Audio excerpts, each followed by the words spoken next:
the challenge of flying at the high density altitude and just seeing how we can do. The pilots enjoy it. Our numbers from a personal best point of view, that's not going to happen out here. Right, not going to happen this weekend unless we have 50 knot winds or something silly, right? It's just not going to happen. But it's still fun to get to fly in these different conditions because, this is the first time I've ever had my airplane at this high. Oh, ever. really? Yeah. Yeah. Ever. We were up at 10,500 coming out here yesterday. My Rans S7 has never been that high since I've owned it.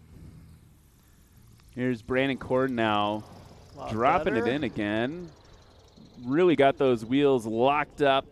Yeah, those tricycle gears can really get on them. So big improvement on Brandon Corn's takeoff. 700 feet with that light tailwind down to 425 on his takeoff. We'll see what the landing score comes in for Brandon. Looked like it was close to 400, so huge improvement on that one.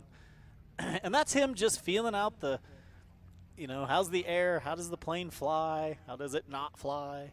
That's the beauty of practice day. Get it locked in. And now what's interesting to me is you were talking about I've never had my aircraft up at this high of a field elevation before. Jim Kasich and Jamie Burgess, who are also going to be competing in this touring class, they're from the higher elevations, Colorado and Wyoming. And I noticed on their takeoffs, they were it's like they'd been here before, right? They're little. I mean, they're new to the circuit, but the altitude thing didn't seem to affect them as much. And we've got Jim Kasich now coming in on final. Yeah, he's looking good, nice and stabilized. Got his flaps down, just easing it down towards that line. Looks really good. He's going to pull that power back, flare it in. That was textbook. Right over the line. Now he can get on those brakes. It looks like he's just kind of letting these roll, not really trying to stomp on his brakes today. That's a big, heavy airplane, so if you're just braking hard all day, it'll really wear out your brakes. Now, Jim is a rookie. It's his first time out in National STOL, and he's definitely, very gracefully landing the aircraft. Do you have any advice for him as a more seasoned competitor at this point? For a first competition, if you were to talk to a rookie, what would you tell him? Yeah, I was a rookie last year, and the more pilots he talks to, he'll get a lot of good advice. We got somebody coming in here. Who's this, Ryan? This is Jamie Burgess.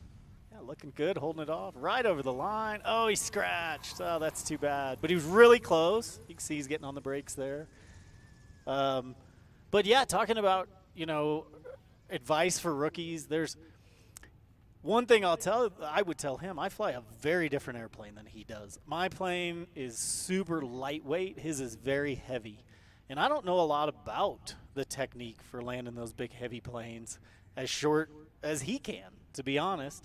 But there's a lot of good pilots here who do, and they're always willing. This is one of the coolest sports in the world because pilots will tell all their secrets to their competitors. There are no secrets. It's just about practice and pilot proficiency, but we're not trying to come up with some new magic thing that no one else knows about. We try it, and then we tell each other about it. So that's one of the best things about this sport. Everybody's just so helpful. Feels like more of the secrets happen on the modification or for instance, some of the aircraft competing, like Brian Steck, Steve Henry, right? Doing engine tunes, software tunes. That's more where you get the keeping things close to your chest. Here's Joel Milloway now. Milloway, nice and slow. Oh, he scratched, but boy, that was really short landing. Yeah, that was comparable to what we would normally see in a classic National STOL environment. I mean, it's still pretty long for Joel, to be right. honest. That was probably close to 120 feet or so, which I feel like he's turning the wrong way. Yeah, there we go. But that was very short, very, very short for these conditions. For somebody that has to compete against him, you're makes me raise my eyebrows. You're watching I know a little coming. bit. Now, we've got Hal Stockman coming in. He's in a friend's S7, basically. Yeah. His aircraft being repaired, I believe. And scratch for Hal Stockman as well. And got to get that tail down there. Little bouncy there, but still, stopping around the 325 mark. That felt like he I don't think that's Hal. Oh, is that our rookie? I'm looking. Is that James Johnson? I wonder. That I know looks they're like flying James. the same aircraft. Yeah, that's the That looks closest. like James to me. I don't The think whole that's time Hal. I'm talking about like Hal, and that's James Johnson. That's the confusing thing about. Oh, look at this. Look at this. We're getting a smoke pass. Whiteley's here. Jeff Rowe. Nice. Smoke on, baby. So cool. So he just arrived coming in from Oregon, right?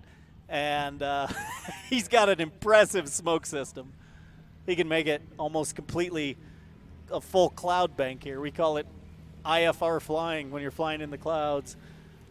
So he's just giving us a pass, giving us That's some smoke. nice. We're going to get a little smoke in the booth here in a second as everyone back taxis for their next practice run. And I owe an apology to Hal Stockman. I misidentified. I knew he was flying James Johnson's aircraft, and I just assumed it was him. I and, think that's James. I think it's James. So. I think you're right. Like that's the first time I've seen him close enough. Like, Joe Milloway's like, I can also do smoke. I got smoke. Are we all just gonna smoke him if we got him right now? That's what's happening. I think we should. Have you? Do you have smoke in your aircraft? I've never seen you pop smoke. Nope. Is that a mod you're going for, or?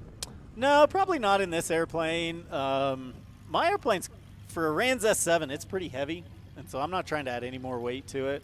Joel's almost 200 pounds lighter than me with his, so that whatever 10-pound smoke system doesn't affect him. But I don't need any extra weight trying to fly against him. Well, while they back taxi and get ready, the man who will be flying in that aircraft later, Hal Stockman. We have a little interview with him. Let's pop to that. I'm Hal Stockman from Elko, Nevada, and James Johnson from Eastern Colorado is kind enough to let me fly his airplane. I'm over a mile high at my house. I'm always amazed when I go to sea level how good the airplane flies. This airplane's pretty much bone stock. It's a bone stock S7, which do well, but few modifications make it better. I especially want to thank James for letting me use his airplane. Without an airplane, you can't do much of anything. And my new one is flyable, but it's just not quite done. So hopefully for Ontario, it'll be ready. I want to focus on that last bit. I think he's only been working on that new airplane for like 2 months or something like that. He's going to have a whole airplane built in like, what, 4 months, 3.5 months, something like that. So that's going to be crazy to see. Yeah. He can put together an airplane pretty quick. Him and Clint Busenitz have been working together on it up in South Dakota, and it's crazy how fast they've made progress on that. I can't wait to see it fly. Hopefully at the next event. That's his goal. So we're just all waiting. We've got Jeff Whiteley coming in on the paved runway there to land.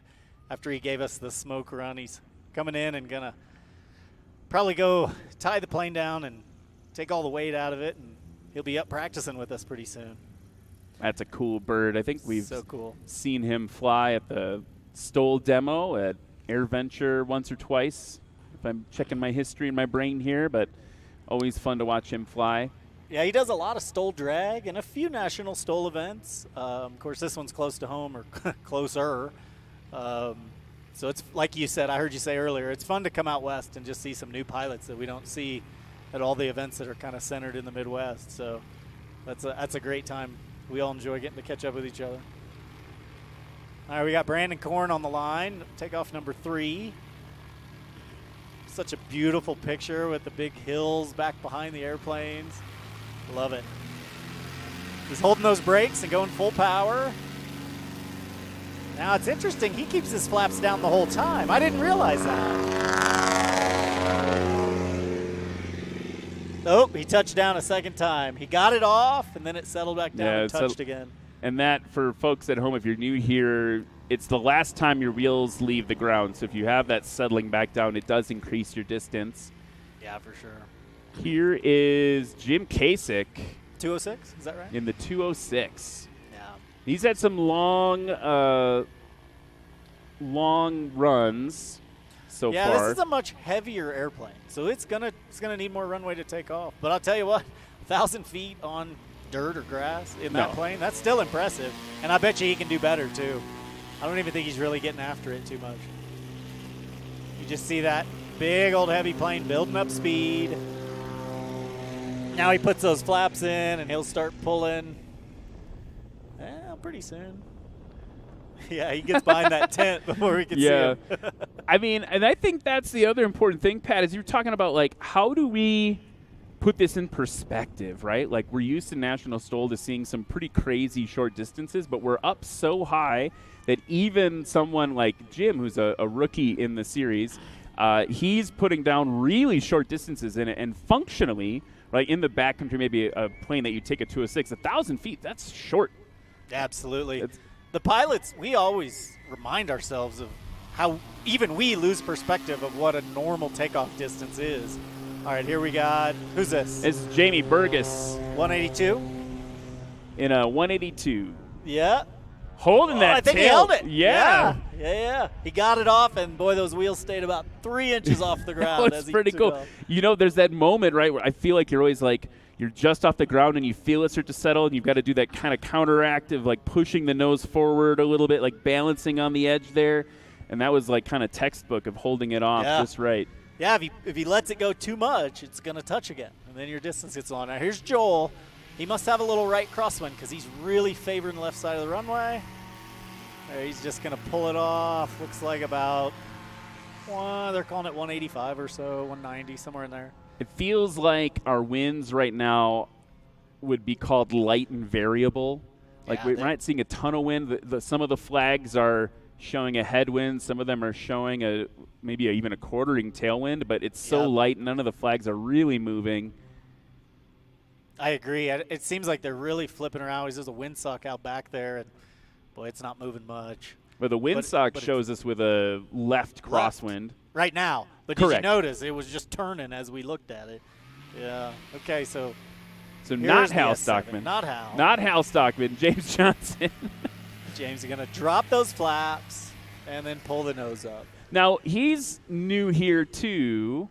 Would you give him, like, as an S7 pilot, you were talking, you maybe don't have as much specific advice for the heavy pilots, but, like, would you encourage him to, like, be more aggressive with the flap pull? So I'm always a little cautious telling anybody to be more aggressive. If I don't know them especially, I don't know their comfort level, their skill level. If I've flown with somebody, then I'm probably more apt to give them that piece of advice, be more aggressive, because I know their skill level. Sure. I know their comfort.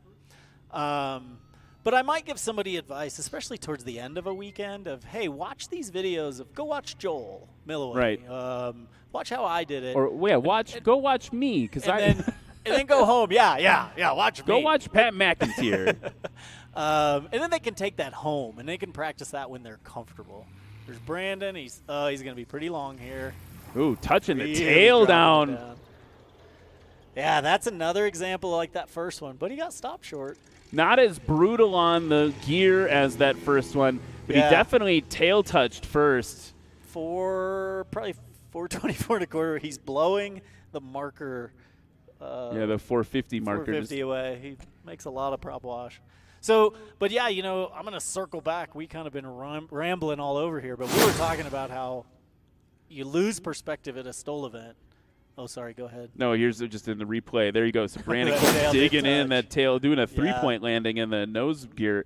Yeah, you lose perspective, though, on like what comparable is, right? Like, I fly a 172 at home. I'm not doing, like, crazy STOL stuff, but I'm not taking off anywhere near these distances, right? No. I'm using 1,000 feet easy. Yeah, in the 172, if you really got aggressive with it, it can probably do 500 feet without much effort. But we just don't normally really push the planes this hard. And it's a testament to the pilot skills. These guys practice and bring these skills here. Here's the 206. Heavy plane. It's just going to take longer to get stopped. There, he's getting on the brakes a little more on this one. So that was Jim Kasich. I don't know if you heard it too. It felt like he had a little bit of throttle in still as he was on the ground. That might just be a thing, like pull the throttle out a little bit more. And you said he's new, right? And so, like, it's easy to lose track of where your throttle is. You're dealing with the landing and hitting the line, and all of a sudden you look down, you're 200 feet down, and like, oh, I still have throttle in, so I got to get that out. And with repetition, everything just kind of slows down in the cockpit. But, yeah, and, our numbers, our landing numbers here, like, this is not the type of numbers. If I can put down let's say I do a 150-foot landing this weekend, I'm not going to be able to do that 150-foot landing over a tree going into a sandbar. I need a lot more than 150 feet of sand when we have obstacles in that. We have it easy here. Oh, we got a scratch there with the 182. Yeah, James Burgess with a scratch there. But look how he's even over the last couple runs gotten more comfortable braking more aggressively. Absolutely. Getting on the power, just clearing the runway, making space. What do we got? Joel Milloway? Joel Milloway on final approach to your right, folks. Now he's going to come in. His plane is much lighter than these first 3 planes, so he's going to come in a lot slower. It's just not a fair comparison, you know. Momentum moving forward, weight times speed. This one's going to be lighter and slower, and so he's going to land a lot shorter. But they're in a different class. You know, tomorrow they won't be flying together. Yeah, they're not competitive against each other. So Joel currently with the shortest combined score of practice, which, again, not really a barometer of anything fighting against the heavies, but did have a decent improvement from first to second now, or third. He's got a 188-foot takeoff. Let's see what he pairs it with. Yeah, he's going to be under 175, 165 probably, 170. Yeah. You'll see that today, and Joel will probably go fly again later. When we do open practice, he usually gets in a few rounds, and you'll see all these pilots from their first round to however many they do. You're going to see improvements. Of course, this afternoon, the numbers will get longer as it gets hotter. And at dinner last night, we were talking about practice, and Joel was kind of advocating for open practice versus sometimes we do a more structured, like heat-based, or what I would call almost like a rehearsal, right, where everything's like grouped together. He was advocating for open practice because he wanted to feel the varied conditions. Here's James Johnson now, good over the line. Getting rid of his flaps, getting on the brakes. I'd like to see him get his hand off the flap and down on the throttle. And the reason is if you get on the brakes too aggressive and your nose starts to come over, you want to add power so the plane can roll out and not tip over on its prop. So that's something he can work on because it's hard. You leave that hand on the – you kind of are death gripping the flap handle sometimes as you're on those brakes trying to get stopped. You'll see me leaning back trying to convince the plane to stop. But I'll try and remember to get my hand down on the throttle so if I overbrake, I can just power up a little bit and not tip over. Which is a counterintuitive thing. Oh, 100%. There's a lot, and it's funny. If you're thinking about becoming a pilot, folks, and it's changed my life. I mean, here I am sitting in Pinedale, Wyoming right now. Like, that wouldn't have happened. There's a lot of stuff like that where it's like you have to program your brain to do the opposite of what your instinct is, getting on the throttle when you're over braking. Not exactly what you think to do as you see the nose going down towards the turf. Yeah, absolutely. Everybody wants to lean back, pull their power back, pull their stick back, and if you're kind of over that fulcrum point, that nose will want to come over. And we see some that happen occasionally, not real regularly, but some of these events we sometimes do. And, you know, nobody wants to see that. We're not coming out here trying to put airplanes on their nose, but if it happens, the bad news is the prop gets hit, usually totaled. Sometimes the engines have damage, but that's not, you know, pilots don't have problems with that. Karen's out here dancing for us. We need to get her on camera. So as we reset, it looks like we're going to get another run of practice for the heavies in the first bits of S7s. I wanted to. We lost a couple. We got 3 of the 5. Okay, so Brandon's here still. The S7s are still in the S7s, but the rookies and the newcomers kind of hanging out. I wanted to ask you. You mentioned you were a rookie last year. Yep. And you've accelerated into maybe one of the competitors. I think it's fair to say. I hope I'm not. You're not going to be too shy about it. But like one of the competitors to beat. Like that's a pretty meteoric rise, right? You've gone from like I remember being there when you were a rookie to now, like. You're like the one to watch in the sport class a lot of times. Like, what's that been like for you? Like going from like, oh, I might give this a try to like you're feared by your competitors.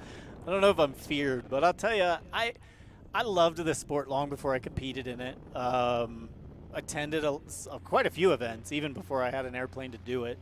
But Yeah, I took my time with it. Started as a rookie, and last year as I went, my goal was, as I went event to event, was just improve on my numbers.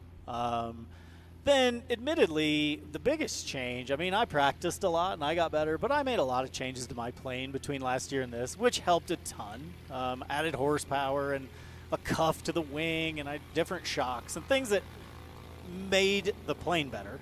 Sure. And then, you know, we were talking about, like, I'm cautious about giving too much advice to someone. I made my improvements slowly over the course of a year, not go home after the first event and then try and win the next one. My piloting skills came with practice and just slowly improving.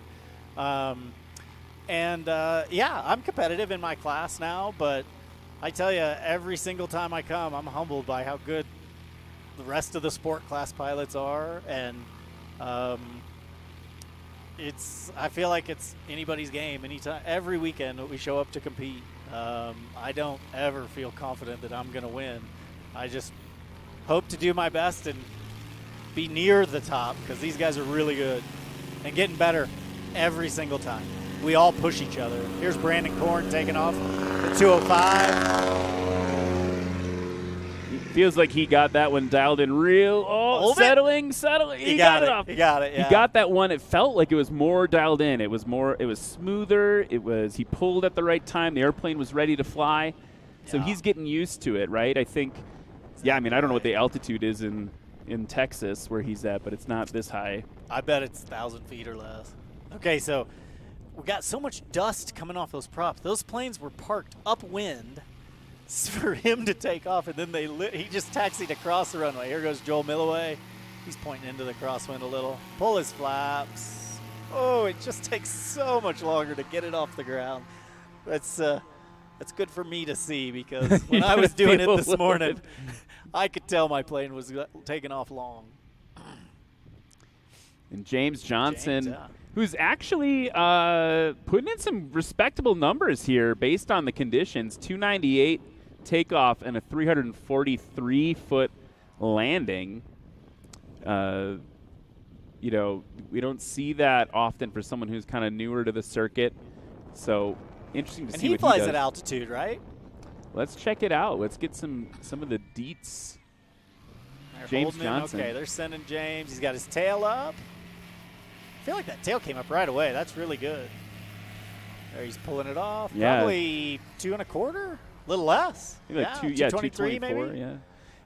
He's from Byers, Colorado. So he's a farmer in eastern Colorado who's been flying for 20 years. This Rans S7 is pretty new, completed in 2023. Yeah, that's a beautiful airplane. Go look at it. He built it, and it's really pretty. So he says here that he's decided to try out STOL competitions this year with no previous experience, and that's it's like he said, like Hal said, pretty stock. It's got a 912, 100 horsepower 912 on the front. He's got the 26-inch tires. Did the flap handle upgrade? It seems like that's mandatory in the S7s. But I'll tell you something that a lot of people don't understand about it. This high of altitude, his airplane engine will make 100 horsepower at sea level.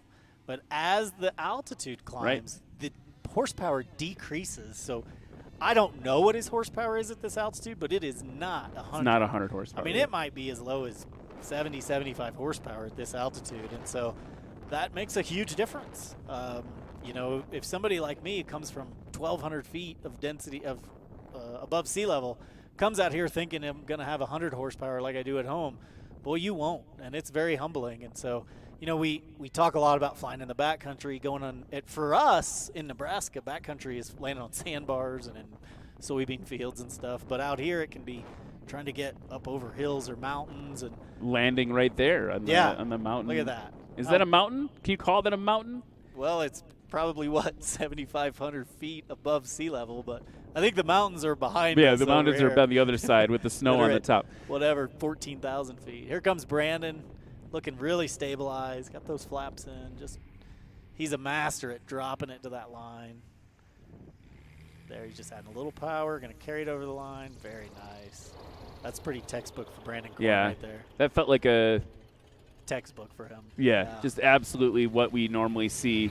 Not afraid to put some of that energy down into the ground to flex those gear. He's not ever worried about passenger comfort in that beast, but a little more refined than what we've seen earlier today in practice for him. And I think that's why he wanted to go do a 4th run. I don't think he felt like that he had it really dialed in. Yeah, got to figure out the air. No. So you were talking about horsepower decreasing as density altitude increases. I was trying to look through our list here to see if anyone's notating when they've got a turbo, because if you've got an aircraft that's turbo normalized, it's going to mitigate some of that. Correct. So I'm trying to So I have a refresh turbo my on memory. my airplane. So you're going to see less of a decrease, less of an impact from the field elevation. Right. A rookie, Joel Rourke, who's one of my best buds from back home, he came out with me in a Carbon Cub UL, brand new airplane. So it's got the Rotax 916 with the turbo.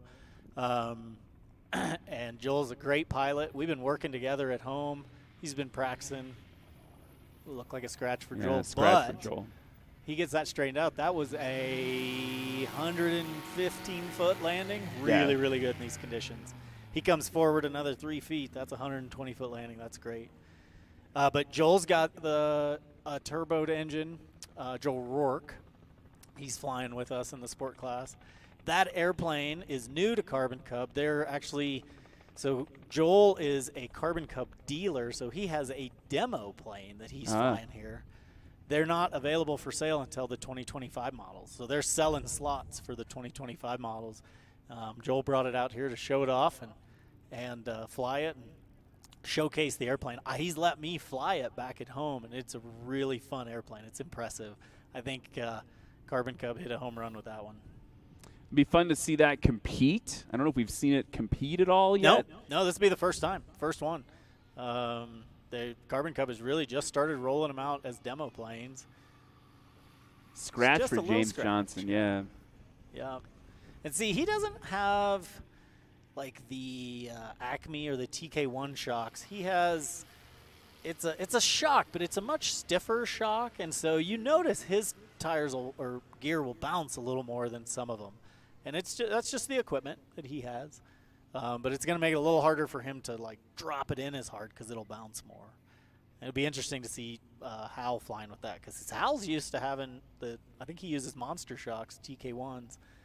So this is a little less forgiving, harder.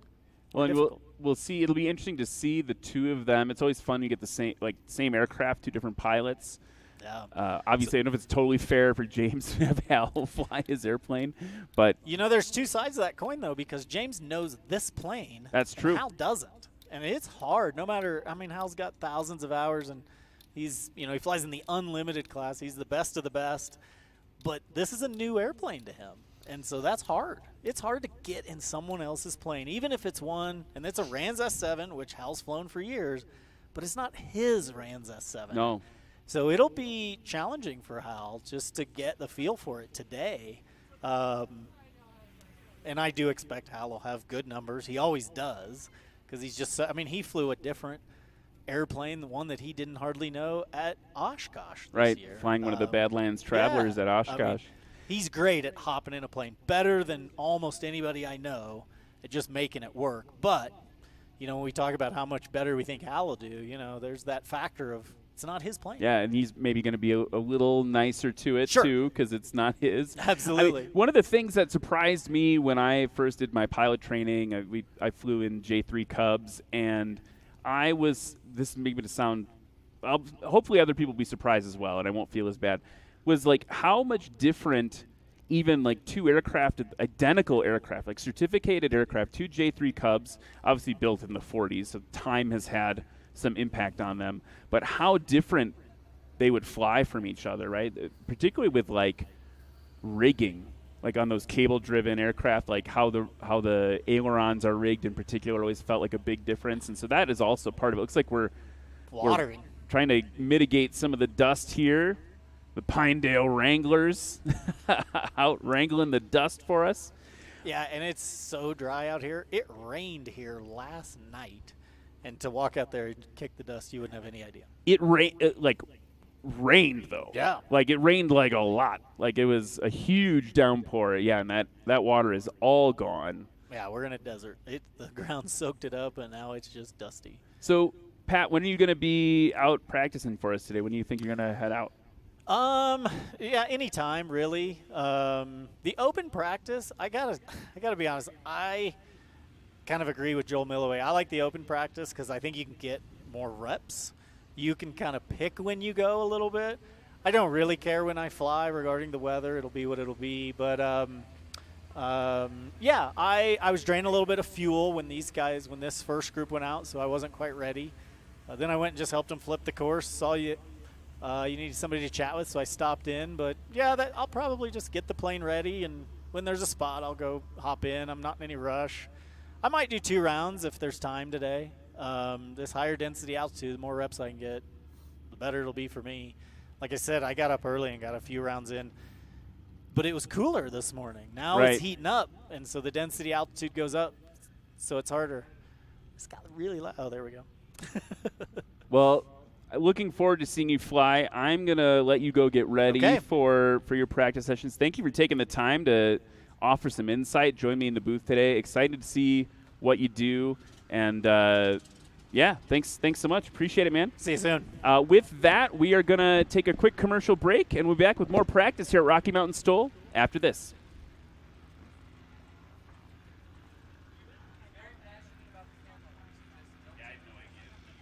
Looking for a more affordable entry into bush plane flying? How about paramotoring, aka the dirt bike of the sky? Paramotoring STOL is the next best thing, and this adventure motor that you wear on your back is your ticket to getting airborne quick. At Aviator Paramotor, our 2-week training takes you from zero to hero. Sunrise this morning, it was beautiful. There was a thin layer of fog flying. It's just like all the stress and all that kind of just floats away. It's really peaceful. From no experience to feeling confident and competent flying on your own. Let the team at Aviator Paramotor in Lake Wales, Florida teach you your new superpower of running into the sky. Classes are filling up quick, but there are spots available today, so call now. Side effects include, but not limited to, significant life changes, foot drags, ear-to-ear smiles. Find the extreme freedoms of ripping around the skies in your new adventure motor with friends.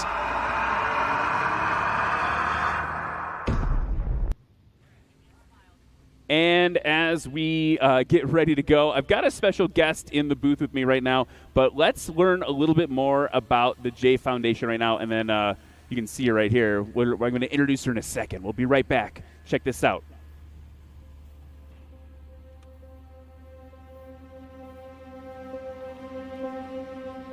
What we do, bring awareness to mental health and suicide prevention. To explain the Jae Foundation, I'm going to take you back to Jason's childhood. He was adopted from South Korea by the Bing family. The Bings actually own the Cowboy Shop, this building that we're in here. It's been around now for over 77 years. My name is Julie Mackey. I'm with the Jae Foundation. I'm going to talk specifically about Jae and Jason. One of his best friends growing up was Jae. But if your parents own a country western apparel store, you're probably going to be in here all the time, right? And Jae was. He loved being in here, and he especially loved his cowboy boots. His mom, Carolyn, said, you know, when you share the story, make sure people understand. If he had sweatpants on, they were tucked into his boots. If he had shorts on, he was wearing his boots. That's just how much he loved his boots, right? Jae loved everything that Pinedale had to offer in the Wind Rivers here, and snow machining, horseback riding, and fly fishing, and he just loved being outside. In March of 2016, Jason was traveling a lot, 1 week specifically for work. He spoke to Jae on a Wednesday and again on a Friday, just kind of that surface level conversation. Sunday morning, Jason woke up to a few missed calls from his dad, Mike, and we called Mike back. He said, son, don't know how to tell you this, but Jae took his life last night. And for Jason, that was and still is the hardest day of his life. After that, we all came back to Pinedale. The service was at the Catholic church over here, and it was packed. It was actually standing room only. The doors were open, people were standing outside, and a couple things that Jason noticed that day that he said was beautiful is all walks of life were there. Catholics, atheists, Christians, it didn't matter. Jae had that ability to bring people together. And the second thing that Jason noticed is that without it being said, a majority of people had cowboy boots on. Just that love and respect of Jae's love for boots and the Being family. Jason made a promise that day to Jae that something good would come from this tragedy. This next part of the foundation's our favorite part. So today you're all going to get your Jae boots, all right? These boots are a reminder, a physical reminder of how much you're loved, you're valued, you're meant to be here, and you have people that absolutely love you and care about you. On those days that might be a little harder than others, put your Jae boots on, right? And go for a walk. But they're a platform for conversation. If you've never had a pair of cowboy boots, it's probably gonna draw some attention. But if you do have some, these are gonna be different, right? These are gonna be your Jae boots. Sometimes the boot finds you, sometimes it's process of elimination. But once you find that perfect pair, gonna put them both on, be bold enough to check in on others, but be bold enough to know also when your cup's a little empty and you need to take care of yourself. Jason said if Jae would have been honest in those last two conversations and said, I am not doing well and I'm having these thoughts, Jason would have dropped everything to go be with him. And I think we're all in that same boat where somebody reaches out, we're gonna go. We're going without judgment. We haven't walked in their shoes, so we couldn't possibly understand what they're going through. So to just be able to go. Hopefully today you all feel the generosity of STOL and what you guys are being able to do, and Angela's hard work to make this happen. Jae was such a generous person that we want that legacy to continue. It's so important to us. The second ask is that if you ever find yourself in a space like Jae was in and you're not doing well, that you make a commitment to reach out for help.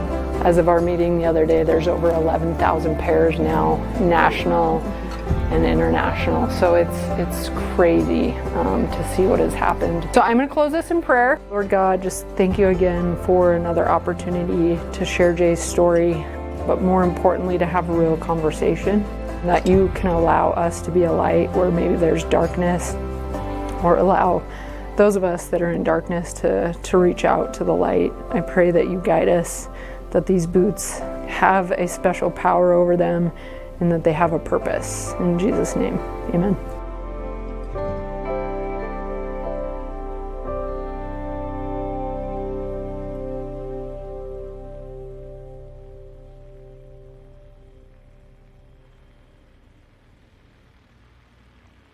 And we are back here in Pinedale, Wyoming. And let's get the next session of practice kicked off, but then we're going to talk a little bit more about the Jae Foundation. I've got Julie here next to me. You know a lot about calling aircraft shows too, I think, so you can help me call the landings too while we're here. So we'll do that. But first up, everybody, let's get this started. I got to identify these folks in race number 53. Everyone's out of order during practice day here. That is my good friend Don Mickey. So in a 1953 Cessna 180 from Albuquerque, New Mexico, everyone, give it up for Don Mickey. And we're staying in the heavies. More real big aircraft. Next up, in race number 26 from Mora, Minnesota, in the 2009 Murphy Super Rebel. Everyone give it up for Luke Strandland.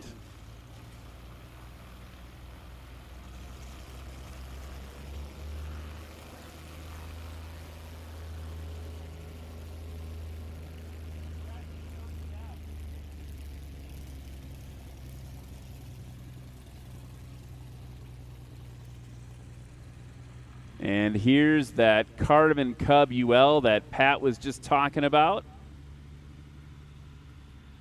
In a 2024 Cub Crafters CCX from Waverly, Nebraska.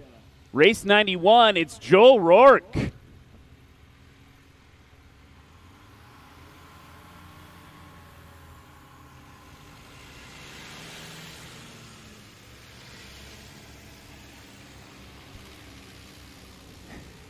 And with the style points, race 247. That number because he's dominating 24/7 in the 2024 Badlands Traveler from Arthur, Nebraska. Everyone give it up for Jeff Daly.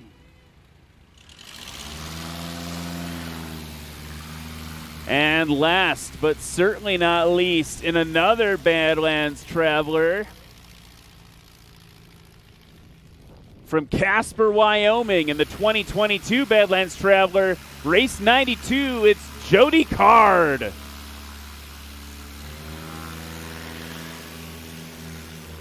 So they are getting ready for their practice, and my guest in the booth now, so patient, Julie. Thank you so much for coming out. Really appreciate you taking the time. Have you ever been to anything like this before? Last year, Last year at Pinedale. Okay, this is my first time, so I missed you there. So what do you must have learned a little bit more about the STOL stuff than I know in Pinedale. Any observations coming into your second year observing the show?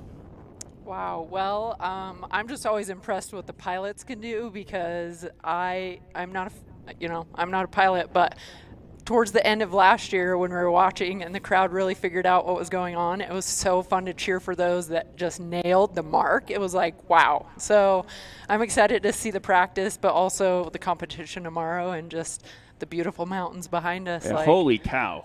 Holy cow. You totally understand why people would come live here and build a life here with all the beauty around us.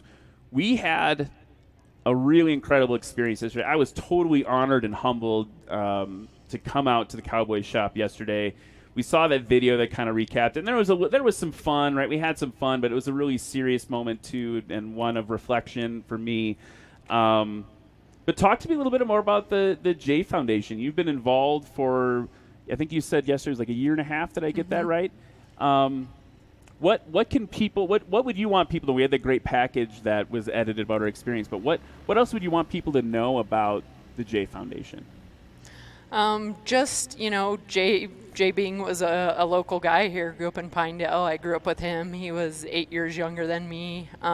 His parents, Bob and Carolyn, owned the Cowboy shop, and he was just that guy that from the outside, just smiling on top of the world. And unfortunately, he wasn't doing well, and he was 27 years old and took his life, and it rocked the community, it rocked his family, and a lot of us that knew him.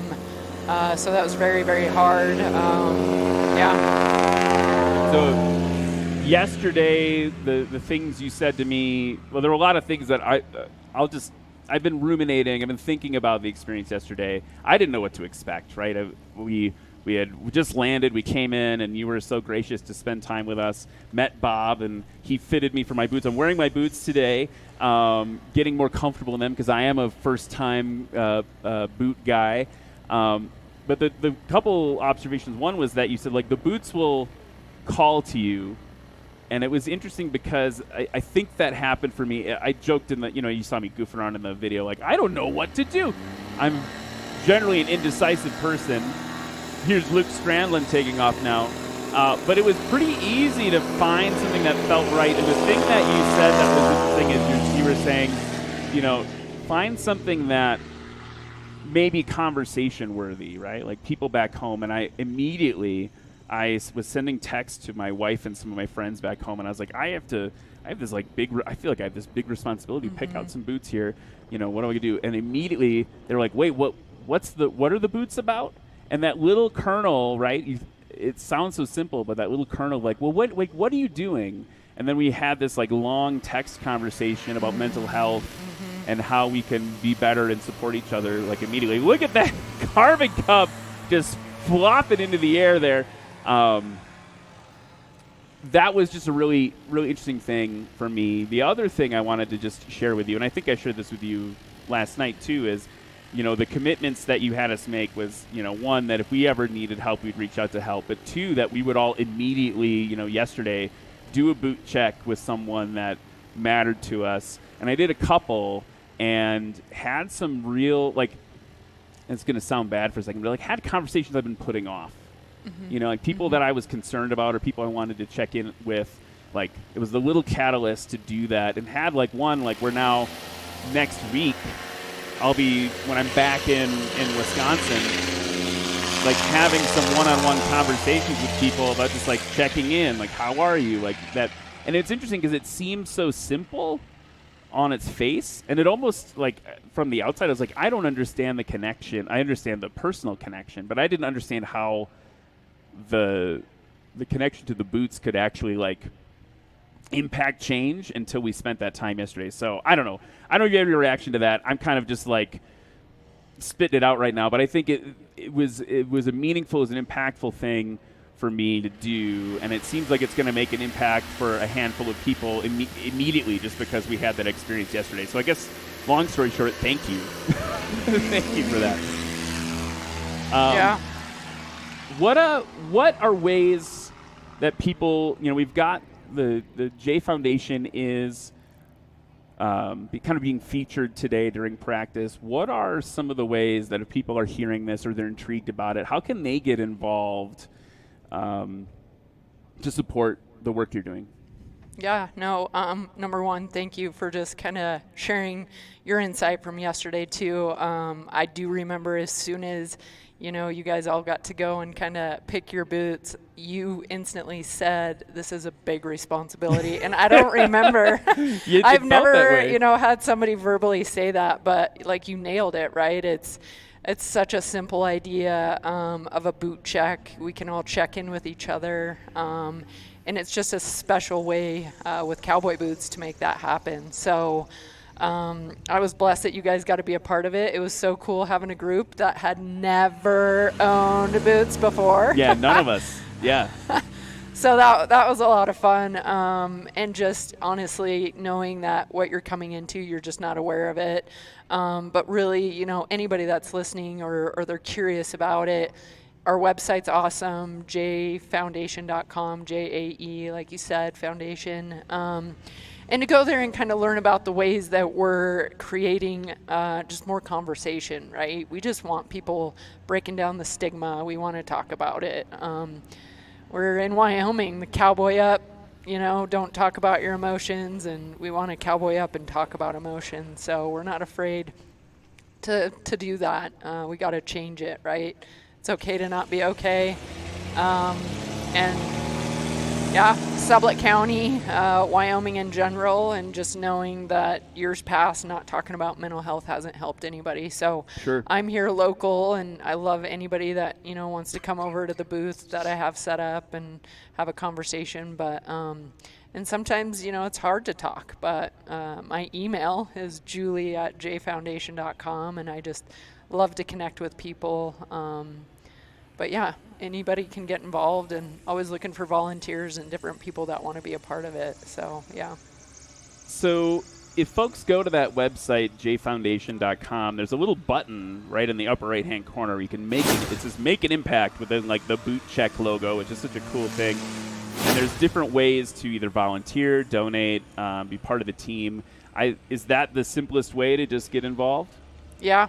Yeah, and depending on where you want to get involved or what you want to do, if you do end up doing the make a donation, I think it would be awesome in the notes section to write STOL, National STOL, so I know that you were a part of this and you heard this today. I think that would be very special.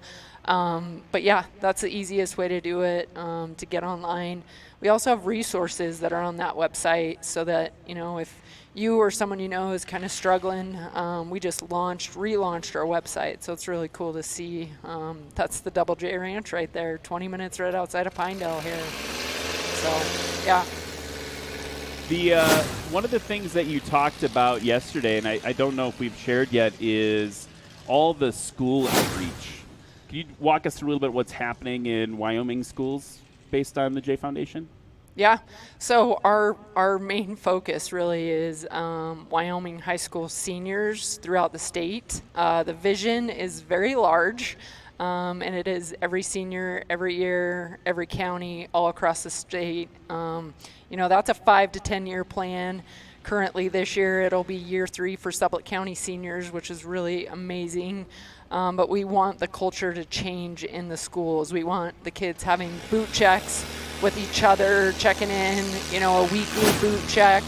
But really to just keep that conversation going. We've got Casper this year on board, which is a school district that has over 1,000 kids, which is incredible. We got Green River, Burns, Pine Bluffs, but focusing on those high school seniors because they don't know what's next, some of them, and we just want to help them along the way, right? To just recognize, like, you're going to have some big stuff coming up in life, and we're going to help you out here, so. Yeah, and you walked us through yesterday. You have a kind of a little tool. I should have grabbed a copy and brought it for us, but there's a little tool that you have that's got a certain amount of like criteria, and you talked about like rating these different parts of your life, like green, yellow, red, and it was really, you said something about how like if you leave high school and go to college, like almost on day one of college, like 3 of those, how many was it, 9? Yeah. 8. 8. Oh, I was close. Yeah. But 3 of the 8 categories are red immediately when you leave home because you're not getting the normal family support. You're in a new place, and that resonated with me. Just to share a personal story, I was when I first left home and went to college. That like first 2 weeks was very isolating. It was really difficult for me, and the only way I got through it was to reach out to to family, and like had a family member who also lived in the same town. She like it was a mac and cheese check. It was just like, come over, I'll make you some mac and cheese, you can tell me what's going on.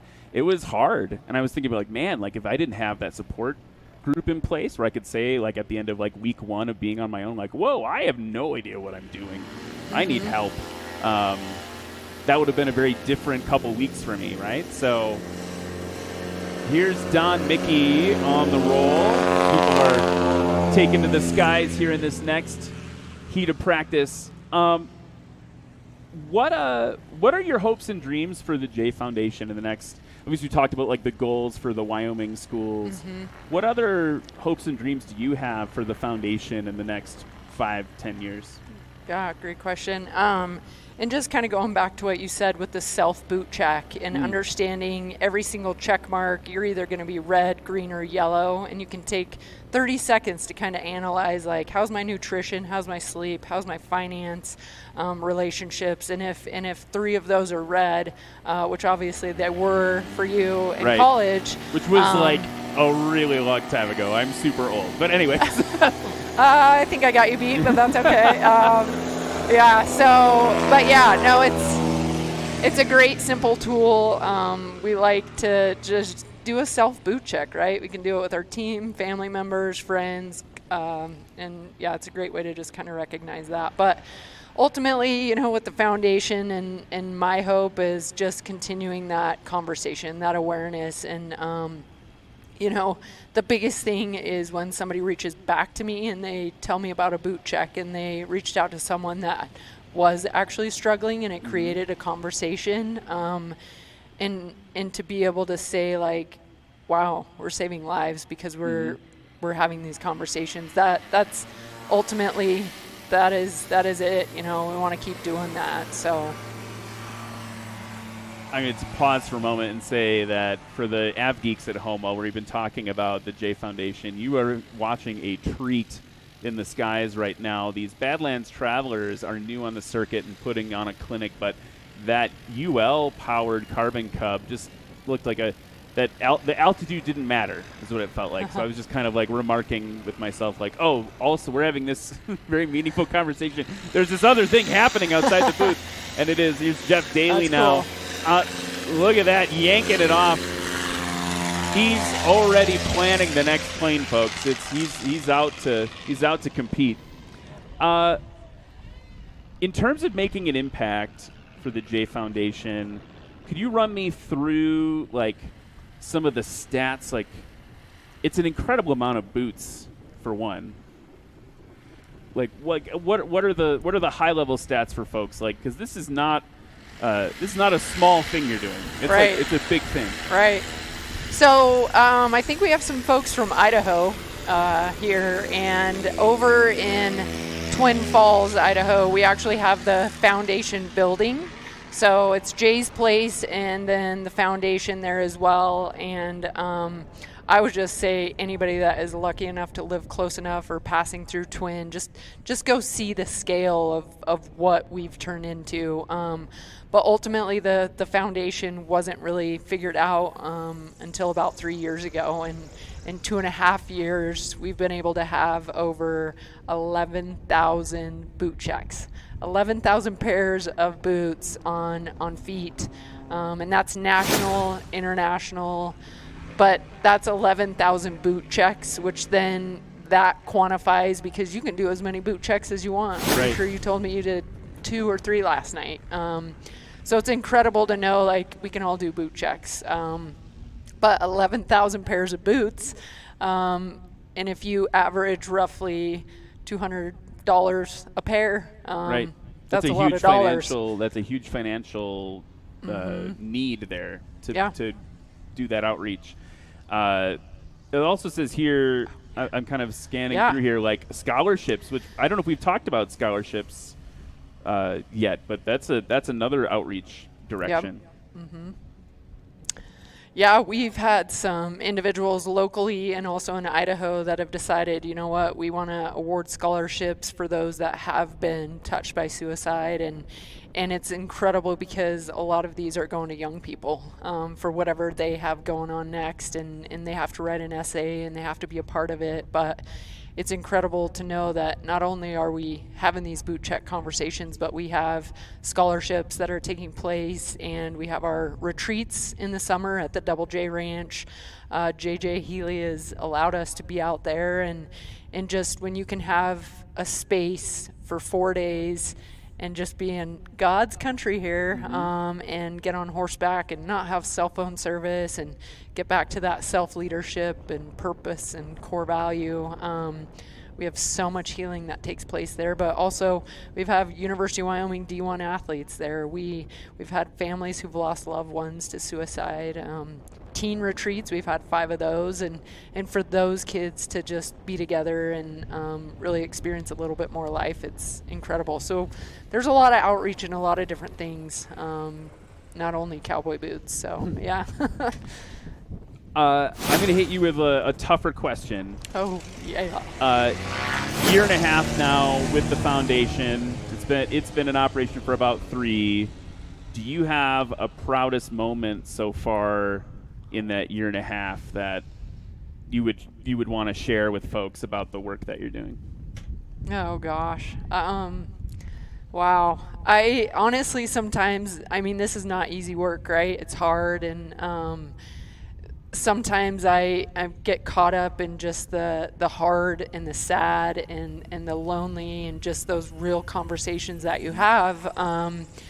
You know, a little self-doubt sometimes creeps in, but when you have people that come to you afterwards and literally look you in the eye and say what you're doing matters and you need to keep doing it, that to me, just that fills my cup. And then I'm fortunate enough to be the only one that is not in Twin. I'm over here in Wyoming, and specifically Pinedale where I grew up, but to be around Bob and Carolyn and just have real conversation with them. And you know, Bob and my dad grew up here together, and it's special for those conversations. And when Bob just, you know, he's like, I'm proud of you. That's all I need, right? And to just keep going forward. So that would probably be my answer. That is, yeah, I get it, because that's a loud airplane. Because it is something I think about a lot, right? Like when you're doing that kind of work, it can be difficult, right? And so to have those moments of joy and to see the payoffs feels really important. I want to share too, like meeting Bob yesterday. And it was interesting. He kind of just snuck in. Like we were like looking for boots, and he kind of came in. He's like, "Let me see your feet. Like let's go. Let's get this done." He jokingly called me Cinderella, trying to find the right boot that fit me. But the care in which he was tending to us right? Like, we're a bunch of, for all intents and purposes, we're just a bunch of strangers in his shop, right? And he came up to us, obviously knows why we're there. You know, it's a important part of his life, to say the least, right? And so to have him, you know, like, there's something really intimate about someone like working really hard to like make sure something fits just right, just for you, and someone who understands, like, I don't know. There's just a real personal connection in that moment with him, and I was like, wow, like there's something special here, because you said the thing I said about responsibility, and I meant it, right? It was like, okay, like this is the purpose of this is to initiate conversation, so we need to make sure we're making the right choice. But then separately to have him kind of literally just sneak in around the corner and be like, hey guys, like I'm going to help you all.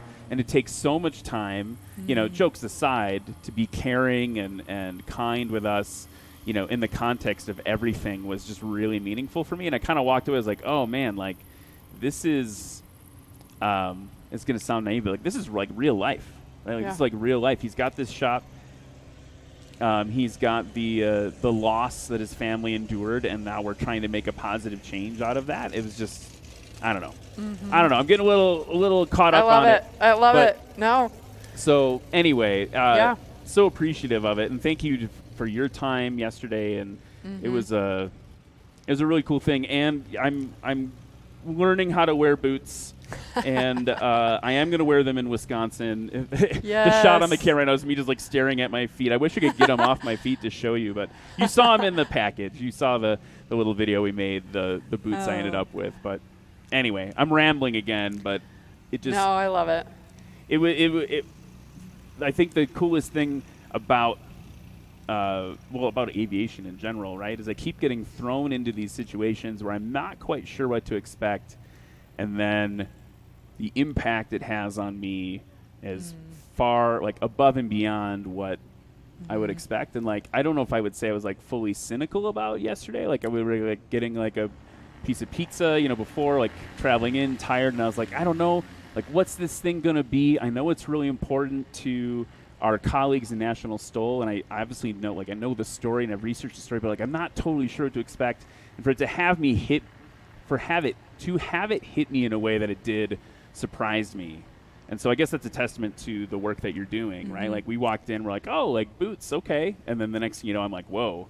Like, I'm texting people and contacting people and reaching out and trying to do my best effort. So I don't know. It's just, it was a cool thing. I would encourage everyone at home, you know, go back to that Jae Foundation website, Jae Foundation.com.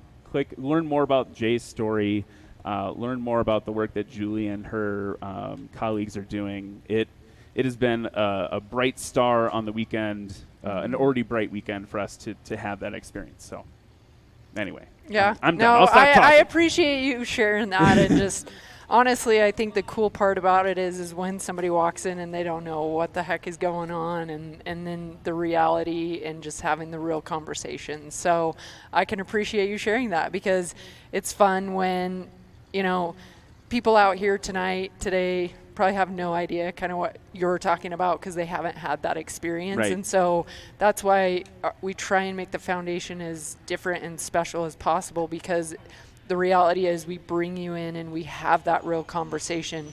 If I would have met you on the street, there we go. Like, welcome to Pinedale. Hello, jet person. Sorry to interrupt. No, you're good. That was cool. So, you know, we bring people in, and I couldn't, you know, stand next to you or meet you on the sidewalk and share what the foundation is with you. That impact wouldn't be as real as what took place yesterday. And that's what we do with every single J boot. We bring people in, we have that real conversation. You get to pick your booths, and it just creates that experience, and we're going to keep it that way, you know, or we're not going to lecture to over 200 people at one time. We create a space and have real conversation, and that's the special part of it. So I love that it completely was not what you didn't even know what you were getting into. So that's the special part of it. Yeah. It was really special, and I think it's going to be something for me that I'll continue to take, you know, back home. And I don't think anyone back in Wisconsin will expect me to ever wear a pair of boots like this. So I'll strut around in them a little bit and have more conversations, and it should continue to be a positive impact. Yeah. What is the let's switch back to airplanes now. Mm-hmm. How can we get you? Have you been in one of these aircraft yet? Can we figure that? Maybe we got to figure that out. I'm looking over to the booth over here, like knock knock. Like we should be able to work that out. Oh, Any interest in flying? Like I would do it. I would get in one of those. That would be fun. I've not done it, so yeah. All right, we'll have to figure that out. But we got to get, and then maybe after that, we could see you next year competing. Oh, right. Yeah, I really need to step up my game and do that because in my spare time that I have none of. No, running a foundation doesn't take any time at all. Yeah, you don't. No, I love it. I would definitely sit in one and let somebody else fly it. I think you should just fly it yourself. You Oh, should do man. it. Is there anything, because you were here last year, is there anything, like any type of plane that you were like, that's cool as a newcomer? Like, because right now we're seeing in the practice session, to nerd out for a second, we're seeing a lot of really heavy, big airplanes. These are the airplanes that you could everything in the kitchen sink into the backcountry and like camp out of for a couple weeks or whatever. The airplane that's sitting at the line right now. But then we have like the smaller airplanes that are like just like, you and a friend, you and a partner in the back or in the front, a tent. There's like different scales on it. Was there anything that caught your eye? Oh, man. I like to feel safe. I'm sure they're all safe, but the ones with the big tires made me feel like maybe they're a little safer. I could be totally wrong, but and it was kind of fun because they looked like they bounced a little bit more. I'm like, that'd be kind of fun. But good over rocks, good over big rocks and things. Okay. Yeah. Yeah. You definitely get a little more suspension from the fat tires, as we call it. Oh my goodness. So let me walk you through, folks, just because we've been chatting as folks have been practicing right now. Don Mickey on the line. His best score so far, combined score of 798 feet combined. Luke Strandland behind him down to 744. Joel Rourke in that Carbon Cup, combined score of 309. Here's Don Mickey now. Getting it off. We're so high up here. All these distances are a little bit longer than normal. Jody Card with 330 combined, and Jeff Daly with a best score. His first run, while we were chatting, with combined score of 282, that is short. That's like almost non-7,000 feet field elevation scores. So I don't know if you heard, we were talking earlier about how Pinedale is the highest that will come in this season. And I don't know how I assume your body gets used to it. I'm like out of breath just talking here. I don't know if you have any advice for the Flatlanders who come up. I just, endure it, drink lots of water. Definitely get here early to get a little more acclimated, but lots of water. I think in the stores they've got those little oxygen tubes. Maybe you should. Oh my God! like take little hits of oxygen. Yep. I don't know if I'm there yet, but I mean, it's interesting. Like I was feeling it this morning, and the water thing, I was very surprised. I was just downing water all day yesterday. I was like, what is going on? But I suppose it's very dry up here. Yes, very dry. And we had when you and I first started talking, they were watering the runway, and it's already dry. Yep. But slightly less dusty. Here comes Joel Rourke now, slamming that tail down, and he's off like 160-ish, we'll call it. We'll see what the judges say. Anyone you want to, since you're on the broadcaster, anyone you want to say hi to at home or anything like that? Oh, wow. All right. Yeah, I guess. Like shout-outs? Yeah, I'll give some shout-outs to family and friends. My mom, Marilyn Mackey, sister, Bonnie Mohanovich, Jenny Vincent. Jae Foundation folks. A little shout-out from Pinedale, from the Wind Rivers. It's really cool to be here and be a part of this and just just the support and love that I've felt has been really cool. And, you know, sometimes it happens in your own town and you're just unaware of it. I think the cool thing about this event is last year being at it and not knowing anything about what STOL was, and then learning about it, and Angela getting her boots and her really wanting to be a part of this. I'm just grateful for the opportunity and thankful to be able to do it. So it's cool to watch this and be front row right here. This is awesome. Yeah, you're close. We're close to the action. And by close, I mean the FAA required distance right, away. Right. But we are. It's cool to see. I think the other cool thing about this for folks like yourself is maybe you're not super tuned into the, you know, like everyone here is like either you're totally new to it or you're like very deep into the Av Geek like nerd thing, and to show people what your local airport's doing for you, to show people what you can do with an airplane. I mean, the other thing that we always talk about is how maybe not all of these planes, but a lot of the scratch there for Don Mickey. Some of them are quite accessible. Like, we're in Wyoming. I've seen a lot of trucks, like big trucks. Yeah. And a lot of the airplanes that we're going to see practicing later today are more affordable than a big truck.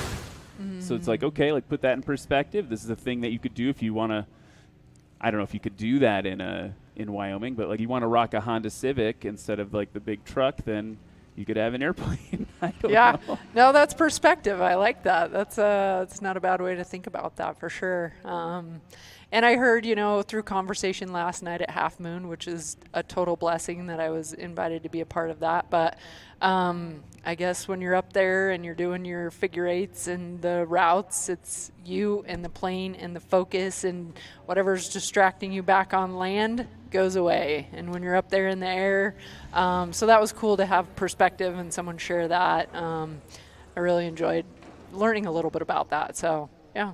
Yeah, we talked about that. Is interesting that I think our drone pilot was actually mentioning that. CW mentioned that the focus required to be a safe pilot is so intense that, yes, like you can be having a rough day, get in the aircraft, get it airborne, land 30 minutes, an hour later, even if you're just hanging out in the local area, and it's just like it's relaxing because you have to turn everything else off. You can't be it's too much happening to be distracted, so then all the stress and stuff goes away because it just gets compartmentalized for an hour. It's a little bit of a stress relief. I think it's very similar to people like who will use exercise or fitness as their it's a very similar thing, I think, to that. But yeah, it's a cool thing. I think you got to get your pilot certificate. You got to do it. Well, you know what? You might be onto something, because last week I was in Casper and then Laramie and Jackson, and I was driving all over. I'm like, wow, it'd be a lot better if I had a plane or somebody to fly it for me to get there. But now I'm like, well, you know what? Maybe I just learn how to fly a plane and then I can just go a little faster myself. It's cheaper to fly yourself than have someone else fly you. I believe that. Yeah, 100%. Let's see who we've got here now. We've got, I think that's Jeff Daly in the Badlands Traveler. He's currently got the shortest score of practice with 282 feet combined. Going to hold it off the ground there. A little burst of power. And a scratch for Jeff Daly on that landing. That was a 127-foot takeoff for him that round. It's going to be a bummer for him to not have a score to ping that to, but doesn't really matter. Today's just about feeling out the air, feeling out the dirt and the mountains and all that stuff, and making sure we're ready for tomorrow.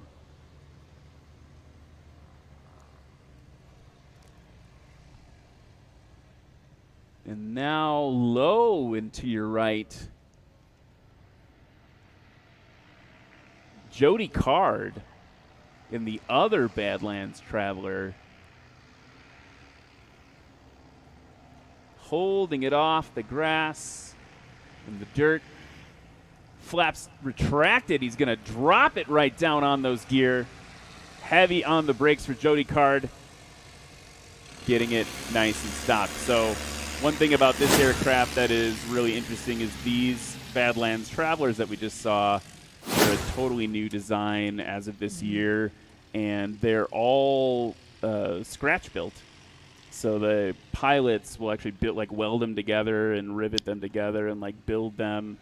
Oh wow! And it's that's the other accessible side. If you're handy, or I've heard even if you're not handy, you can build an airplane in your garage. Totally. And then so that's a thing you could do too. Right, in all right. Your spare I'll time. just build it, and then I'll learn how to fly, and then I'll just fly it around. Yeah. Cool. Yeah. That's what you got to do. So that's the Badlands Travelers as an example. That's impressive. A lot of welding, a lot of riveting. You got a fabric covering for different parts of it. So that's the thing. But when we talk about accessibility, right? Well, you're not paying for a factory to build it for you. That's another way to get in. People think of how do I get involved in this? Think about airplanes being so expensive. But if you're willing to, there's a way to pursue your passion. There's always another way or another direction, another way to get around it. So that makes sense. Yeah. That's impressive. It's honestly, all of this is so impressive, and to just learn a little bit more about it. And I think it's so cool. So, yeah. Well, cool. Will we see you just on the field? You're going to be on the field tomorrow, and you're on the field today. You've got a booth set up. Mm-hmm. And people can come learn more about the foundation. They should go to jaefoundation.com and learn more and support. Any other things we should know or should keep track of as we watch what the foundation does in the next year until we're back in Pinedale? I know. It'll be cool to see what happens, but if you ever come in contact with somebody that's got a boot that has a check mark on it, it's a J boot, a J check mark, but it's just going to be fun to see eventually. You're going to be talking to people and having boot checks, and that's going to just keep creating curiosity. And just the more people I think that you're going to impact, and those last night, it's really cool to see. We're going to keep spreading and see what happens. So, next year, hopefully more J boots, maybe the pilots, we'll have some conversations. That'd be kind of fun to, not putting the cart before the horse, but that'd be pretty sweet to be able to do that. I don't know. It's really, the possibilities are endless. So I'm excited to see what continues to happen and the relationships and all of that around the country that continue to get formed, and just excited to be a small little part of being here today and having a setup and having some real conversation. So, well, thank you so much for taking the time. Thank you for being, I think one of the coolest things about yesterday and today was the ability to be, you're all being kind of vulnerable with each other. We're all being, willing to share our personal stories, and I think there's a certain solidarity in that. This is something that touches everybody, and it's the worst club any of us could be in, but we all have people who we know who are struggling and need support, and it's a good reminder for us to be the change as much as we can, right? And to do that. And so it's been, like I said, I don't want to go on another Ryan Dombrowski tangent about it, but it's just been really cool. It's been a real honor to be involved, and thank you for taking the time today and yesterday, of course. And I'll be wearing my boots all weekend, so if you see me, folks, come check it out, and we can have a conversation we can do a little boot check in person here in Pinedale. But Julie, thank you so much. Thank you so much for taking the time. I'll come. I will come say hi at the end and check in. But absolutely appreciate you very much. Yeah. Well, thank you, and thanks for letting me be a part of it, and let me know whose plane I need to go around in sometime up there. Yeah, that would be fun. We'll figure it out. We'll get that figured out. You like one with bigger tires and just room to hold on. So something to hold on to. You got it. All right, we'll do that. And if you see one you like today, we'll make an introduction. I like it. Yep. No, thank you, and this is great. So yeah. We will be back, folks, in Pinedale, Wyoming, for more Rocky Mountain STOL open practice in just a few minutes. Sarasota was created actually back in the 70s, but we and Bert and Vince, my two partners, they've sold their business to Ryan and Sean, which is my two other partners now. We started around in 1999, 2000.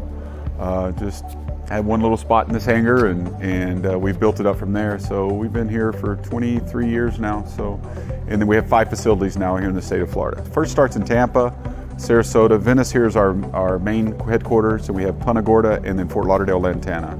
Then we have partners in Brazil, South Africa, Greece, Tullahoma, Tennessee, all over the world. We're the largest Garmin dealer in the world.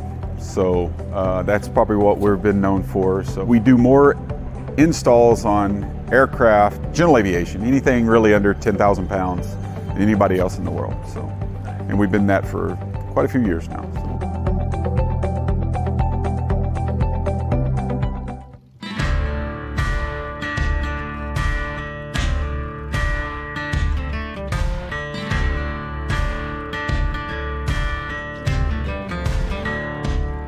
It's a kind of a different experience buying a Legend Cub because you're buying from the owners of the company.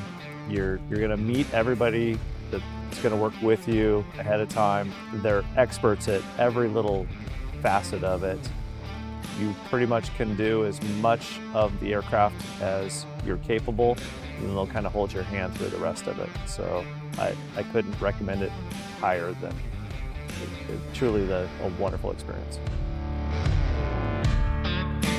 You show up and you watch how all the fuselages are all TIG welded, and their processes are second to none. They build by far the nicest airplane, lightest componentry, great styling. Ron, their painter, is spectacular. It's not like any other buying experience. You are truly buying into a family. A lot of longtime employees. I'm friends with a lot of the guys that help build my airplane. Legend Cub owners typically buy an airplane and never sell that airplane. You won't find very many of them used for sale on the market. I think you get a slightly different owner with a Legend Cub. It's not just an airplane to them. It's a piece of art. It's a piece of them. It's custom designed and built for them. Any option you want is available. Hard to get much better than this.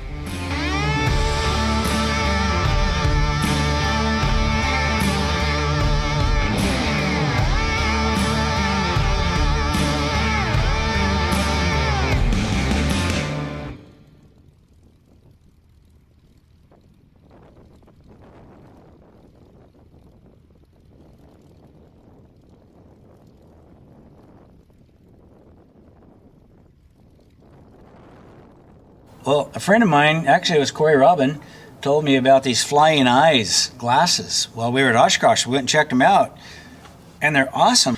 But what I really like is the glasses themselves. They're very light. The earpieces are real thin and flexible, so you don't even know you have them on under a headset. If I put my headset on, I mean, they're just as comfortable as could be, and they're so thin, I can actually take them on and off without removing my headset. I couldn't do that with my other glasses. Then the other really cool thing about these, they make some awesome sunglasses, but they have these cool sunglass lenses that just snap on. So now instead of having to carry a big extra glass case in my pocket, that's all I got to carry to take my sunglasses with me. So there's several things about them that I'm really, really liking. Flying eyes, awesome glasses. And we are back here in Pinedale, Wyoming for more Rocky Mountain STOL open practice. Again, a special thanks to Julie from the Jae Foundation for hanging out with me for that last little round. You can tell it made an impact on me. I hope it makes an impact on you. It also made an impact on this guy, Cam Walton. He's got a nice pair of boots on I do today. have a nice pair of boots. They're really, really nice. My Yeah. parents have already been like, oh my, they're so sharp.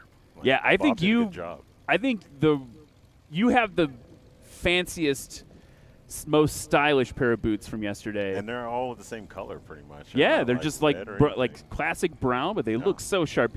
Somehow, if you're here in Pinedale, come take a look at Cam's feet. Cam Walton, by the way, I didn't introduce him well. Cam, you've been checking out practice. We're going to kick another one off in just a second. Let's introduce some new pilots to you folks here in the crowd and online. Let's see, searching for my list. in November 1664 Delta.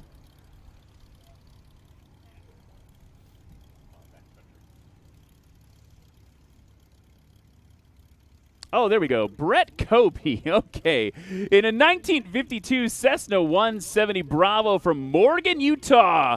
Everyone give it up for Brett Kobe.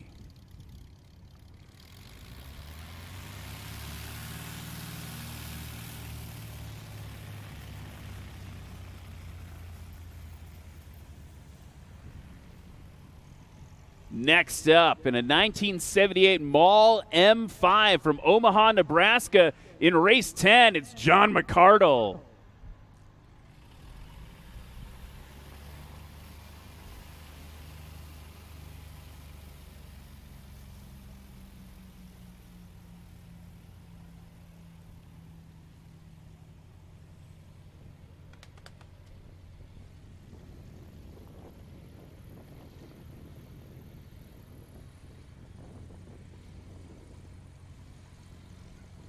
In the 2011 Aviat Husky from Hot Springs, Arkansas, race 16, it's Brad Crawford.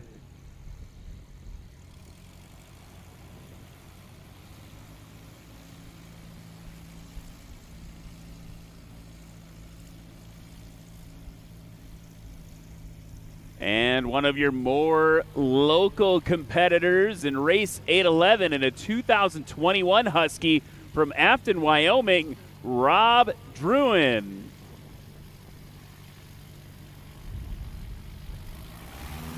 So, Cam, we've been hanging out in the booth, obviously having a lot of fun today, and oh, no, we got one more coming to the line, sneaking in that Kit Fox.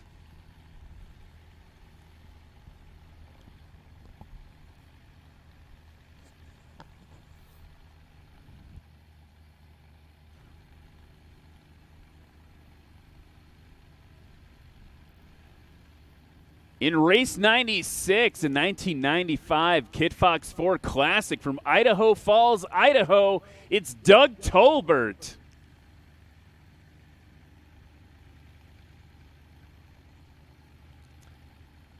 The surprise Kit Fox. You never know what's going to happen with the surprise Kit Fox. Doug Tolbert, one of our rookies. It'll be fun to watch him compete. So, okay, so Cam, just to recap for folks as we head into the, afternoon hours of open practice here, we've got, Brian Steck just showed up in High Strung, so that'll be fun to see later today. One of the legend aircraft, MOACs. Density altitude, of course, is high today. Is the story of the day. Before the noon hour, it was around 8,600 feet. I'll pull the weather right now.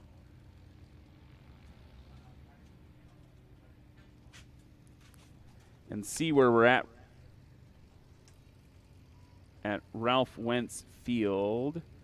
Now showing almost 9,000 feet, a density altitude of 8,978 feet. And we saw some of our more seasoned competitors who haven't competed at this high of a field elevation struggle a little bit. We saw Brandon Korn in particular get an Instagram-worthy bounce in today, so that was pretty exciting. But people are starting to dial it in. As you watch now today, I'm curious if you have any other thoughts about the challenges of flying here in Pinedale. Well, walking out here earlier, I completely forgot about how high we were. So seeing everybody taking a longer distance to take off reminded me that, okay, the field elevation is 7,000 feet, so the density altitude, and it's warm today, so density altitude is going to be high and getting higher.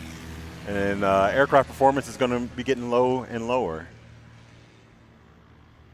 That was Brett Kobe taking off in 1664 Delta, race 166.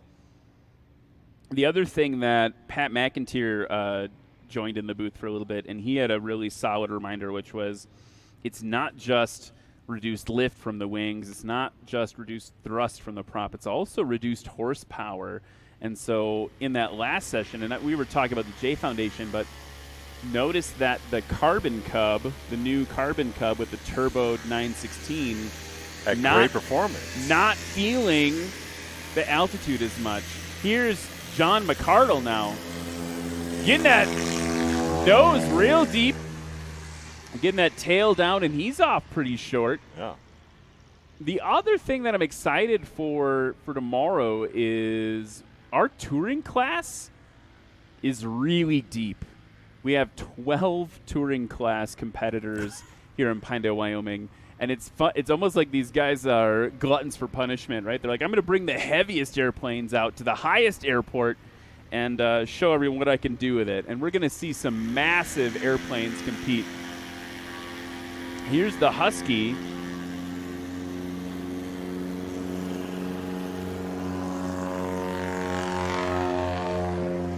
Kind of bouncing along there. Now he's got it off. You can see him working real hard in the cockpit and just yanking as hard as they can to get up. It's a lot of work. Another Husky, this one piloted by one of the rookies. Doug, nope, wrong person.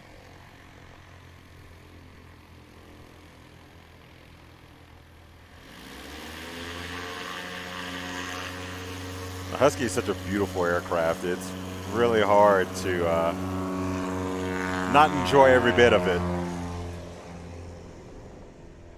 There we go. That was Rob Druin in a 2021 Husky. He's from Afton, Wyoming, so make sure you give him a cheer when he comes back into land. Yeah, Huskies, super pretty. Wonder what's going on with the pitot tube on that one. Do you notice there's like that extra piece out front? Maybe it was was it the pitot tube, or maybe it was a camera mount? Was the angle of attack? I don't know. I got to get a closer look to that. Definitely look at that. And now the Kit Fox.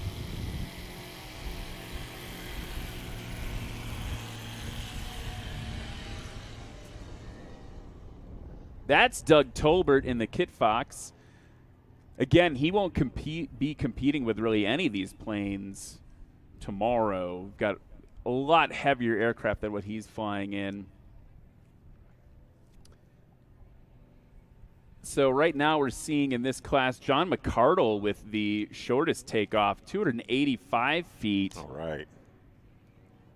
Brad Crawford in the Husky with 350-foot takeoff. Brett Kobe, 600 feet. Rob Druin, 415. And Doug Tolbert, 417 for takeoff distance. And as if on cue, holding it off with throttle. Nope, not going to make it over the line. Brett Kobe with a scratch. If we could hear him really working the throttle to try and stay up, that throttle is going to keep his wheels from touching, or his tires from touching the ground. But he was just a little bit too slow on that last little burst of power, and we had a scratch. John McCardle now in the mall. He is coming out. You want to talk about someone who's competitive. Him and Brandon Corneman duking it out all season. Good over the line for Real John nice. McCardle. Got that stick full back, that yoke full back. Keeping that tail down, that braking action effectively. Now it's time for the Huskies. John McCardle with a combined score of 700 feet on that first run for him. I suspect he's going to have to do a little bit of work to get used to the air as well. Brad Crawford with a good landing and short. That was real nice. I'm going to call that 210. No, I'm sorry. Yeah, let's go with 210. Let's see if you're right. So 350-foot takeoff for Brad Crawford. 209. 209. Well done. There you go. So he's got a combined score of 559 now in the Husky. We've got the next Husky coming in. Rob Druin at the controls.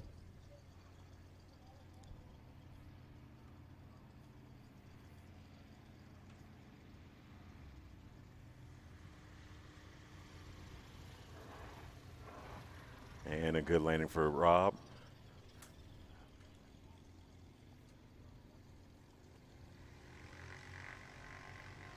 Yeah, even from here, I can't tell what that is on his wing. You see what I'm talking about, though? It's like Yeah. it's like a pitot too, but then there's a little extra like wobbly bit on the front.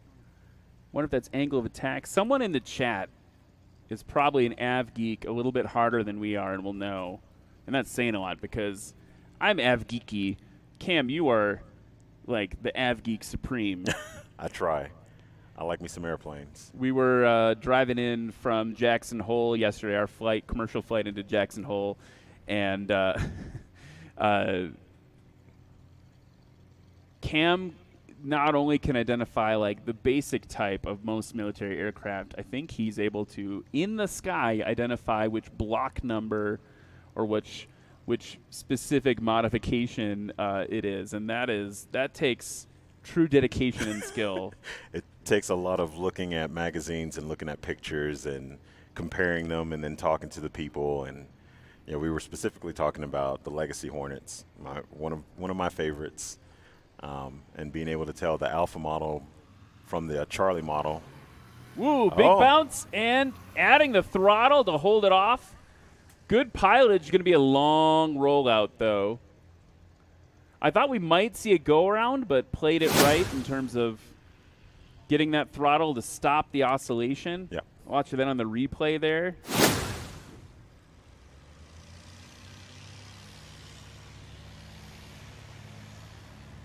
And what's interesting right now, we haven't had a lot of the sport pilots fly. We did have Joel Milloway in the Tiger Shark, but look who's up top right now. Jeff Daly with the shortest combined score in the Badlands Traveler. That aircraft is just dominating. It'll be interesting to see how the other aircraft manufacturers and kit manufacturers respond. Yeah.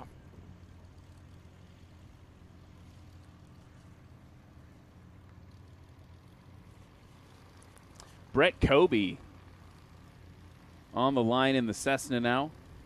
Look at that, beautiful. That is stunning. You've got we can't really call them mountains. Maybe they're foothills. Whatever's the in the backdrop is fantastic. It is the great. Clouds, like every bit of what you want for something out west.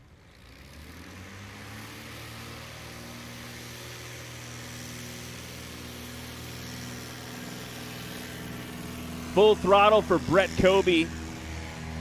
Got that tail up. He's going to get it up and flaps and down with the And he's tail. airborne.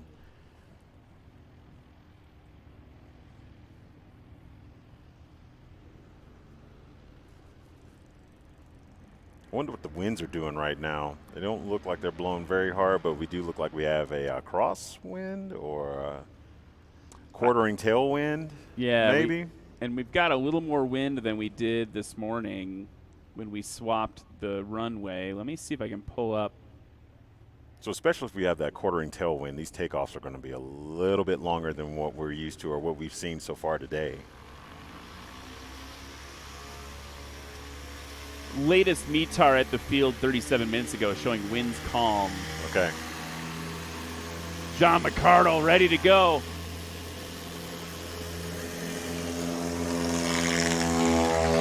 And that's that altitude working against him. You saw him take a huge bite out of it. Got that nose that nose way down towards the dirt and the grass. Yanked that tail back, and it just wasn't ready to fly. Yeah. It's just a lot less air, a lot less dense air over the wing. Here's Brad Crawford.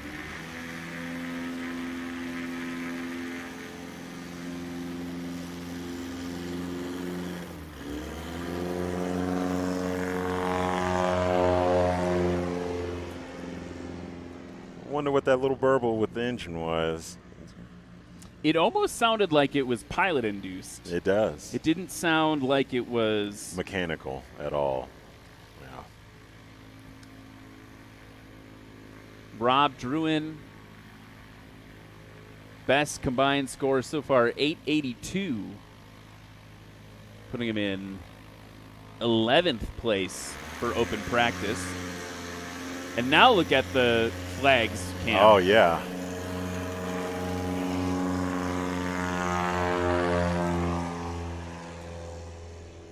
So he had Mother Nature smiled on him a little bit compared to Brad Crawford. Right? It's a crosswind, but at least it's not a tailwind. And look at it's actually stiff. It's a pretty substantial wind right now. I mean, now we're that talking you about said aircraft. that, it's all dying out. Yeah. Doug Tolbert in the Kit Fox.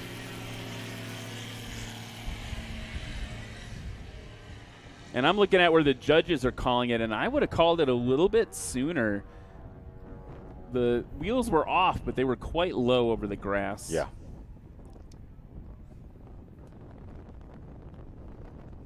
So as they circle on the pattern here, look, we've got Brett Kobe coming in base to final.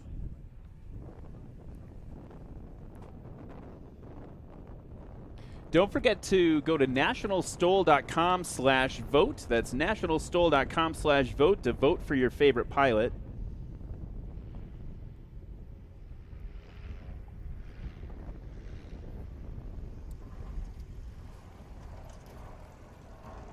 Too close to call, says Lexi on the line.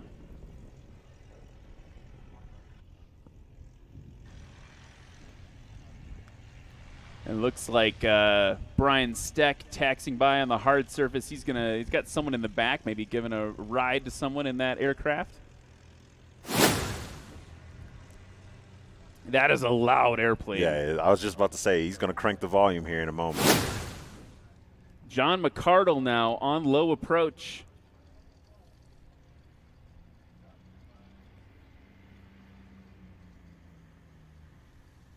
Holding it off. Right. That was right on the line, right on the edge. It got a checkered flag from Lexi. And for the conditions today, like 300-ish? It looks like it from here, but it also kind of looks like 280. Do you want to know how close you were? How close? Not very close. 291.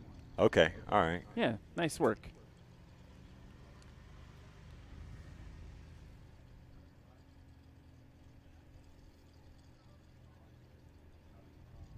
Brad Crawford coming in on short final.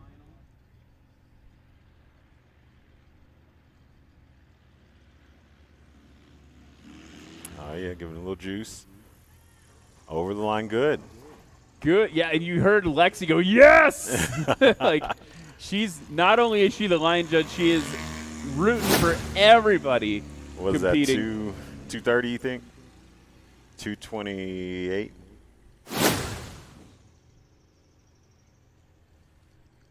Waiting for the score to come in the booth here. 230. All right. So that's the best run for Brad Crawford here in open practice, 559. That last run was 600 feet combined. Robert Druin now in the other Husky. Good over the line and heavy on those brakes. That does look like an angle of attack. You see how it's...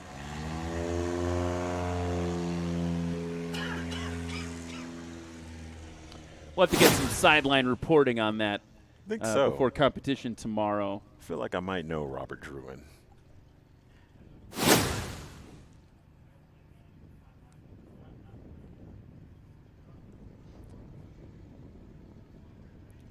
And here comes the Kit Fox. Doug Tolbert at the controls, holding it off. Yeah, coming in a little hot.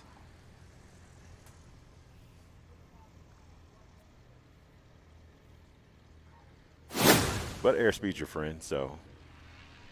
especially in thin air. Yes. So they're going to taxi back right now. While they do that, I want to talk a little bit about another one of our sponsors. We got to talk about FlightHelmet.com. They specialize in sales and service of flight helmets, flight helmet comms equipment, flight clothing, anything flight and helmet related. Guess what? FlightHelmet.com. They're a full-service independent helmet company that services all makes and models of helmets. They also do customization in-house. You can have it like, you want to look like Maverick, they'll make you the Maverick helmet. Yeah. Whatever you want. You can save $50 using code NSTOL50. That's NSTOL50 at flighthelmet.com. We can also talk about Flying Eyes Optics. Ooh. There's sunglasses, and not just sunglasses, but normal glasses. I'm wearing my Flying Eyes glasses right now. They fit great underneath the headset that we were announcing. And then I've got these awesome magnetic sunglasses that attach to them, and here I can put them on. So there you go. Pop them on like that. Take them off like that. Look at that, ready to go in the cockpit. You can actually get your own.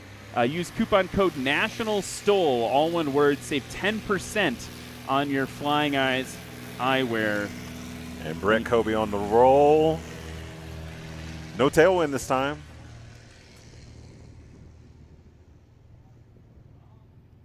Still pretty long. He's still on the ground. I can't see. Harder day for the larger, heavier aircraft. Someone that's not letting that show is on the line right now. John McCardle's best score is 621. Brandon Corrin earlier today in a bigger aircraft. Look at that. We got a fight on our hands. 678 was the best score for Brandon Corrin this morning. A little lower density altitude, but not by much.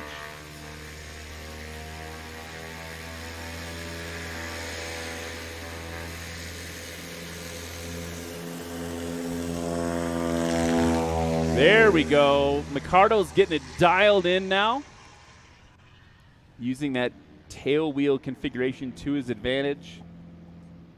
And it's time for the Huskies. Dogfight in every sense. Oh, there you go. I see what you did there.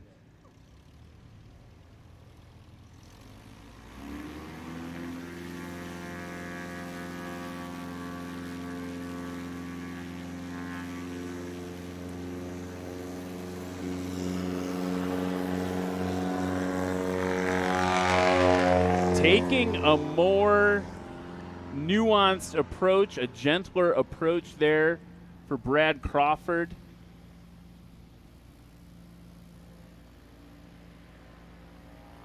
Best takeoff so far for him was 350 feet. We'll see how this one stacks up. Meanwhile, Robert Druin, 292 feet for Brad Crawford on that one. That's a huge improvement.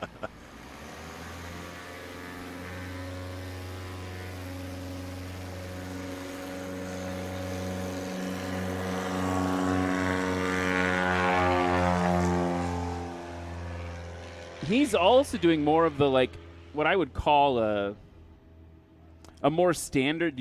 Would you agree with this? A more standard takeoff, right? We're just keeping it in 3-point, right? Letting the throttle take off for you, and then we saw that burst of flaps. The inward control surfaces. If you're new to aviation, folks, the inward control surfaces are called flaps. They increase lift and drag, and you see a lot of the pilots like pop them down real quick to get a little burst of lift to get them off the ground. Kit Fox on the roll. And away he goes. Now, that airplane, if we're doing a little Aviation 101, does not have separate flaps. It's got combined flaps and ailerons, a.k.a. flapperons. And so it's harder to see that activity happening because the whole control surface moves differently. Just a difference with the Kit Fox model line. Brett Kobe on short approach. All right. Good landing. You can see him rocking those brakes real hard.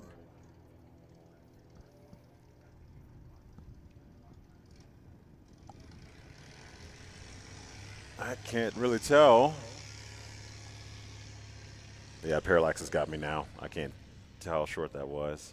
Well, he had a 1,000-foot takeoff, so a long one for Brett Kobe on the takeoff. Let's see what the landing comes in at. 429. Best landing Yeah. of practice for him. John McCardle bouncing it in over the line, getting on those brakes. Tail's coming up a little bit, and he's just hanging on in there, keeping it down. The crowd is really liking these bouncy landings. While you were talking to Julie earlier, I was taking video and I could hear them commenting on basketball bounces and hearing kids talk about how big the tires were. It's really cool to hear that commentary coming from the crowd. Well, and the kids in the crowd, they could be sitting where we are right now because all they need to know is stick full back, heavy on the brakes. That's the name of the game. Speaking of bounces, a little one there for Brad Crawford. Keeping that tail just whoop, whoop, whoop. Okay. Now, we talked about that earlier today. Pat McIntyre was saying, hey, when he was using physics terms. He's like, when the fulcrum extends. He didn't sound like a professor. But when you get to that point, you saw Brad Crawford do that perfectly. Like the tail kind of moved beyond that horizontal point, and it's just kind of going up, even though the elevator is full up, the stick's full back. Yep. And he was putting those little bursts of power in, like, come on, stay down, tail, stay down, tail. That is so counterintuitive to apply throttle while the nose of your aircraft's coming down. So kind of textbook pilotage there by our friend Brad Crawford. Here's Rob Druin now.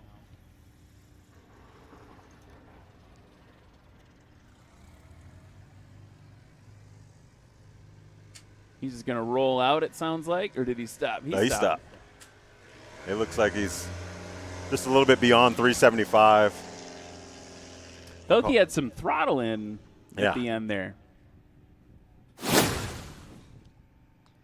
Rob Druin getting some nice short takeoffs in. That last landing, his second longest with 380 feet. Could have been shorter, I think. Yeah. I think maybe he had a little throttle in and forgot to pull it out. Yeah, it happens. And now it's time for Doug Tolbert. All right. Good landing. A little spicy. But he's getting it dialed in.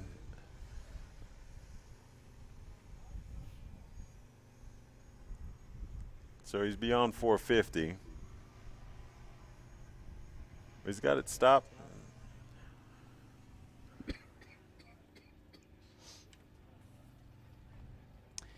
As we reset for the next bit of practice, so I want to talk a little bit about, and Cam, let me know which of these events you're going to be at. Next up, if you want to compete in Oregon, Oregon Trail STOL, September 5th and 6th in Ontario, Oregon's coming up. Are you going to be at that one? I'm not going to be at that one, sadly. My heart is broken. Oh, and I love Oregon, too, so it's sad for me, too. So that's September 5th and 6th. You can register for that. Go online, nationalstol.com to do that.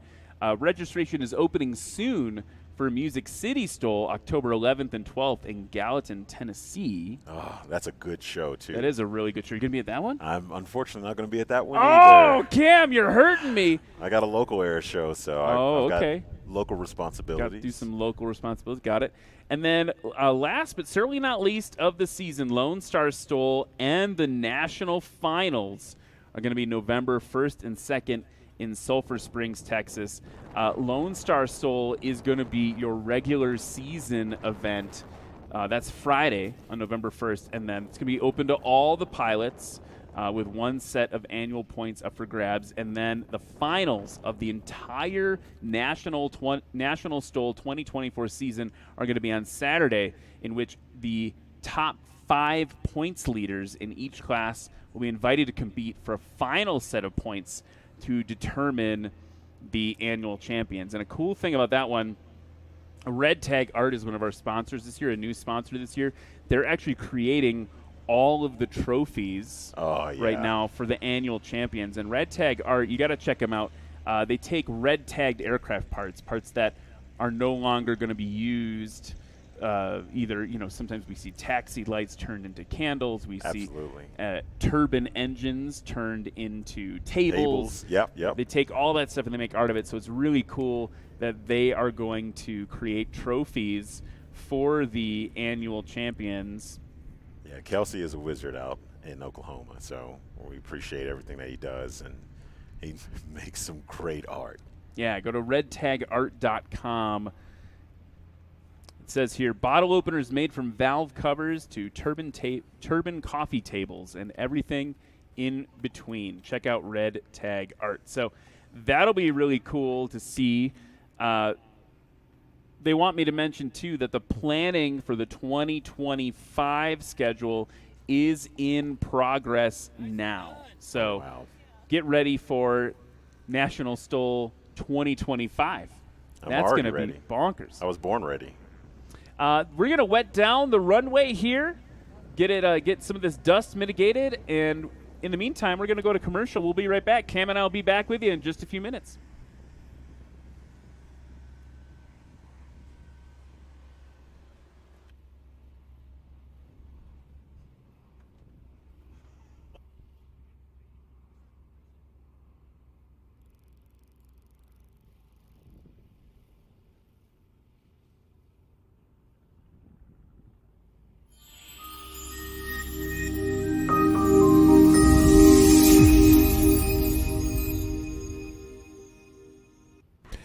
At Aerolids, we believe that innovation is equal parts inspiration and perspiration. Since our inception in 2006, we embarked on a mission to redefine the expectations of aerospace lighting.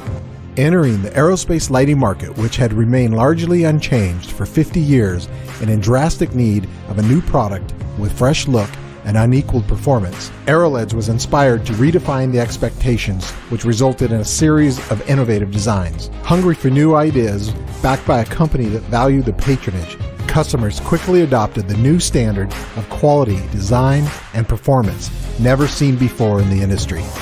Over the past 12 years, Aerolids installation, ranging from the experimental and 23 markets up to the space and military applications, with over 15 tactical military platforms featuring products in both overt and covert operations.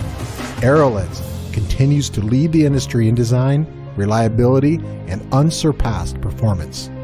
Unique in its presence and unmatched in its perseverance, Aerolids serves the aviation market from one spectrum to the next. From you to you too, Aerolids is redefining the expectations.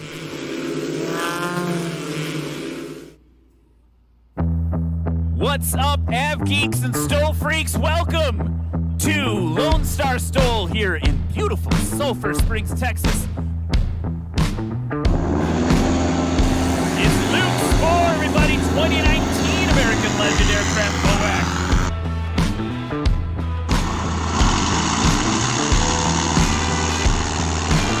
A round of applause for Chuck Olmstead. In the gray and orange MOAC, Brian Shirley, everybody.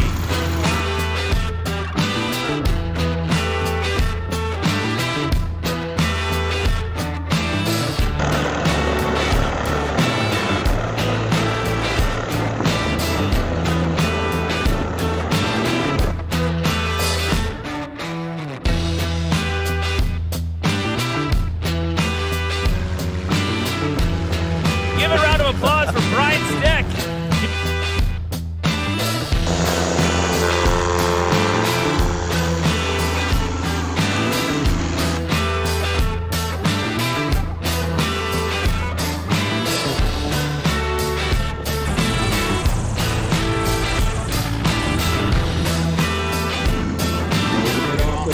It's good. Textbook.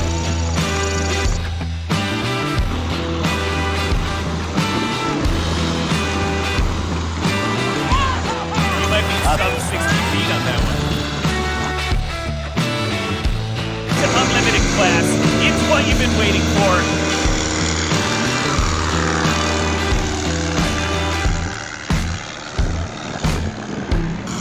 That's right, the Beast Mode MOAC, Colin Kaneva.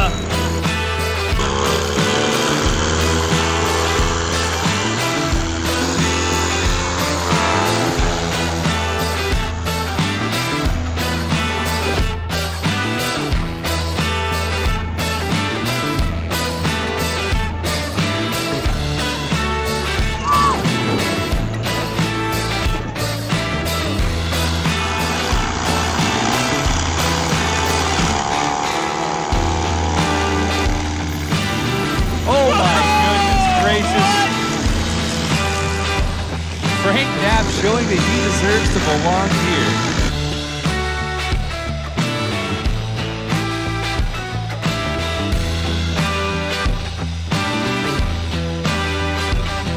Whoa, that was legendary. And we're back with National STOL at Rocky Mountain STOL from a much-needed water break, but you wouldn't be able to tell that just a few minutes ago there's probably a few hundred gallons, maybe, of water that's been distributed on the runway, and that runway's thirsty. Yeah, it's almost dry. It's almost dry. So we're coming up with our next line, our next heat of pilots for our open practice.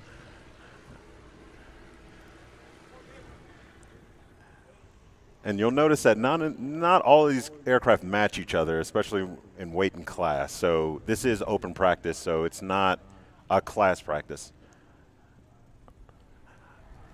We're hearing in our ear from race control. They may be swapping the runway. They're going to make an assessment right now. But before that, let's introduce who's going to be practicing in this next heat. I am super excited, Cam, to see this gentleman back on the circuit in race number 62 from Benton, Kansas in the 2011 Aviat Husky. Look at the tail.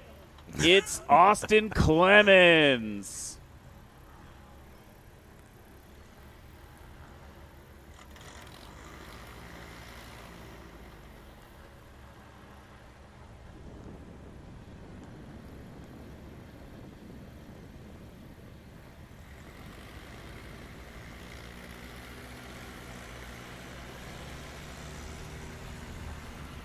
Next up in another Husky, a new name to the circuit, one of your hometown pilots from Pinedale, Wyoming in a 1993 Aviat Husky. Give it up for Patrick Pfister.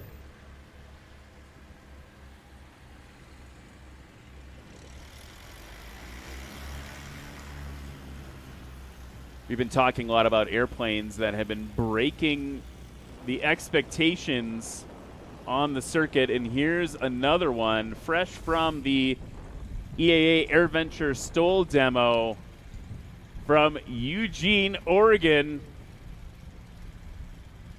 in the 2024 Backcountry Super Cub, aka The Boss. Give it up for race 77, Kyle Bushman. Look at his flaps. It's just a lot of flaps. That's a lot of flaps. That's a lot of airplane. Put that in perspective, because we don't have a banana out there for scale. The floorboards of that aircraft are about chest high for me.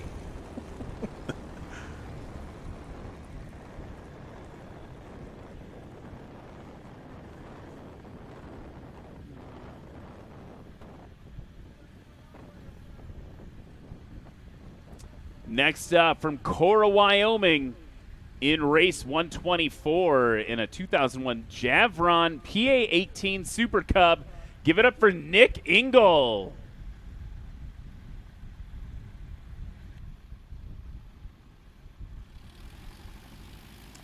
And in a very different airplane than we've seen, in the front of the line in this open practice session. I said it was Hal earlier. It wasn't, but guess what? Now it is. in James Johnson's Rans S7 from Elko, Nevada, everybody, it's Hal Stockman.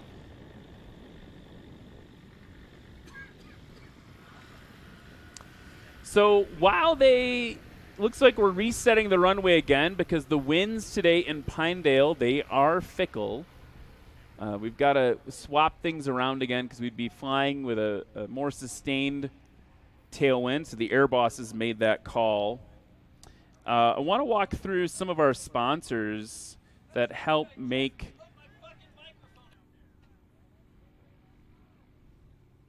this all possible. First, we have to talk about Lift Aviation. Lift's love for flying drives them to deliver only the finest in aviation products to market. They believe today's pilots deserve much more than what is currently offered in the way of products they wear in the cockpit. Lift Aviation is bridging the gap and making products that are stronger and lighter you can trust. And Lift Aviation has 2 helmets they have actually donated to National STOL for rookies who need them. They can borrow them. Check them out from Race Control. They also offer gift certificates to each class winner at every event this year, and the helmet shells to the annual points winner of each class at the end of the year. And so, yeah, that's a big change in National STOL. Safety is so important. Helmets are now mandatory in National STOL, and so for rookies who are deciding if they want to compete, having that access to those helmets from Lift Aviation is absolutely critical. Also want to talk about Aero LEDs. They're an industry pioneer and leader of LED-based aerospace lighting. Designed and manufactured in Boise, Idaho, Aero LED's state-of-art LED aircraft lighting solutions are designed with the focus on performance, efficiency, and reliability. You see these LEDs in everything from experimental aircraft, certified commercial rotorcraft, aerial firefighting, UAVs, and even all the way up in space. So Aero LEDs serve every spectrum of the worldwide aviation market, and they also offer gift certificates as prize considerations to our pilots. And then want to also talk about, I was sucking some down this morning, this great coffee. It's a new sponsor for National STOL this season, Legendary Aviation Coffee Company, where aviation passion flirts shamelessly with the seduction of coffee roasting, a premier air-roasted, small-batch, single-origin, specialty-grade, direct trade with a promise of never bitter, always better, bougie coffee. Check it out here, Legendary Aviation Coffee Company. You can join this caffeinated joyride, and let's elevate your coffee experience to new altitudes. So you can check out their logo here on this cup, because life's too short for bitter dumpster fire brews. That's their words, not mine. Use coupon code STOL10 for 10% off your order over at Legendary Aviation Coffee Company. Never bitter, always better, bougie coffee. And it hits the spot. It does hit the spot. So we appreciate all of their support. And last but certainly not least, for our annual sponsors, we want to talk about iFly EFB. They're the most complete EFB app for Android. Whoa, hey, hello, jets. Yeah, nice Falcon jet coming in. Woo, there we go. Like that. Like a little jet action while we reset the race course here. iFly EFB is the complete EFB app for Android, iOS, and Windows that has all of the advanced features pilots want in the most intuitive flight planning and navigation solution on the market.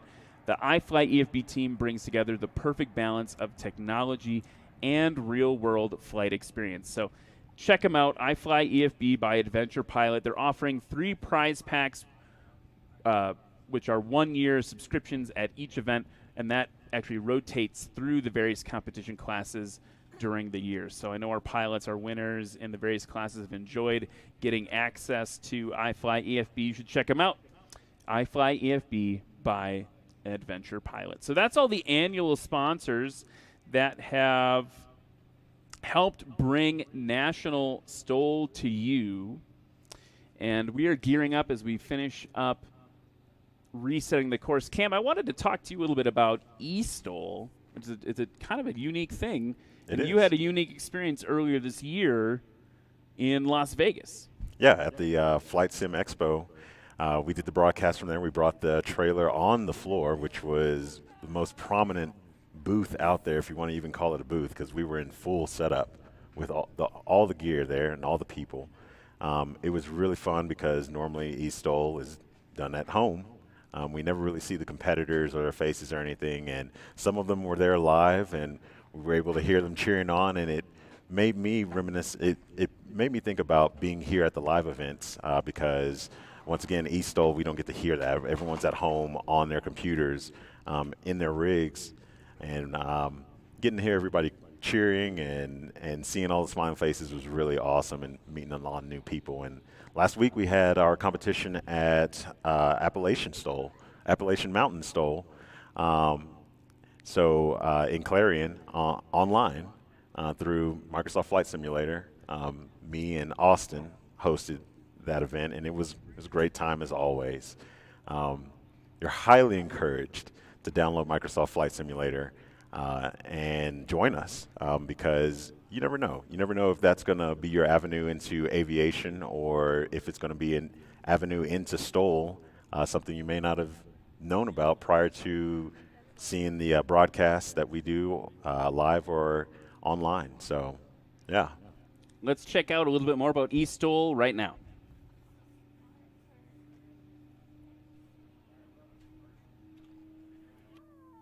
What's up, Av Geeks and STOL Freaks, everyone? My name's Ryan Dabrowski. Below me on your screen, the legend himself, Burstix TV, in Jennings, Louisiana for Swamp STOL, eSTOL today.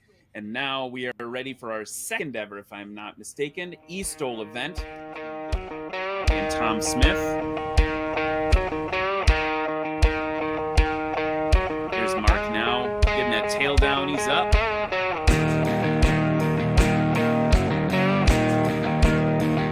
Smith now, whoa, with a little bit of a problem.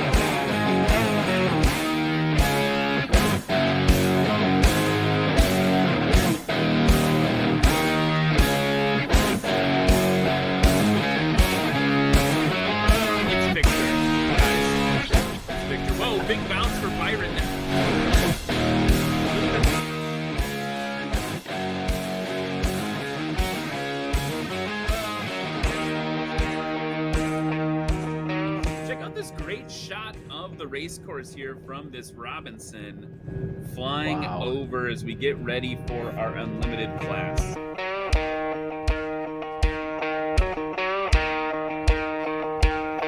It's on Microsoft Flight Sim over on flightsim.to. The Rans S6S. Coming in hot.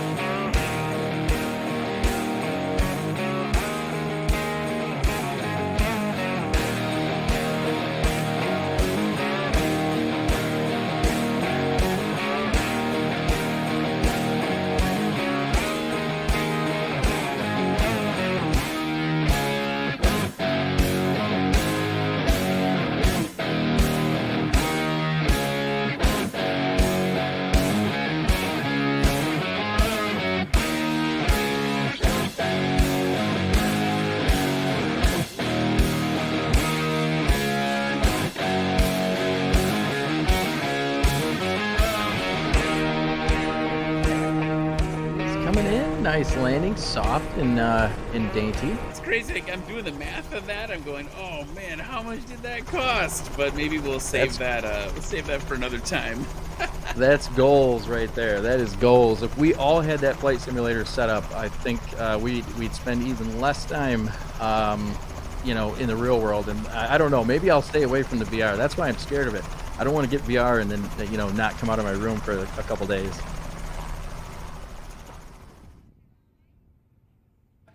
And we're back. We've switched the runways, or at least we're still working on switching the runways here at Pinedale. Yeah, wind's been changing. Wind's been a little finicky. We've got some aircraft that are spooling up now. Yeah, we're back. We're back. The line is being repainted over here, but look, in true what is turning out to be Pinedale fashion, look at the way the flags are blowing now. Now that we've switched it all, we've switched it back to... And the time it took to switch to the runway, we've got a tailwind again here in Pinedale, Wyoming. So we'll see how we figure that out.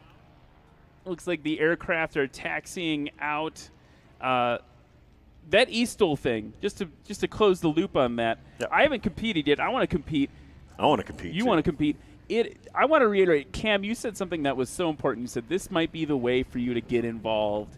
And e-stol has been something that's, no pun intended, totally taken off this year. You've announced for it a handful of times. I've announced for it, I think, once or twice. And the passion of that group of pilots, we have a Discord server. You want to go to nationalstol.com/chat. Thank you. You want to go learn about that more, you can get on our Discord server.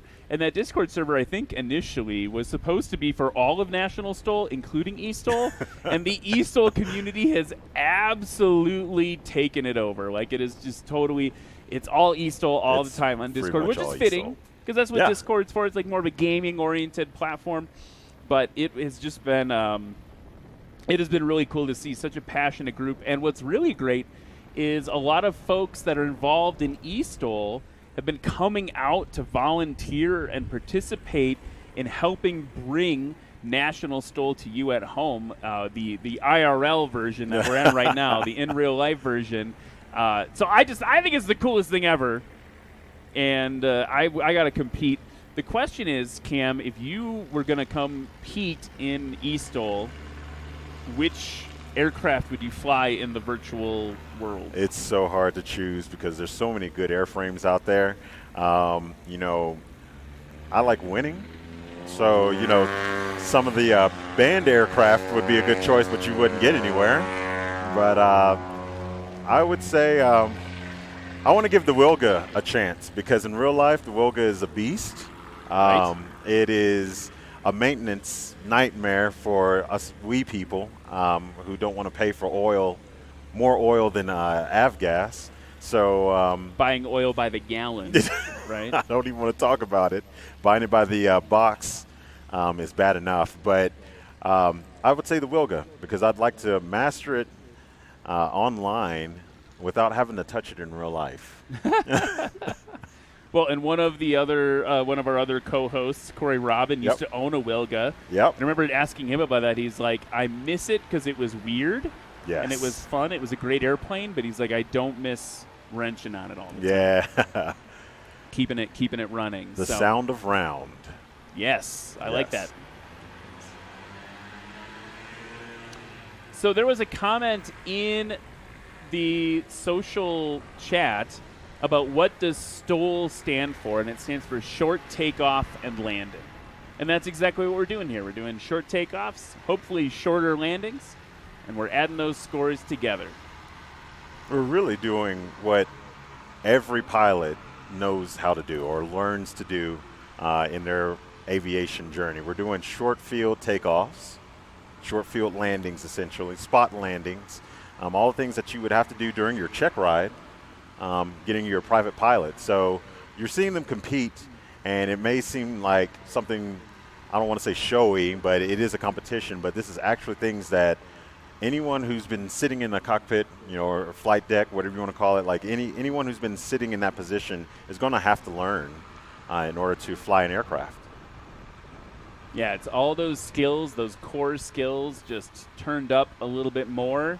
And you heard Pat McIntyre at the beginning of the practice session talking about how he went from rookie to he didn't say this, I did. I said he's one of the most feared sport class competitors in his RANS Absolutely.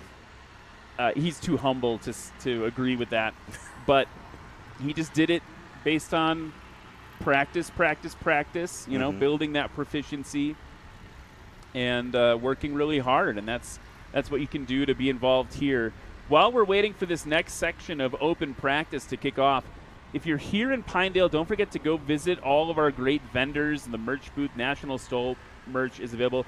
You can also go to the Jae Foundation booth.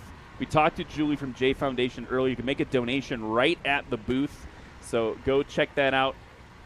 You got some time right now as we get ready to kick off. Weather right now, 7 knots from 280. So we literally are. It's coming out the west pretty much. Yeah. Look at those flags right now. They are howling.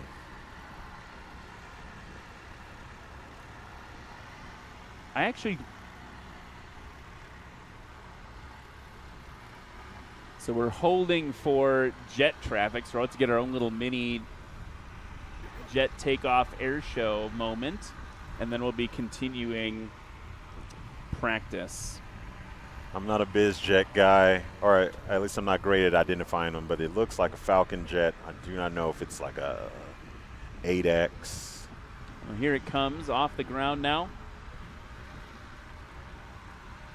But we do like the big tri-jets.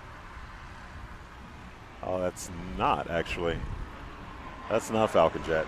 I take it back.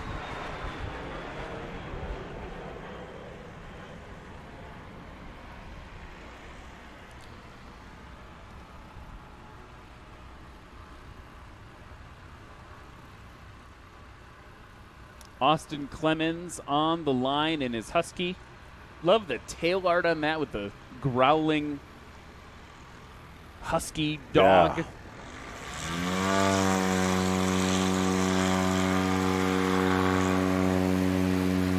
We're going to see some longer distances here because we do have... So this is actually interesting, Cam. What is happening? Because look at our flags. And then look at the windsock just beyond wow. it. Yeah. So our flags, and because I was confused earlier when I just read with the weather, where the weather is, the wind meter for the weather, the live weather is getting totally different wind direction than what I was seeing by the flags, and I was like, yeah. I'm confused by that. Look at, we're showing a headwind on the windsock at the airport, but we've got definitely like a tailwind type situation going on absolutely. At our sponsor flag. So that's a little confusing. Yeah, because you can see Austin on downwind right now, and he's going pretty slow when he should be smoking it. So we definitely have a stiff tailwind, and that windsock is a liar, just like the one that's on my local field where my airplane is. It's a liar as well. Kyle Bushman on the line in the Boss. That thing is huge. If you get a chance while you're here in Pinedale, go up and take a look at it. It's a brand new aircraft. A lot of horsepower. He's going to get that tail up. Waiting on the flaps. And just eases them in, and he is off. That thing is a beast. Corey Robin, our friend on the mic, says that that airplane looks like it's shoveling the air out of the way. I agree. That's the 4 place. I think last year he competed with the 2 place, and it was still a monstrous aircraft. Yeah, I mean, there's room. It's so roomy in there. There's room for 4 people, and then if there were seats in the cargo bay, you'd have even more people in there. There goes Nick Engel in the Javron Super Cub from Cora, Wyoming. And Hal Stockman now on the line. The most famous man on the internet who's not on the internet. And it looks like he's got a headwind, so we should see a good takeoff from him. Good short takeoff. There we go. Yeah, Still around 200 feet. Still longer than normal from Hal Stockman, but like we've talked about, super high field elevation. New airplane for him. It's a way high. He's not flying something that he's flown all the time. Here's Austin now coming in the Husky. Holding it off with the throttle. Good over the line. Masterful performance. Really well done, Austin Clemens. And we definitely have now the flags. Look, in just one takeoff and 1 landing, we've got a strong wind coming right through the window in the announcer's booth. Yeah. It's like a direct headwind for us, which would be a left crosswind for the pilots. Oh, scratch. And a scratch, but look at how deep he had to get into that slip to keep the crosswind correction going. So the winds here at Pinedale, we've talked a lot about density altitude, but definitely, since we're on our 3rd runway orientation today, the winds part of the story as well.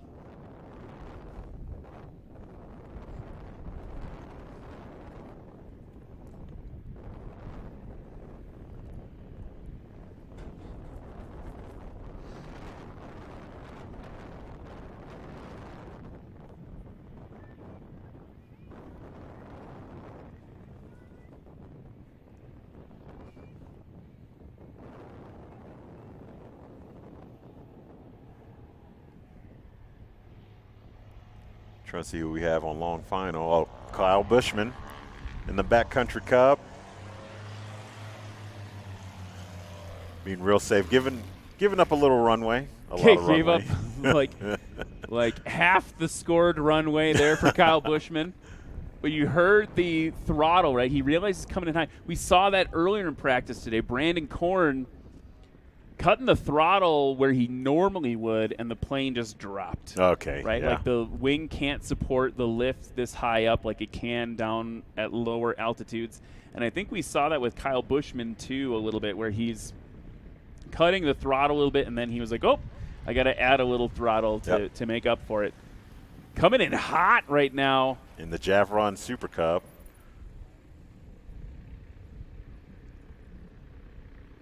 Nick Engel getting it stopped. He had a great takeoff, actually, 180 feet. Wow.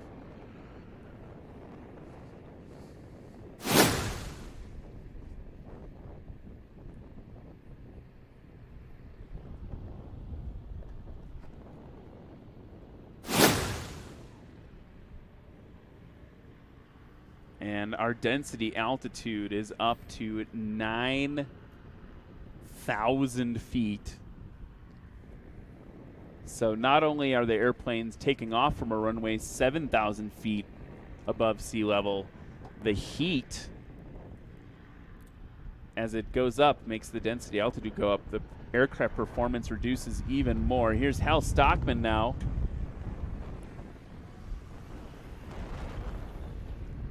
Very accurate considering all the other folks on this run. He's doing his classic Hal Stockman turn off the motor thing there. Which is super convenient, especially for those Rotax-powered aircraft. Such an interesting sound when they shut down or when they start up. There's a lot of knocking going on, and even experienced pilots always have something to say about it. Well, yeah, because we're used to the more standard Lycoming or Continental engines that freewheel down. Mm-hmm. Make that cool noise that Austin's airplane just made with a little whistle. Yeah. So Austin's on the line now, ready to go. He has a combined score in his first practice run of 382 feet.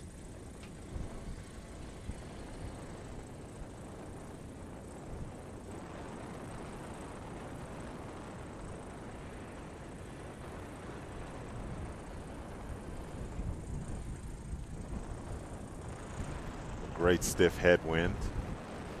So yeah, that's the fourth time in 10 minutes that we've talked about the wind changing direction. Austin Clemens now getting that tail nice and high, blowing a ton of dust, and he is off. Ooh, nice and short for Austin Clemens. Right around 100, maybe 155, 160 feet.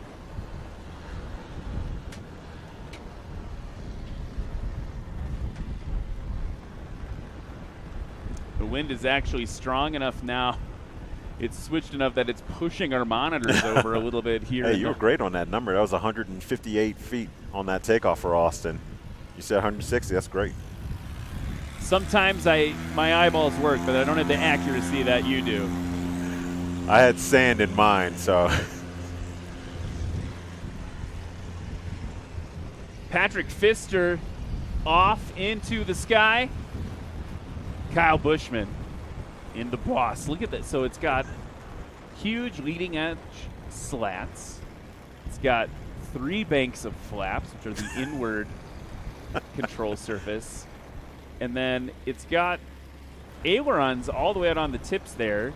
Little bitty ailerons. They, for folks at home that are new to aviation, ailerons are what control the roll axis of the aircraft. You want to roll it left or right. And then while we're doing that, the elevators on the back, we've talked about that a little bit today. That's what helps you go up or down. We call it the pitch axis. And then the yaw axis is on this aircraft, it's the red bit on the tail is mostly the rudder. There's a little bit of white on it. But if you look at the very back end, the yaw, which is where you like rotate basically left or right versus rolling on your side left or right, that's the rudder at the back of the aircraft. And so what's impressive about the Boss is it is tons and tons of flaps, huge wing, and everything in there is about flying slow. Are we holding for some jet traffic, looks like, maybe? Look at this pretty boy.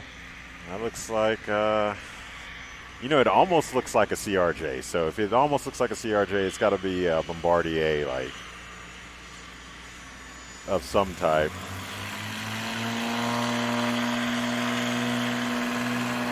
Kyle Bushman giving it the beans. Tail nice and high. Timing really nice. Oh, yeah.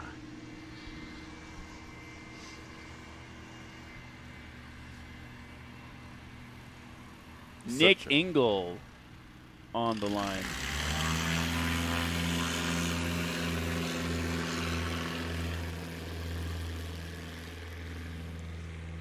All right, nice three-point takeoff.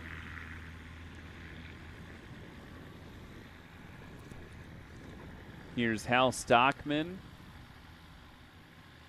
in the Rands S7.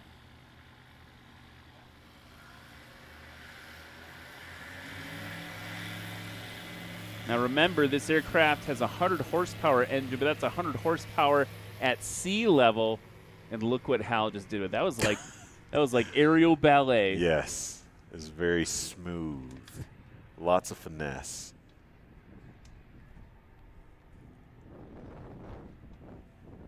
And we have a nice full pattern here.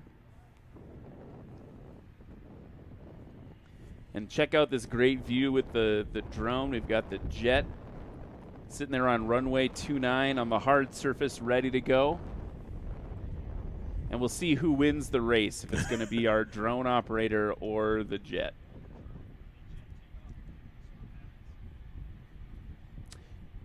Don't forget to vote for your favorite pilot, nationalstol.com/vote. nationalstol.com/vote. I don't believe you can vote for the jet pilot sitting here, though. And I'm sure the jet is just waiting for cross traffic to be clear from our departures. We hear him spooling up.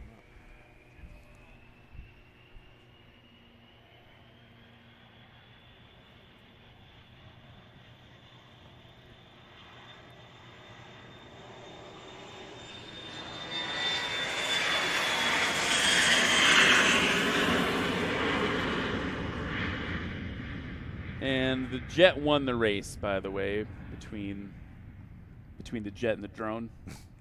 Yep. The jet won. Oh, yeah. Using up all the runway, too. Yeah. That's pretty cool. All right, well, now what I'm guessing happened is the air bosses had to send our pilots on an extended downwind to make room for that departure. They're also going to want to be mindful of wake turbulence from that aircraft as they come in. And I said that, but look who it is. Austin Clemens, short final. Little throttle, little throttle, little throttle. Oh, good, right man. over the line. Yeah. Waving the elevator a little bit at us there. Some flipper action, if you will. You can touch down the tail wheel before the line. That Yes. is totally fine, and we Absolutely. saw Austin do that. Textbook. Putting on a clinic, as we were saying. A total barn burner. Just channeling our friend Corey Robin here a little bit. Missing him. Missing him and Tina. And look at the slip we've got coming in. We definitely have a crosswind from the left. Little bit of throttle there added, holding us off. Very nice. He's just got to get it stopped now. Come on, Patrick, get it stopped.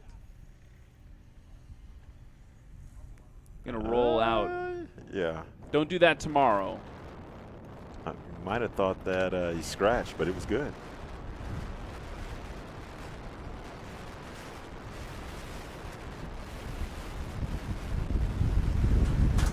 Whoa. We have a lot of wind in the booth. Sorry, we're reacting to Things getting blown over in the booth here with that gust. Look at the flags now. We've got definitely a hard crosswind from the left. There we go. Everything's fine. And here's Kyle Bushman on short final. Look at those flaps drooped, holding off a little throttle. Good over the line. Oh, yeah. And now he's going to get those giant tires stopped. Looks like almost 175. Yeah, it looks good.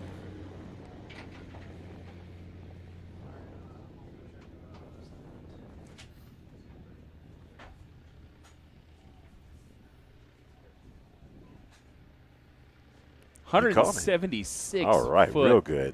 Yeah, that was an excellent landing for Kyle Bushman. We don't have a takeoff score for him on that.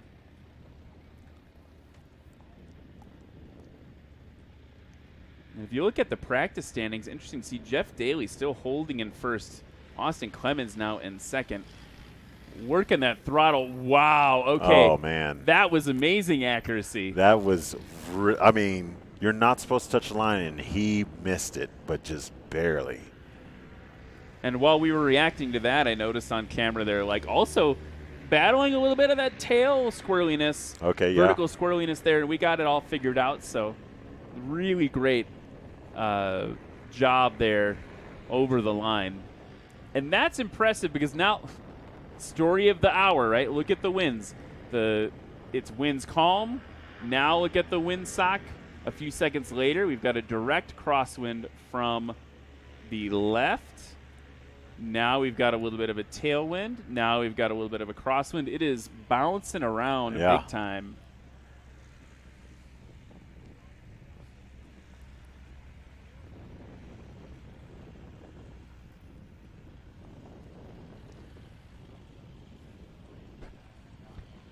While they taxi back, we got to talk about some of our Rocky Mountain STOL specific sponsors. First, we need to talk about Genuine Aircraft Hardware. Their motto is, how can we help you keep them in the sky? Here's Hal Stockman actually coming in with a healthy scratch. Genuine Aircraft Hardware has really cool swag. We got that guy Frank we saw on the screen there. Yeah. Coasters, coffee samples. You can visit Rocky Mountain STOL merch booth and take your picture with a life-size Frank this weekend. All right. Maybe you and I will have to go do that. Absolutely. You should have a good T-shirt on him right now. So we've got some new aircraft taxiing up to the line. Also want to thank the town of Pinedale, who provided a travel and tourism grant. And they've been coordinating the safety, the setup, as well as the use of the FBO hangar here in Pinedale. So thank you so much to the town of Pinedale for your support. Flying Cowboys Contractors, another one of the local sponsors, helping bring this to you. Western Wyoming Aviation, that's a brand new local flight school. So if you've seen this weekend and you're going, whoa, I have to do that, you can do that right here at Pinedale. Western Wyoming Aviation is going to take care of you. Pinedale Computer, that's Emblem Aviation's go-to for all things tech. They help the Sublette County residents with hardware and software needs, including physical repair, data and account recovery, purchase assistance, networking, home theater, antivirus, malware, all the computer stuff. Pinedale Computer can help you out. They actually helped us out. Yeah. We had a hard drive fail on our broadcast team, and we brought that to them, and they got us sorted out in a matter of hours. Rocky Mountain Power Sports. You can see Bree shuttling people from the parking lot to the stands in a four-door Can-Am Defender. You want to pick one of those up, call Rocky Mountain Power Sports. And, whoa! Oh, man. Someone's cooking with gas right there. Right. Is that a Lancer? That was... That's what it looked like. She was a beaut. Oh, that was yeah. a really good-looking airplane. Black Mountain Rental. We got to say thanks to them. Donated a generator for all of our food trucks. Oh, yeah. I saw it out there. It's very hefty. A Very hefty industrial. generator. And here we go now with more practice kicking off. Patrick Pfister throwing some dust back at the other competitors. Pulled just a little early. Airplane wasn't quite ready to fly.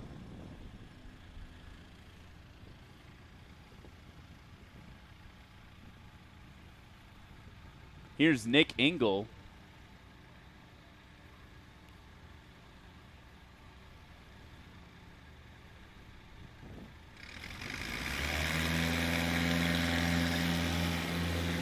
Giving Hal Stockman a little bit of a dusting. Timed that one better. Yeah. That was real nice. Settling down, but has it under control. And Hal Stockman now on the line. Notice he's cheating into the wind a little bit. That left main on the line. That right main a little bit of ahead because he's trying to get that crosswind from the left on the nose of the aircraft. You can see that from the drone right there as well. Nice takeoff for Hal Stockman. Every time I've said it before, but to me he's like we were talking cars yesterday. He's like the Lotus. Yeah. Like the Lotus of aviation. Hal Stockman for you folks.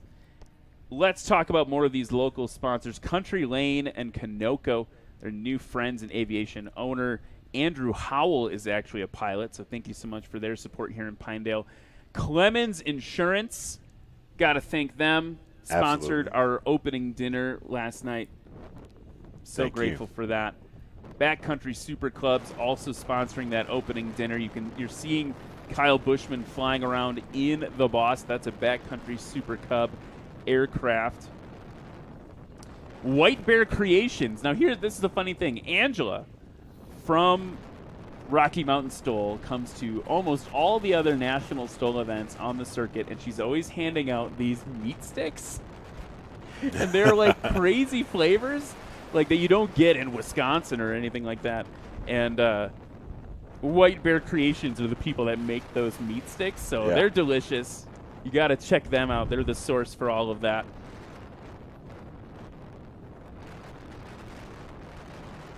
Got to thank our friends at Napa Auto Parts, Pinedale Auto Supply. They've been supporting Rocky Mountain STOL for 3 whole years. Aircraft Spruce and Specialty made a donation as well as some swag. And here we go, coming in hot. That left wing down. Good over the line, that's though. beautiful. A lot of energy to dissipate.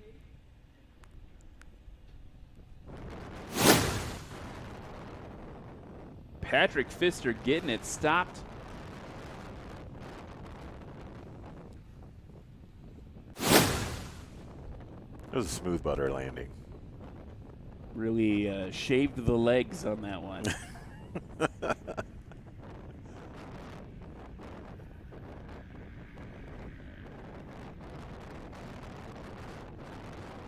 Nick Engel on the low approach, holding it off of the dirt. Little burst of power, good over the line, gave up maybe 30 feet. So not our most accurate landing, but best takeoff for Nick Engel was 170 feet. Best landing, 204. We'll see if this one can best it. I think it will. 200. Nice. So we're starting to see this wind is really helping offset the density altitude. Yeah. Last 2 folks from the local side of things we got to talk about. Again, we couldn't do this without you. Bringing a national STOL event to Pinedale, to anywhere, is a massive undertaking. All the volunteers and all the sponsors for each event really making it possible. Kendall Valley Lodge and Tempest. And Hal Stockman floating it in. A little bit of a bounce, getting rid of those flaps. Sub 150 for Hal Stockman. So Kendall Valley Lodge, again, thank you for your support. Owner Sandra Wright and her husband Justin are tremendous outfitters. Check them out. And then Tempest donated a prize worth $250. So just a lot of support there. And check it out, Jeff Pohl now in Dirty Bird, making the sky a little dirty with all that dust he's kicking up. That was a fancy landing pirouette there. Oh, Parking yeah. Pirouette.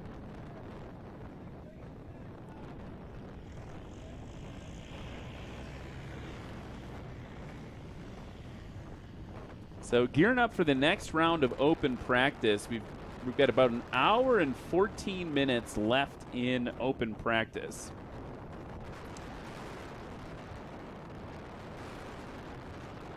Want to take a moment to remind everyone that we were just talking about the volunteers. Like, this could not happen without the volunteers. And if you are watching at home or here in the crowd in Pinedale, find the closest National STOL event to you. Go to nationalstol.com and register to volunteer. It is so rewarding and so fun. You're going to meet a great group of people. I mean, Cam and I are all right. Yeah. You know, we're cool sometimes. Yeah, so you can hang out with me and Cam. Yeah, absolutely. But other people, too, are cool also. There's a whole line of judges that are out there that are full of cool. There are a whole bunch of cool people. They're actual pilots, most of them. So, I mean, there's no shortage of people to hang out with, no shortage of people to fly with. You can do what you want. I mean, come enjoy a whole bunch of good people and a whole bunch of good flying. It's definitely, it's a family. Like, we talk about, like, our STOL family, and there's definitely a family atmosphere here, and you're going to love everyone you meet. Everyone is great. The other thing I wanted to mention before we get on to the next round of practice is we've talked about the merch booths and the vendor booths, but if you go to the Rocky Mountain STOL booth, don't forget to throw a raffle ticket in for that one wheel. Oh, yeah. Do you one wheel? I don't one wheel, but it's slowly just infiltrating my mind, and I want to say it's the official transportation of backcountry flying. That's right. Well, it fits really well. I mean, because it's only like this. It's like this big, right? Like, and it's heavy. There's batteries and a big wheel, one big wheel. But it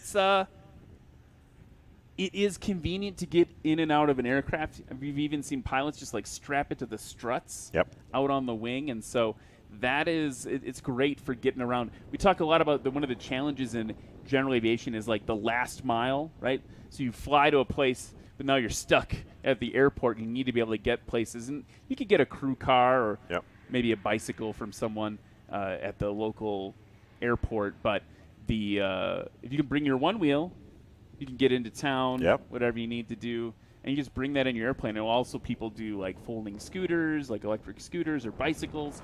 But the one wheel has really captured the passion of the STOL community. I don't know if that's Trent Palmer's fault or whose fault that is, but you can see him all over at STOL events. So you could have your very own. Go throw a raffle ticket in this last hour before practice completes. Go get your photo with Frank, too. Yeah, get your photo with Frank.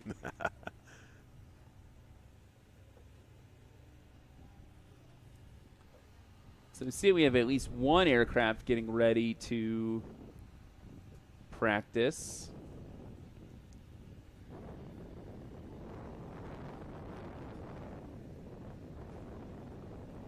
I'm just loving the scenery brought to us by CW, our drone pilot. White Squirrel Aerial Media. It's just beautiful out here. Puffy clouds, foothills, big sky country. A little dusty, but it's good to get some protein in with your air. Yeah.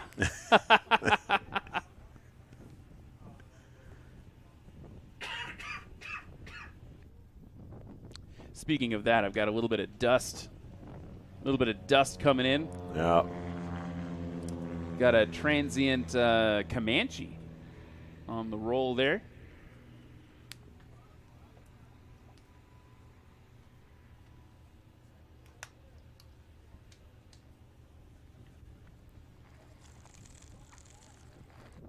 And folks at home, don't forget to drink water. especially the folks out here, stay hydrated.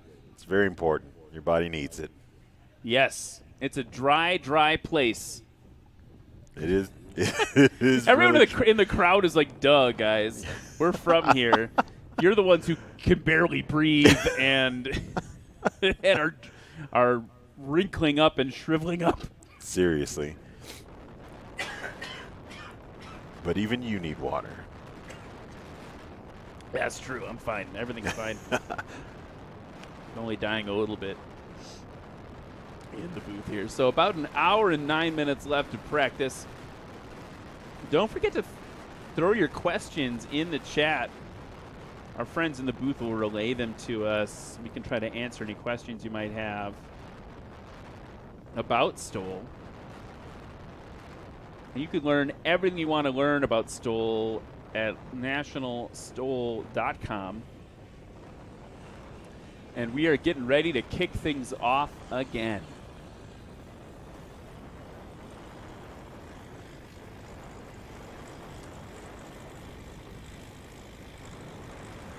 In race 150 in a 2019 Carbon Cub FX3 from Carefree, Arizona, it's Tom Matzenbacher.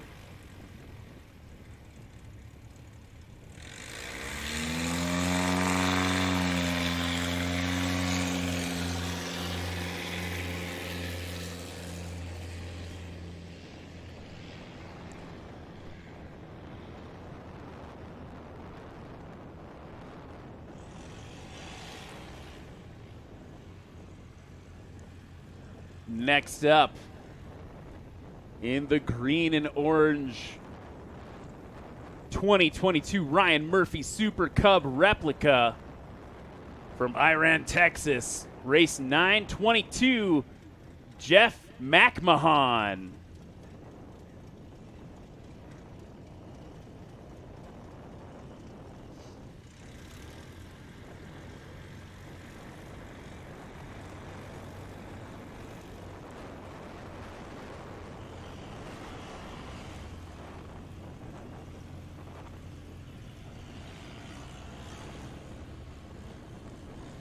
In race 14 from Belgrade, Montana, in a 1991 Christensen Husky, it's John Luton. And look at this. This is a new airplane for me.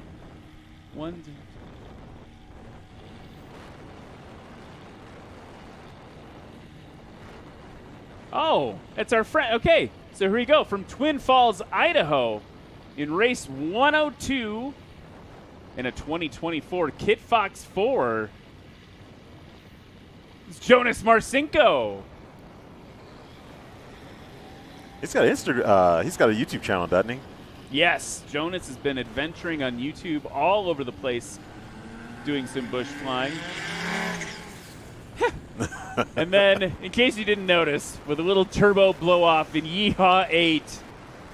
In race number 44 from Nampa, Idaho in the 2022 Just Aircraft Wild West Aircraft Highlander XL. Give it up for Steve Henry.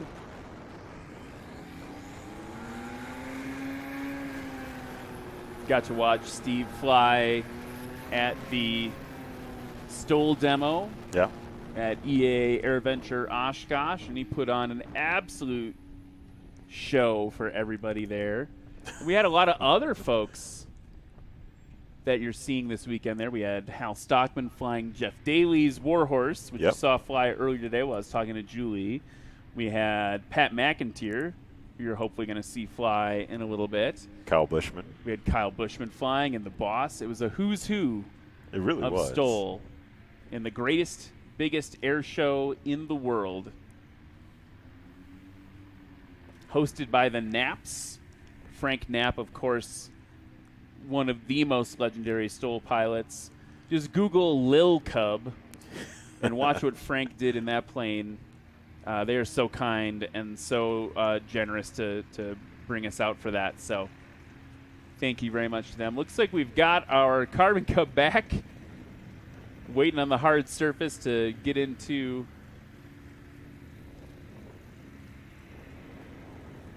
Tom Matzenbacher. Oh, I'm sorry, Tom. Tom Matzenbacher. I like that name. Yeah. It's a very aviation sounding name. Yes. I feel like how's your Matzenbacher? Fine, thank you.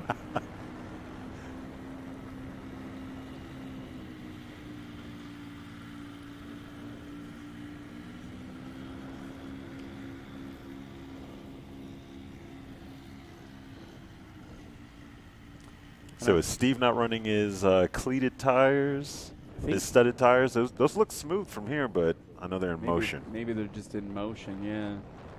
Now here's what's interesting is Jonas is running a Rotax 912. It's the Hal Stockman Big Bore 105, but it doesn't sound like that to me. It doesn't sound like it. Maybe when he hits the line it will, but it doesn't. It sounds more like a Yamaha to me. It's very interesting. Anyway, here's Tom Matzenbacher now on the line from Carefree, Arizona. Been flying since 1986. His first aircraft was actually an auto gyro he built in his parents' garage. He's flown everything from hang gliders, helicopters, sailplanes.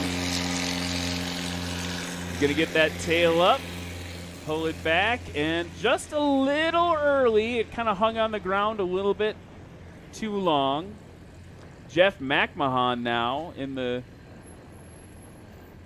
2022. It's basically a carbon cup, is what I've been told. Yes. From Iran, Texas. He actually bought this cub for his adult sons to learn to fly in, and here he goes. Off nice and short. Oh, yeah. He's one to watch on the circuit. Subs 175 on that takeoff.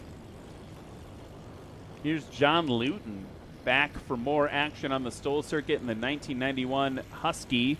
A Christensen Husky. Yeah, so before the Aviat switch for that aircraft, he's a bronze sculptor and a big game outfitter.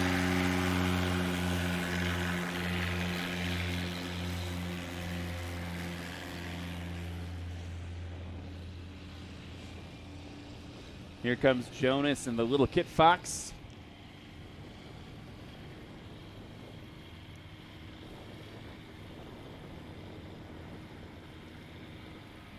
He's got studded tires too. That's nice. Taking some hints from Steve Henry. Yep. And off short man. for Jonas. I was not expecting that. That was really well done for Jonas Marcinko. Look at the flaps on Steve Henry's airplane. If you've never seen this airplane fly, it's loud. So maybe your kids, you want to plug your ears a little bit on this one. How many degrees do you think those flaps are? It almost looks 90. All the degrees. Oh, man, come on. Even at this altitude, that turbo 400 horsepower engine has no problem just wrenching it into the sky. Oh, man. That was something. That was wild.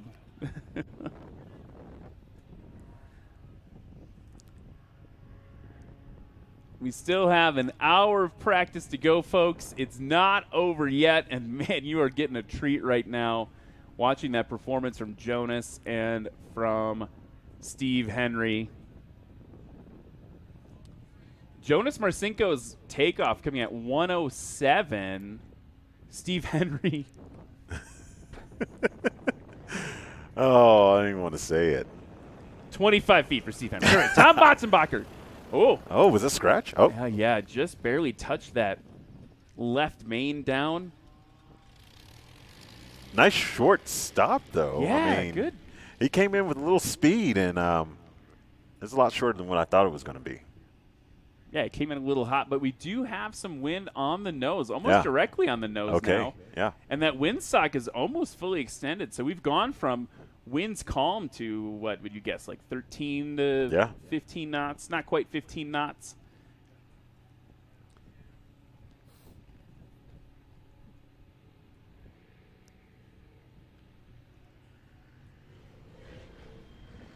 McMahon. Ooh, working that throttle. Man. Yeah. You could hear the angle of attack horn, Yeah, stall yeah. horn going off in the cockpit here in the booth.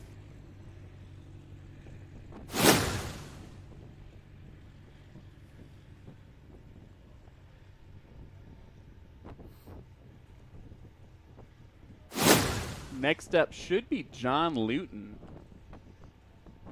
in the Husky.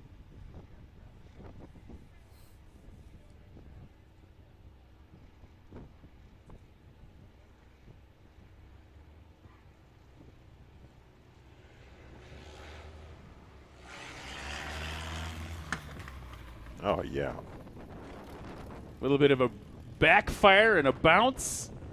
I think that's what the kids came for. You got your bouncy bounces on those big tires. 271 was his takeoff this run. Let's see what the landing number comes in at.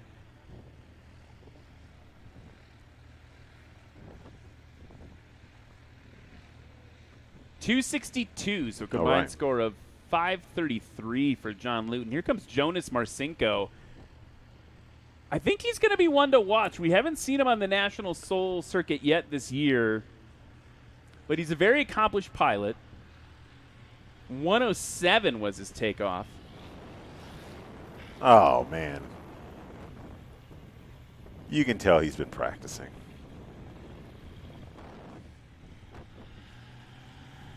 So looking like 140, 135 maybe?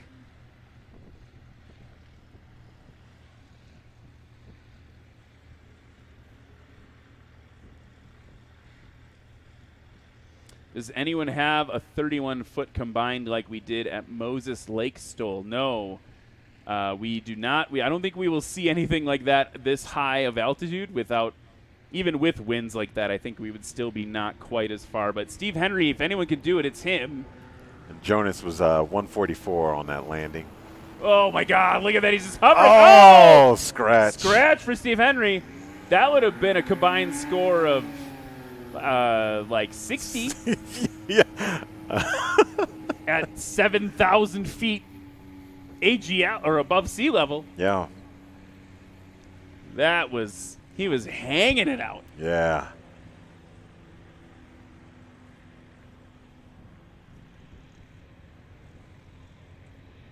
I always wonder during practice who's holding back.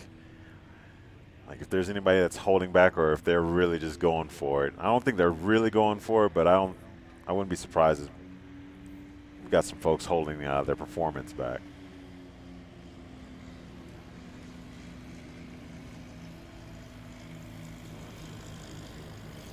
And it looks like we've got some Huskies coming back to either play with us or to depart. We'll see. Robert Druin and Brad Crawford. I think Robert is a test pilot for Avionics, if I'm not mistaken. I think he rings out Pitts as part of his regimen. Mossenbacher on the line in that Carbon Cub FX3, so it's one of the newer designs for the experimental side of Carbon Cub. Grabbing a little bit of bite of headwind out of that crosswind. Yeah.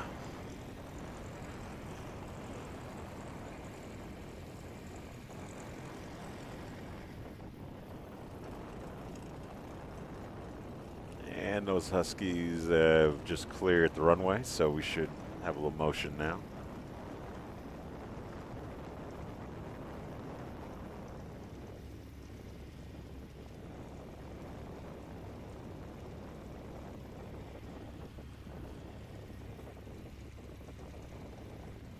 I don't always like checkerboard on the tail of an airplane, but it looks good on that one. Yeah, it does look really good on that one. It's kind of slanted, so almost like an italicized checkerboard. The illusion of speed. If I'm not mistaken, the FX line of carbon cubs are some of the faster ones. We've been working on that wing shape to get it a little bit. It's not the same as the what's the EX? The EX, yeah. And the NX maybe? Or NX, I think is what I'm thinking about. Or EX NX, yeah, that's the fastest one they make, I think. But it sounds beefy. I noticed on the last takeoff, my seat was vibrating. Let's just double check.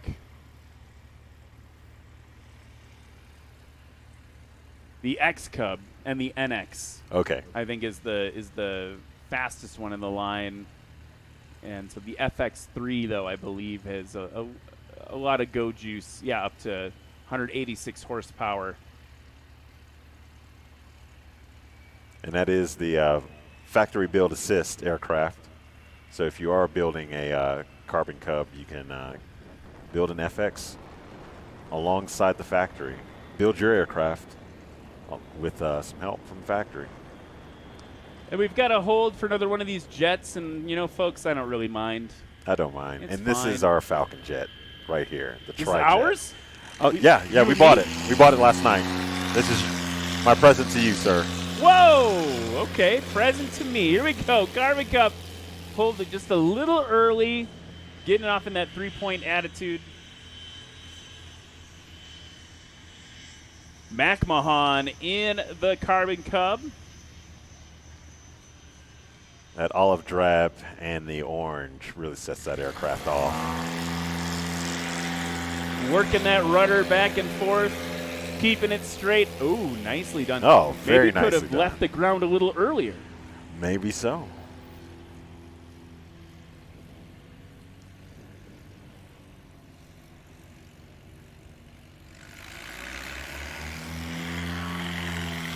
John Luton in the Husky, getting his tail up. And again, I think that was off sooner than people thought it was. Yeah. I was about to say, like, pulled a little early, but then I looked at the mains and saw that they were like an inch or two off the grass. Here's Jonas.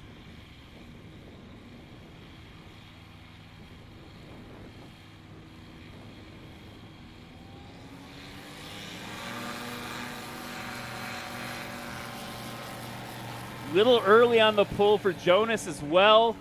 Took him a couple hops to get off, and then a huge deck angle, but getting it nose back down right away. Again, we're not here to do any. It's just about when you leave the ground. We don't have to clear any obstacles or anything like that. Steve Henry now. Hold on to your bacon, folks. Oh, man. That's Once so again. silly.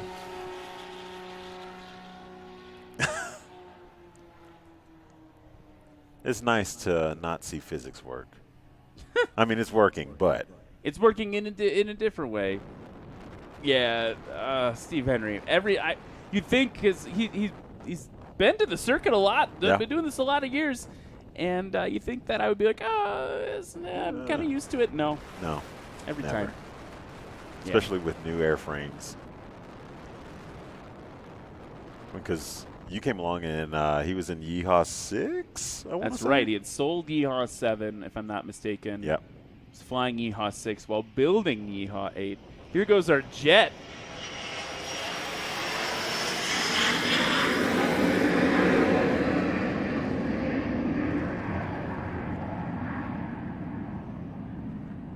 V1. We like tri-jets. 3 engines is nice. Yeah. It's nice to have that tridundancy. Yeah. Is this the National STOL event with the most jet traffic taking off? I wouldn't say so, because no, actually, you know what? We had some jets at Lone Star last year, and we had some jets at Music City. I think you're right, actually. Those two stood out in my mind as ones that had a lot of jet traffic. And, of course, Moses Lake, we were part of an air show, so there's a fair amount of jet traffic there. Yep. But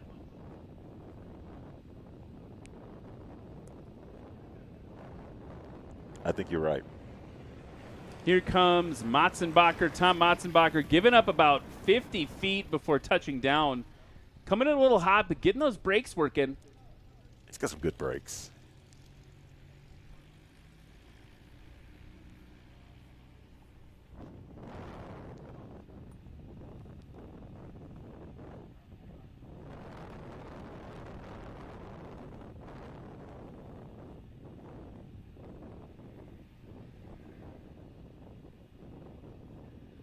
And now we've got Jeff McMahon with John Luton turning base to final behind him.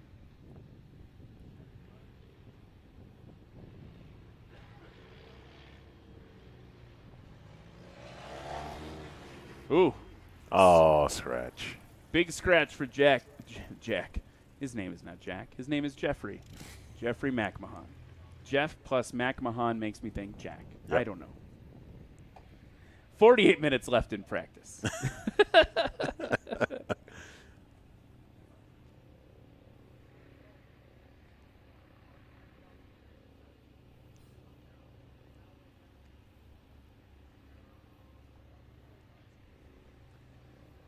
And watch the flags again. We've got a, per the windsock, a what I'd call maybe a, definitely a left crosswind. Not too severe, but then look at our flags. They are... Some of them are in agreement. Yeah, some of them think so, some of them don't. John Luton. Okay, bit of a balloon. He's going to ride that down. A little throttle to help cushion out the bounces. I was going to say normally when you see that you see like a gust, but I didn't feel anything. It should be coming right at the booth right now, but it's possible that was what was up. Jonas Marcinko floating it in.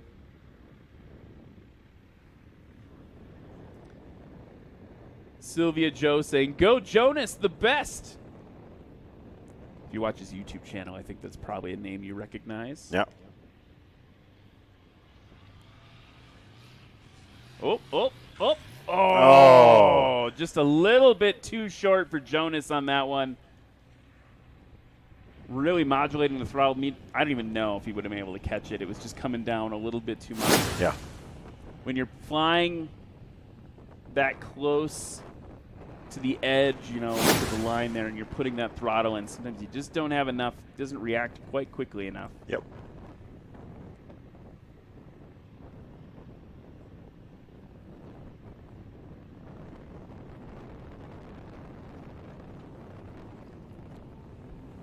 And I can hear him before I can see him. Here comes Steve Henry.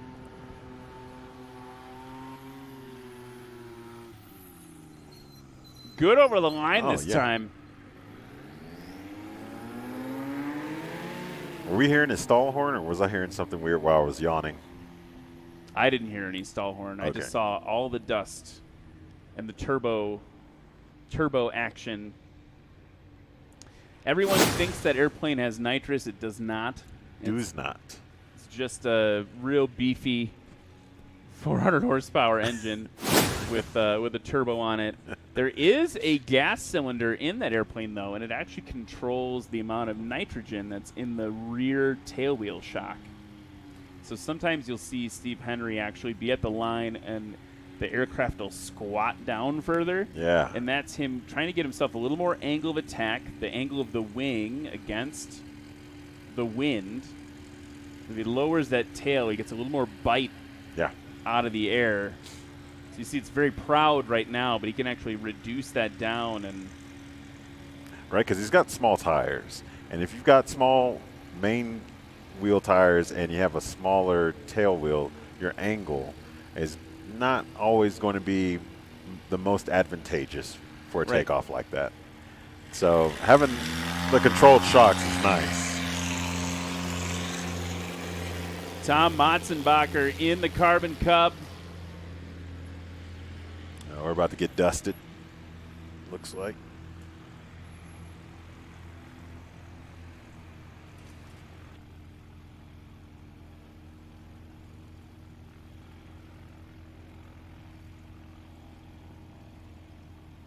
Jeff McMahon on the line.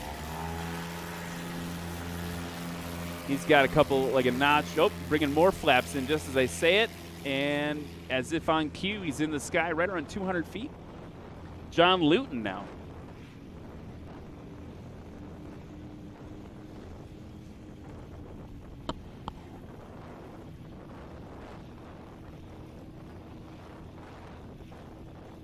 I'm always thinking about potential and kinetic energy with these takeoffs. He's got the tail up.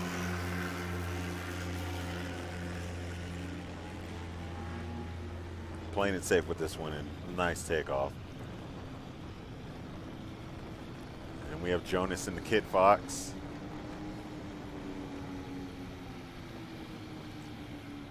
As he comes up to the line.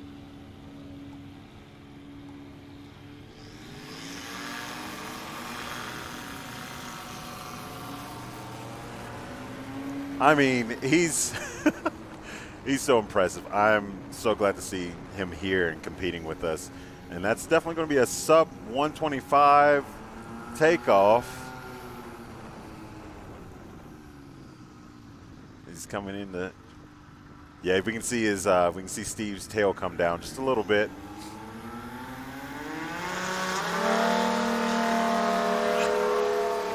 There's so much dust coming up, I can't tell where that is, but they seem to be pointing around 25 feet.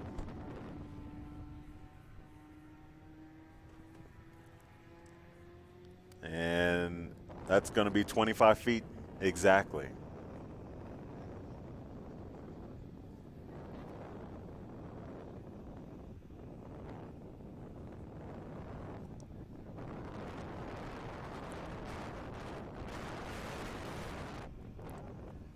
So we got everybody in the pattern.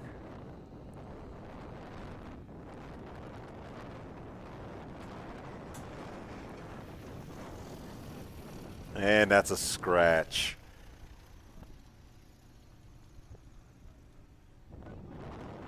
Looking at these scores, Cam, and what's interesting is Steve Henry can out-muscle the conditions with his engine, right? It's turboed. Right. Super high horsepower. He can muscle out kind of takeoffs we're used to seeing from him in these wind conditions, right? 25 feet. I mean, we've seen that airplane take off at as little as 6 feet. But 25 feet is incredible, right? And yeah. But even Steve Henry can't out-muscle the density altitude on the landings.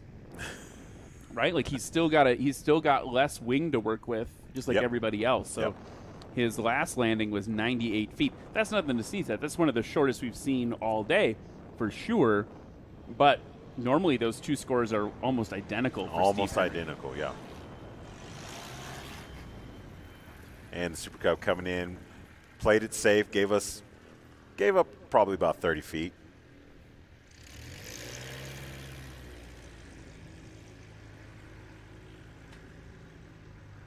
And for Jeffrey, we're looking at 60 feet on that landing. 160 feet, there we go.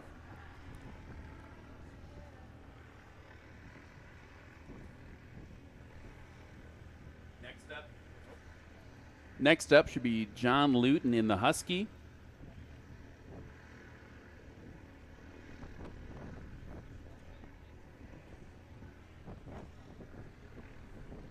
And he's playing it safe.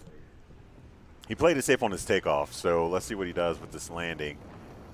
And that's a very beautiful landing. Probably gave up 10 feet, it looks like. Nice stop. Sub 200.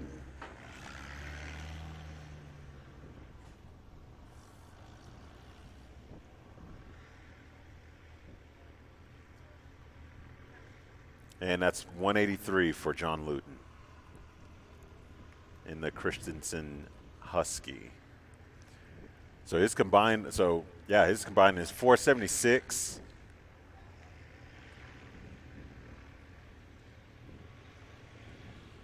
Sounds like Jonas is coming in. Oh, that's a beautiful landing. Woo! Okay.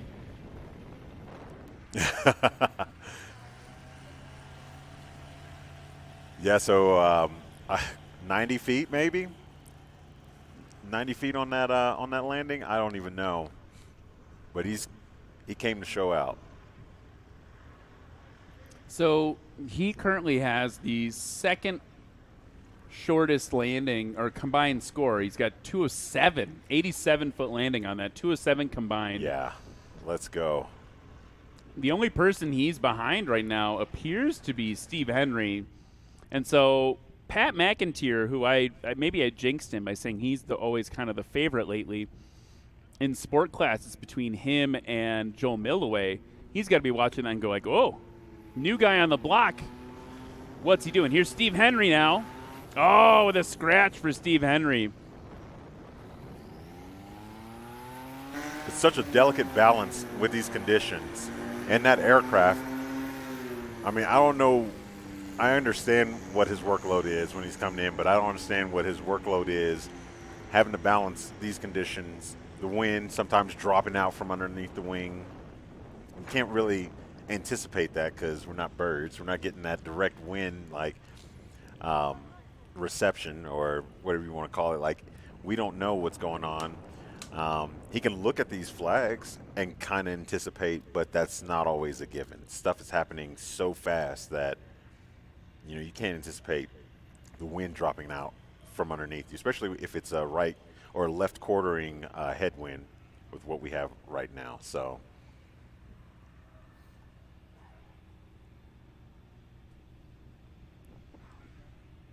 and that looks like it's going to be it for that heat.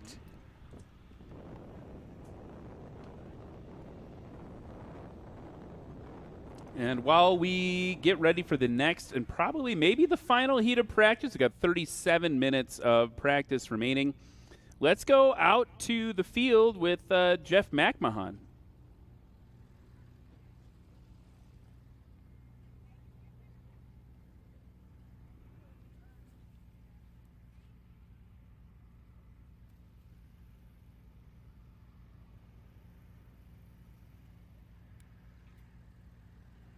And we'll roll that package for you in just a second. But, yeah, check out the beautiful Pinedale, Wyoming skies.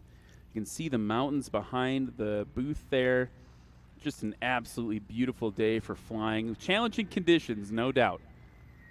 We've been talking about the density altitude all day and the wind flip-flopping all around on us. But a beautiful day to fly in Wyoming, no less. I feel like I hear a jet again. I do hear a jet. Back taxiing down the runway, the hard surface runway.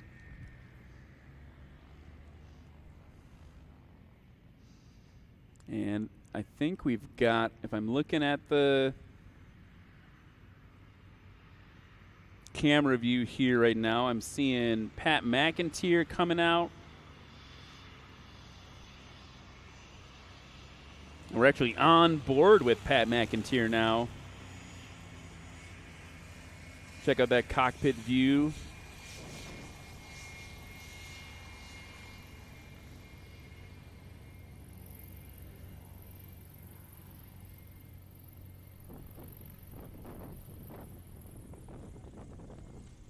Normally, sport class is the tightest or the most filled out class in National STOL. We have the most aircraft competing in that class.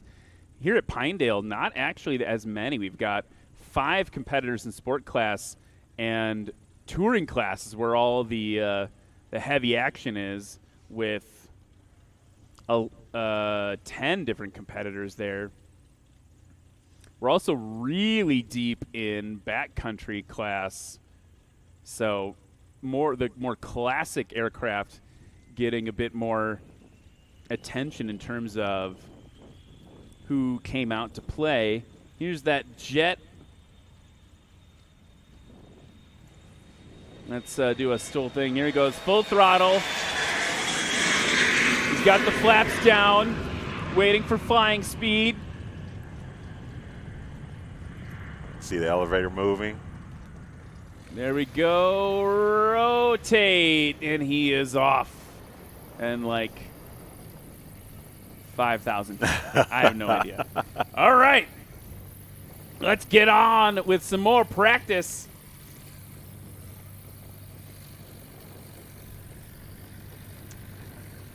In race number 17 from Benton, Kansas, in a 2008 Aviat Husky, it's Jarrett Clemens.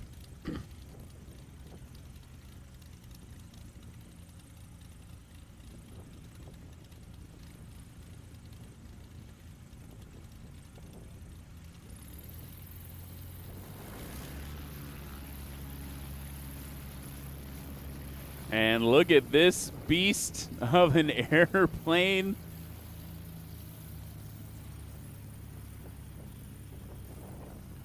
In the 1958 Cessna Experimental 175 from Jefferson, Oregon, it's Jeff Whiteley.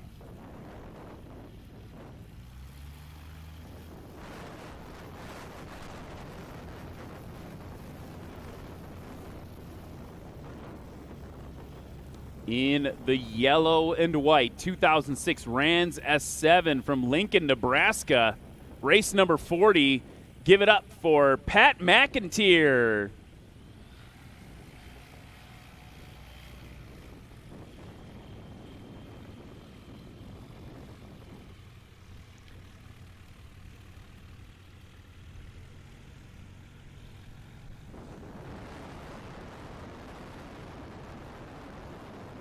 And from Arthur, Nebraska, returning to practice in race 247, the 2024 Badlands Traveler. Give it up for Jeff Daly.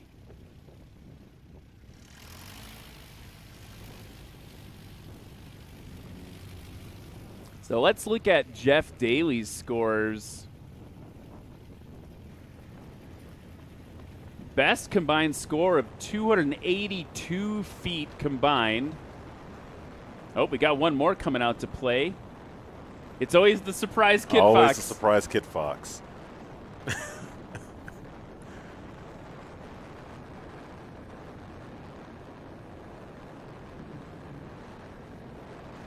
In the 1995 Kid Fox 4 Classic from Idaho Falls, Idaho, race 96, Doug Tolbert.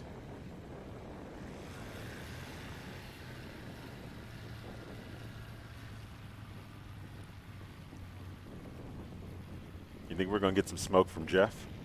I hope so. He definitely made quite the entrance today. Oh, did he? Yeah, came in with a nice low smoke approach for us. Oh, nice. So I just wanted to go back. Jeff Daly in better conditions from a density altitude perspective, but not from a wind perspective. Earlier today, best combined score of open practice, 282 feet. So we'll see if he's able to improve and practice on that anymore. The other kind of stories, you definitely have Jerry Clemens here in another Husky. It's like the battle of the Huskies in Pinedale. Yeah. That'll be interesting to see. And then I want to see what happens with Pat McIntyre. He's been watching the S7s. There's a bunch of them. He's been watching Jonas. Jonas dropped a gauntlet. He's maybe in his head a little bit, right? Yeah. So what's Pat McIntyre going to do in this practice session? You know, he said he got out early today before open practice started and put in a couple laps, trying to get some reps in. And so we'll see if that helps him in this televised practice. But here's the other thing. While the density, like the field elevation won't change tomorrow, it'll be the same. The airport will still be as high above sea level as it is today. Hopefully. Yeah. The conditions tomorrow could be totally different, right? Absolutely. So we got to just see what happens. I mean, with density altitude is what the airplane feels like, right? Jerry Clemens on the roll. And he pulled a little early. You saw those mains kind of float up for an inch above the ground and settle back down a little bit. Here is Jeff Whiteley now in that experimental Cessna 175. And I hear jet engines. I do too.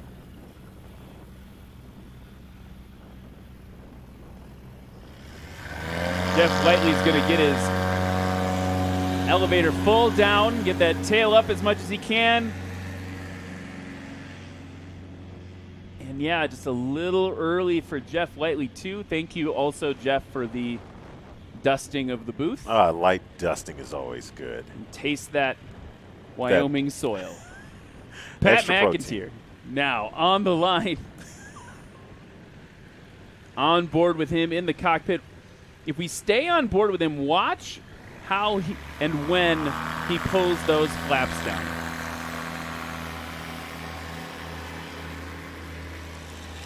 Oh, very nice. Looks like 170 or 165. What am I looking at? The dust is up.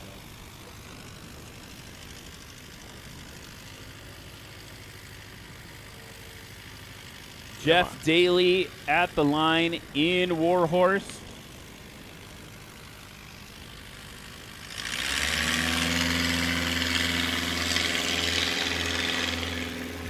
Oh, man. Wow. Yeah, the judges weren't ready for that one.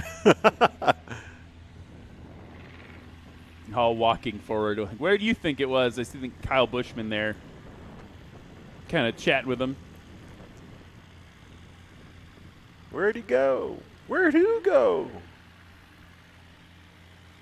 Doug Tolbert in the Kit Fox now.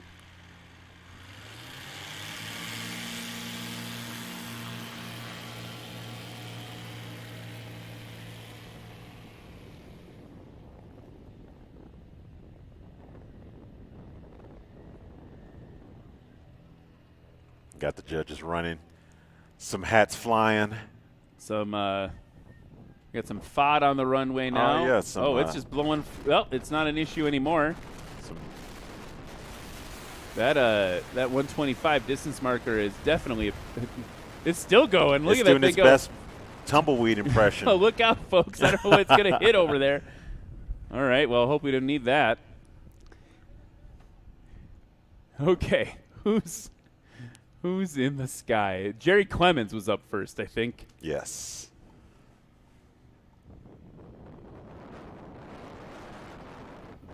Now you can hear him coming in.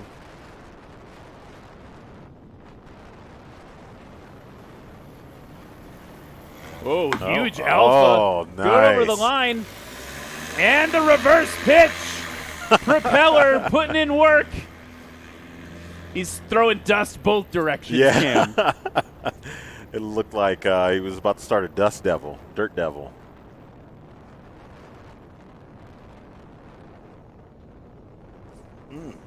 Next up should be Jeff Whiteley.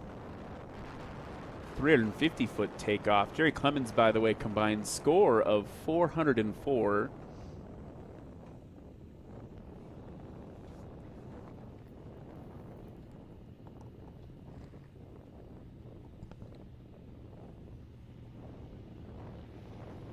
Holding it off. Oh, burst the throttle to get it over the line. Lexi says she's not sure if he touched the line or not. The problem with that burst of throttle, of course, every inch forward you go, you got another inch of brake you got to work.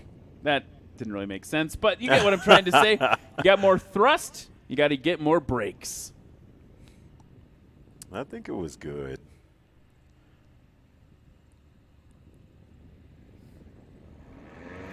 .284 on that landing, so the judges thought it was good too. Combined score of 634. And now we're on board with Pat McIntyre. Holding it off. Flaps fully engaged there. A little balloon action. Ooh, dropped it in real nice.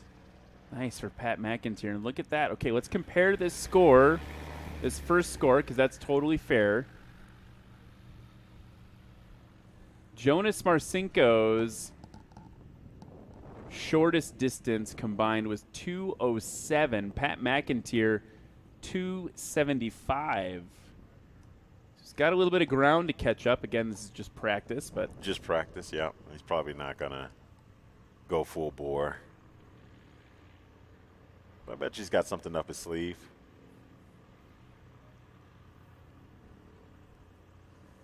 And Jeff Daly.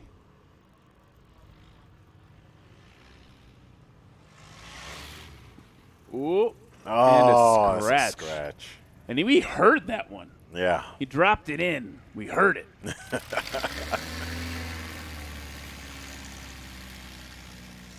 And now he's going to dust everybody, too. And last but not least, Doug Tolbert should be on short final. There he is.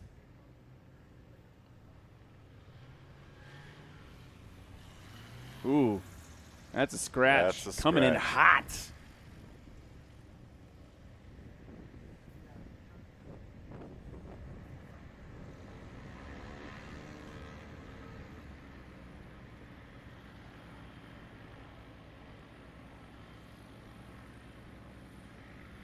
And we're getting everybody repositioned right now.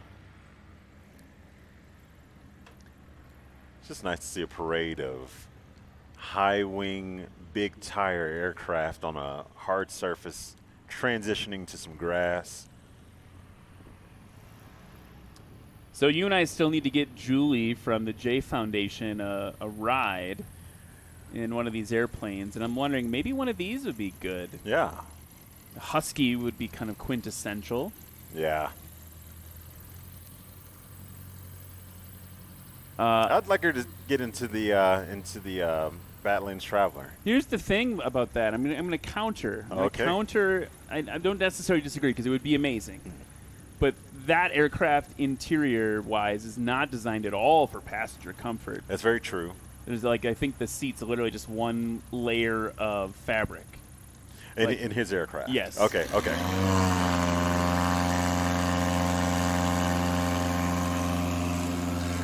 Jerry Clemens dropping those flaps. Still a little early. He's got to wait just a little bit longer under these conditions before he pulls that tail down. So, yeah, the Badlands Traveler, that particular one, is designed with competition at the forefront. So, for a first flight, maybe. I mean, I don't know. Maybe she wants to go hardcore and just get it, do the Warhorse right away. Yeah. But something with, cushioning in the seat might be better for a first flight. I don't know. I don't mean to poo-poo your idea. Well, she wears cowboy boots, so that's true. She'll be fine. Yeah, we're just throwing whatever. All right, Jeff Whiteley on the roll.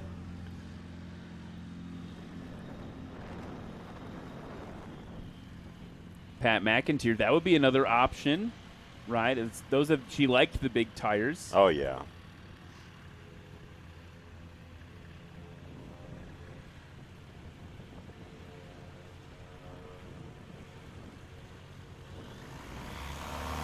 Here goes Pat. Best takeoff of practice so far, 146. Oh, well timed. All right. I feel like it's going to be around the same distance. No. Yes. Right around 146, we'll see. Jeff Daly in that Badlands Traveler. It is a Spartan aircraft made for one thing, and that is dominating. Look at that. Oh, man. Sub 100 feet for Jeff Daly. He came to play. Doug Tolbert coming up to what's left of the line.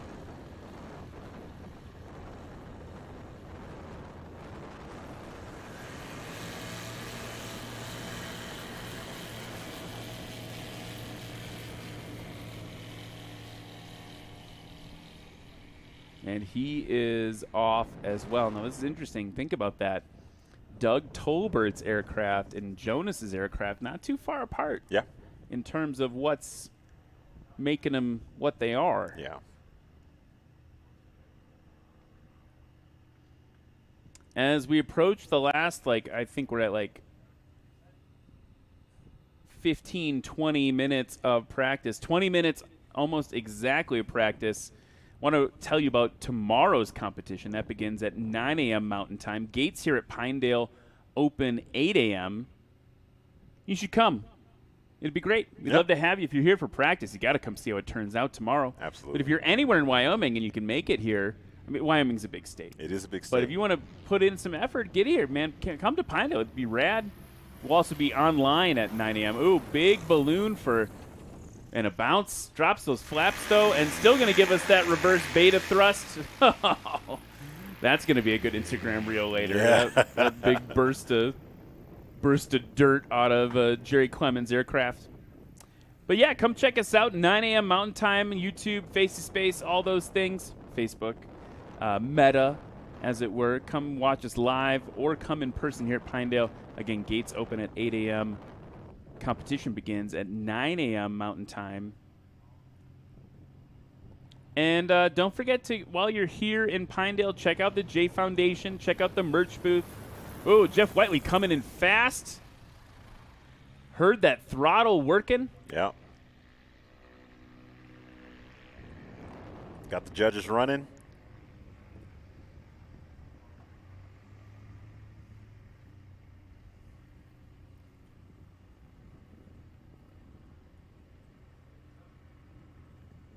So go hit up the Rocky Mountain STOL. Actually, here's a good observation. On board with him, Pat's airspeed is indicating legit near zero over the line.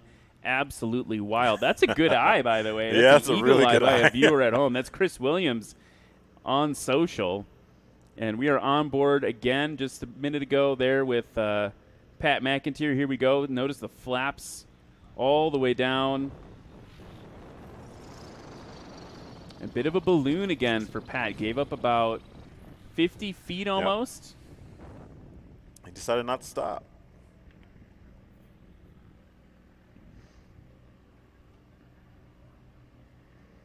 Don't forget to vote for your favorite pilot. nationalstol.com/vote. nationalstol.com/vote. Voting closes Saturday as soon as the last plane lands. All right. In competition. That is very specific. Yeah. That's the Ralph Wentz People's Choice Award. So last plane of the competition, I guess that would probably be Steve Henry. His last landing in unlimited class tomorrow. Boop, turned it off. No more voting. No more voting. Ooh, high approach. Big bounce. Heard it again. We can really hear it. Did you hear that clinking? Yeah. Like, what has he got, like gold bars in there? Yeah. For ballast? Some doubloons. There we go. The doubloons keep you from ballooning. Oh, I like that. Oh, yeah. Yeah, that's good. Okay, here's Doug Tolbert now. A little high. I don't know to what extent in these conditions he could shave off even just 5 knots of airspeed. You know, like, I don't know where the safety margin is for that, but it seems like he's coming in hotter than other comparable aircraft. And he might have had a tailwind on this one because our flags are kind of, the ones at the end of the runway are kind of favoring a left quartering tailwind. Sure. But you're right. I feel like he's consistently been a little hot coming in. And again, with the lower amount of lift you're getting from your wing, right? Like your ground speed is going to be higher in a high density altitude situation like this. So that may also just be what he needs to do, but it just feels like compared to the other ones, he's going a little hot. He may be able to trim off a little bit of speed there. Yeah. Jerry Clemens on the line now.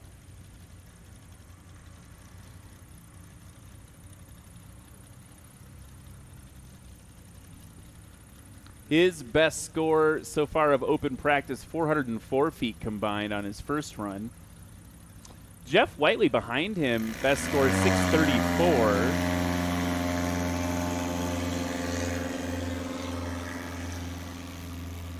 Working that rudder and dropping it. There we go. Right, there we go. Timed it exactly right. The plane kind of leapt into the air. So you just had to wait, be a little more patient in these conditions, and drop it down to pop it up.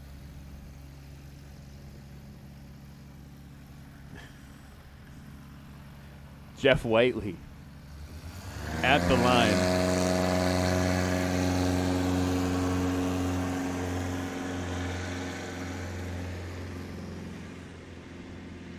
And he looks like he's got it a little bit timed out better as well. And actually, that Chad just said we should throw Julian the boss Oh, okay. It's yeah. just like a giant airplane. I mean, why not? Yeah. Yeah, that's actually probably a really good option. Yeah.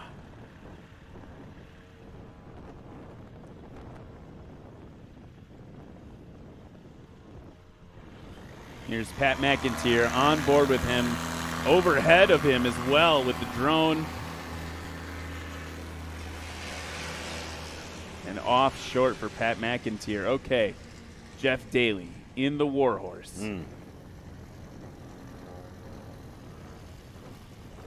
Everyone was shocked today. Jeff Daly shaved his mustache off. Yeah. I saw him. Yeah, I'm not used to it. I didn't even know. I can't even look at him. I didn't even know it was him. Oh, putting that nose real low. Oh, okay. Man. Jeff Daly's here to fight. Kyle Bushman's looking at the line. He's saying, I don't know, 100 feet? Whoa, dude, that was short. Doug Tolbert coming up in the Kit Fox. He's watching what these other pilots are doing. Look at the crosswind he's got right now. Pretty direct crosswind from the left. He's going to cheat into the wind a little bit. You can see it there.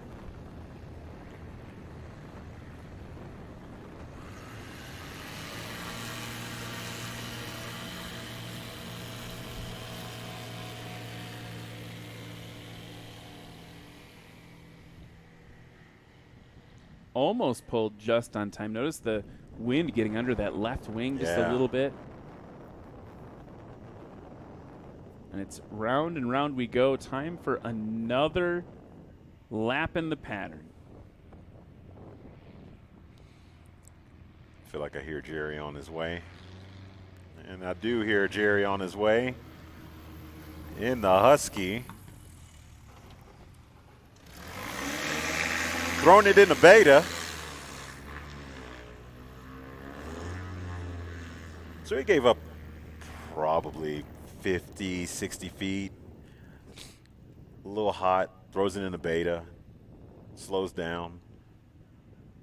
He's got the tools to do things like that, to bring it in just a little hot. And he's really flexing the gear and working the gear, and that of that is, I mean, obviously we've seen people drop out of the sky a little bit today, you know, from that safe altitude because of losing lift. But even here with Jeff Whiteley, right, like watch how he's putting, you want to put as much of the energy of the aircraft down into the ground, right, so that that's going to help you slow down.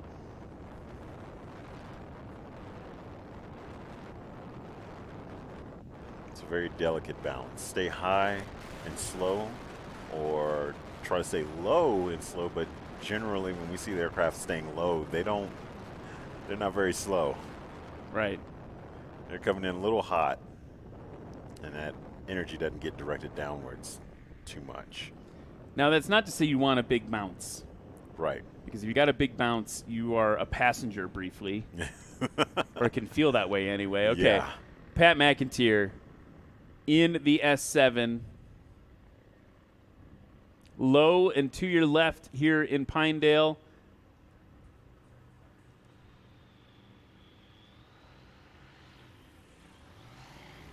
Ooh. Oh, man.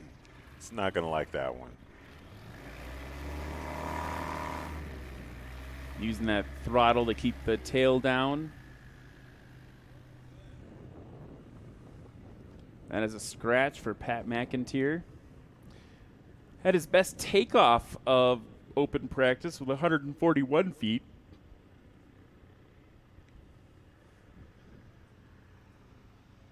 Looks like Warhorse is on short final.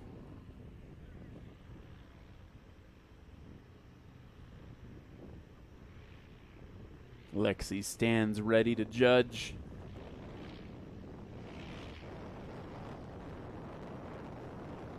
A little high. Trying a different thing. Yep, giving up about, there's the doubloons again. Yeah. Giving up about somewhere between 25 and 50 feet over the line. Yeah. You know, the airplane's already black. It'd look really sick. Okay, we're going around. Going around. And I think that's mostly because Jeff Daly's still on the runway. So things got a little too tight there. And I do feel, again, like, it's not a slow flight competition. Don't want anyone flying too slow. That's how you get into trouble.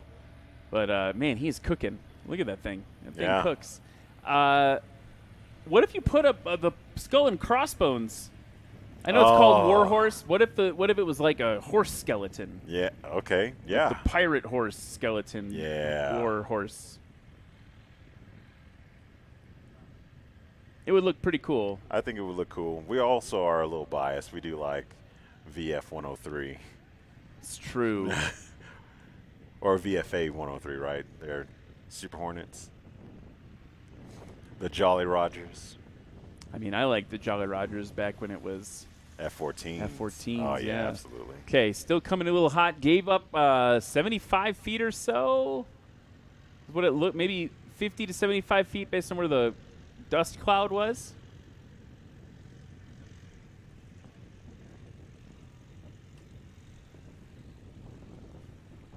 And so let's take a look at some of the scores. Here are the ones to watch. Look at that.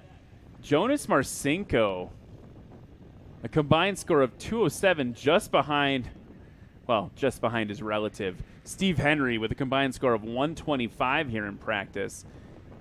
The next shortest we saw was Jeff Daly in Warhorse, with a combined score of 250. Wow. I mean, these are really short distances in a 7,000-foot high airport. Yeah. Pat McIntyre, only on the board. I think we're waiting on a final score to come in, but if his first score holds for practice, he'd be your fourth place today, 275. And fifth place, Austin Clemens with 283 in a Husky. Think about how much heavier a Husky is compared to the other aircraft that we just saw. Looks like Jeff Daly wants another go.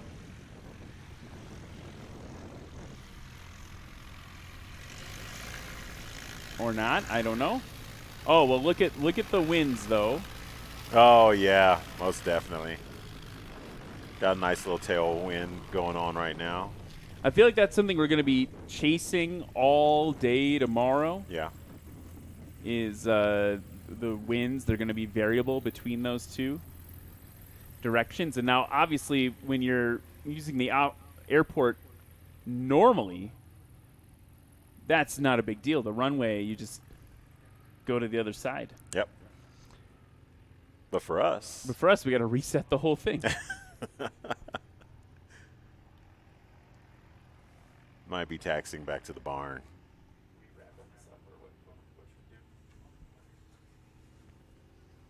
So as we approach the final 6 minutes of practice, again, don't forget to come to tomorrow's competition here in Pinedale, Wyoming. Gates open at 8 a.m. The broadcast and competition starts at 9 a.m. Mountain Daylight Time. That's right. And looks like we've got Katie Wado. All right, so everyone in race number 69 in the Piper Clipper, give it up for Katie Wado. Looks like we've got one last little round of practice we're going to sneak in here, because look who's behind Katie. John McCardle's back. All right. Wants to get one last round, the pattern in. In race number 10, in the mall. Give it up for John McCardle, who's back. You know, I never get tired of seeing how intense and enthusiastic Lexi Duncan's. It's like she's on the deck of a carrier. Yeah. Between her and Joe Pop's Dory.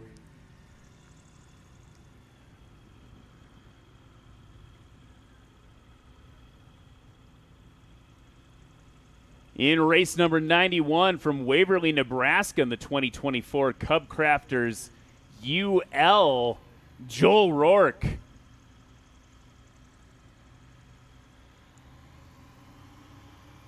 And like we learned this morning, that is the first competition for this aircraft type. a brand new model from Cub Crafters, this Carbon Cub UL, and it's actually based on the innovations and developments they made to land the Carbon Cub on top of the helipad at the Burj Khalifa. Okay, I didn't know that. So that aircraft, surprisingly, was Rotax powered. Oh. Something didn't sound right there, but he's off.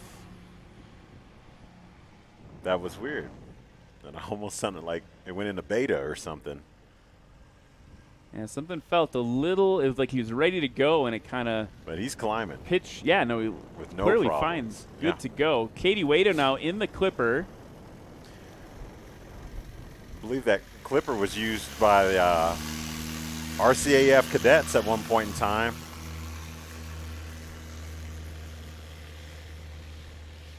It's the Royal Canadian Air Force. It's 100th anniversary of the Royal Canadian Air Force this year. I had the opportunity to chat with some of the, with one of the Snowbirds and with their CF-18 demo team at Oshkosh. That demo was amazing. They really know how to put on a show, and I learned that the CF-18 is actually not powered by maple syrup. It's It's just jet fuel like the rest of them. Don McCardle wants us to know he's here. Look at how far forward his stick is. Oh, John. That's really cool. Okay, that may be a little. That was a little.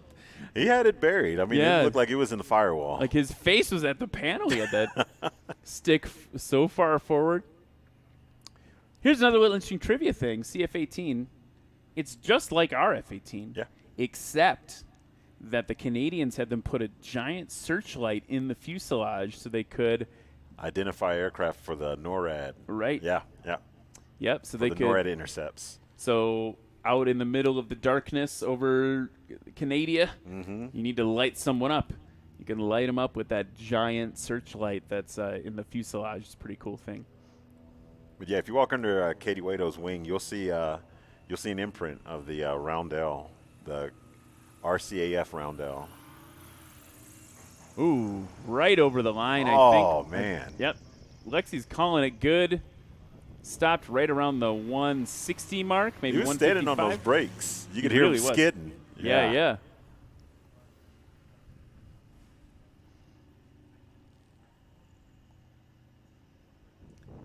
Next up is Katie Waito in the Clipper. She doesn't have any flaps, so notice the maneuver she's doing to get the aircraft down. She's slipping, cross-controlling the aircraft to kill some lift, create some drag, just like flaps do. Still coming in hot. Yeah. Oh, big speed differential there for Katie. Probably gave up 100 feet or so. Yeah, and she's got good brakes too. So I mean, like, she's way out there, but it's okay. She'll reposition and figure it out and get it straightened up for the next run. She's a ag pilot by day. By day. And a STOL hero by night. Agreed.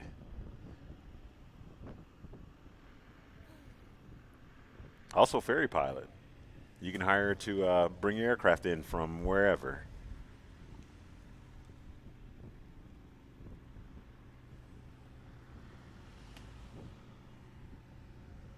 And John McCardle on short final, giving it a little gas. Interesting modulation with his flaps that time. And if you notice, they kind of like in and out, in and out. And I wonder if he was just having trouble with the controls in the cockpit. Why it was kind of bouncing a little bit. Yeah. Yeah, he's has his hand on the control while it's bouncing. Maybe that's causing some oscillation on the flap handle. Oh, everyone wants to practice. Now that practice is basically over, everyone's coming out for one last go. Here's Don Mickey.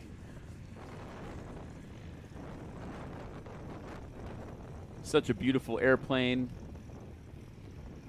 It's really hard to beat. Polished almost anything.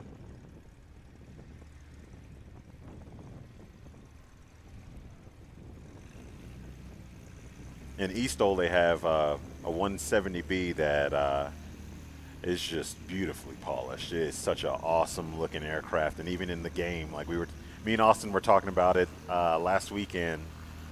It just looked so good. This aircraft looks so good. It's a lot of work, but I think it's probably worth it. I always worry about blinding other people, but I guess maybe that's the point. Maybe so. So Don Mickey up front now. Katie Waito in the Clipper behind him. John McCardle behind her. So we got a bunch of heavies, a bunch of touring aircraft, and then Joel Rourke. See if he's still going to play.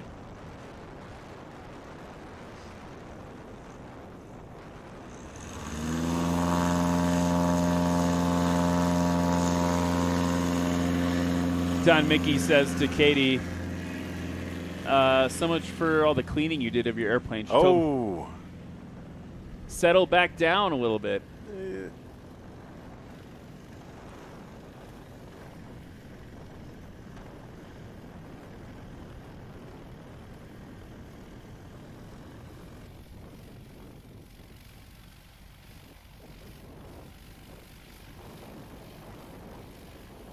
So Katie Waito telling us last night about how she just wanted the belly of the airplane to be nice and clean for National STOL. I think Don Mickey took care of that for her with all that dust. Yeah.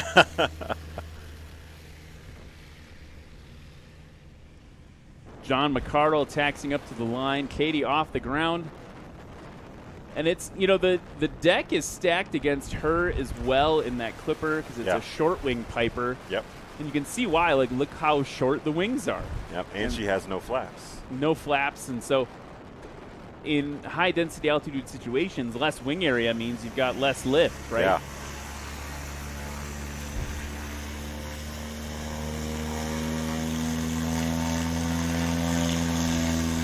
All right. John McCardle's got that yoke full forward. I realize what he's doing. He's got the flap.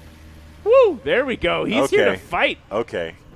I saw the positions in the cockpit better. Yeah. He's actually holding the flaps handle. all the way down on the floor and has the yoke full forward against the instrument panel there. Yep, I might have mistakenly said that. He had the stick pushed. No, I think I said it. Well, maybe we both said it. It doesn't matter. We're fixing it. Joel Rourke on the roll. Whoa! Okay. Oh, man. Come on, let's go. Judges weren't even ready for that.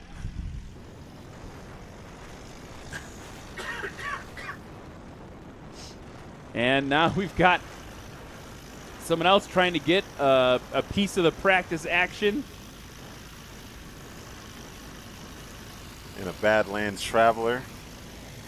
And arguably, well, one of the original paint schemes for the Badlands Traveler.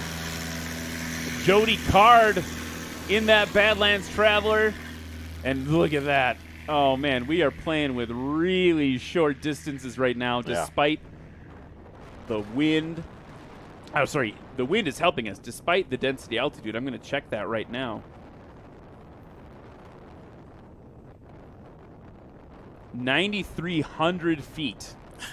So I want to put that in perspective. I live in Wisconsin, right? Yep.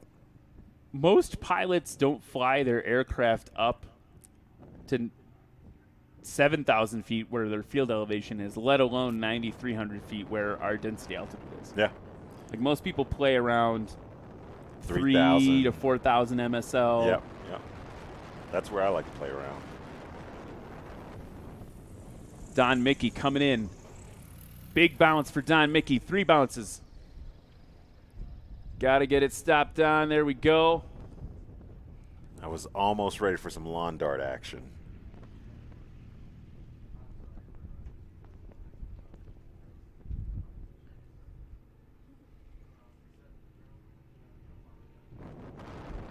So race control informing us that Jody Card's paint scheme is called Snakes and Sparklers, inspired by Joe Dirt.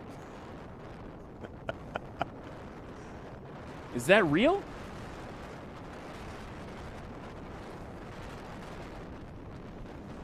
Ooh, Katie Waito coming in. Good over the line, though. Didn't give it all up. Now she's got to get heavy on those brakes. Yeah.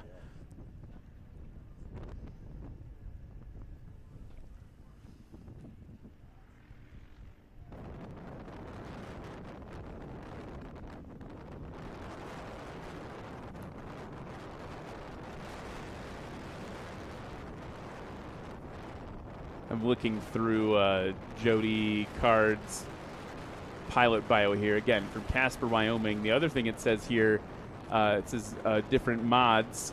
It says booster rockets. And then it also says other aircraft mods. So performance mods were booster rockets. Other aircraft, other mods section on the spreadsheet.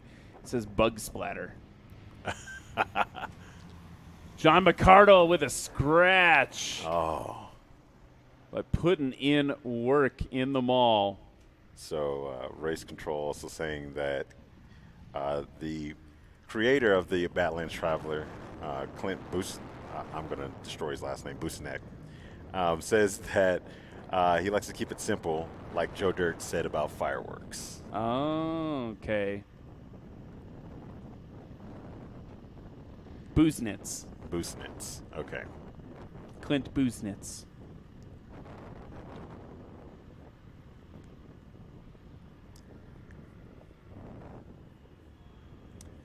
Okay, so Don Mickey's best score so far, 641.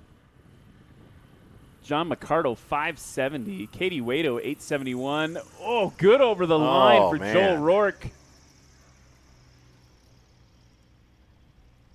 That was a really solid one for Joel Rourke. His takeoff that round, 108. And that's now his best score, 282 feet combined.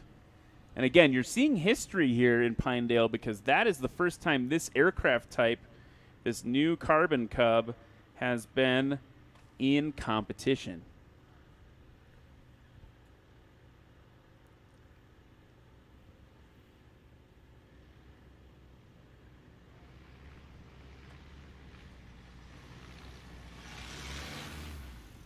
Ooh. Oh, scratch for Jody.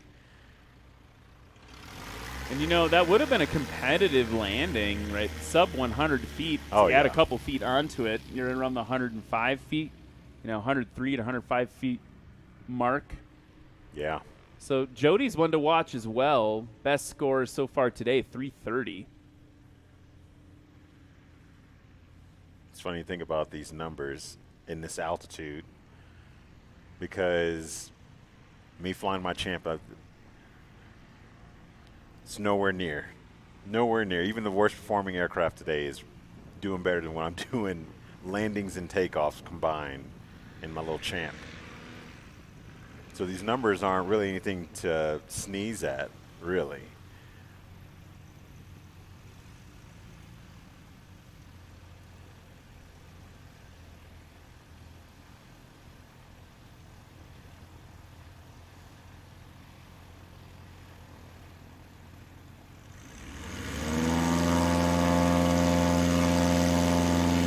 Don Mickey giving it the full bore.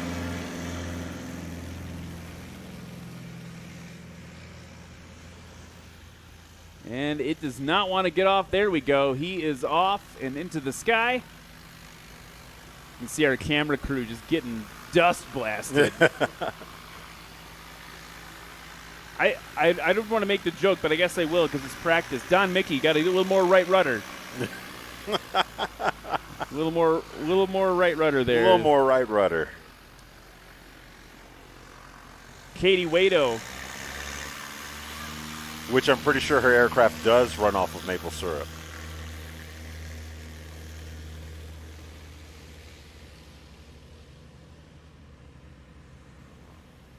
And for Katie, in these conditions, it's just a waiting game, and Yeah. you can watch her playing it, right? As an ag pilot in particular, right? She's very in tune with how an airplane feels because the weights of the airplane she's flying are varying so much. Right? You've Yeah. got to really develop a good stick feel, as it were. Yep. And so you can see her kind of like testing as she goes down the runway, right? She's kind of like, is it ready yet? Is it ready yet? You're not ready? Okay, now we're ready. Let's go.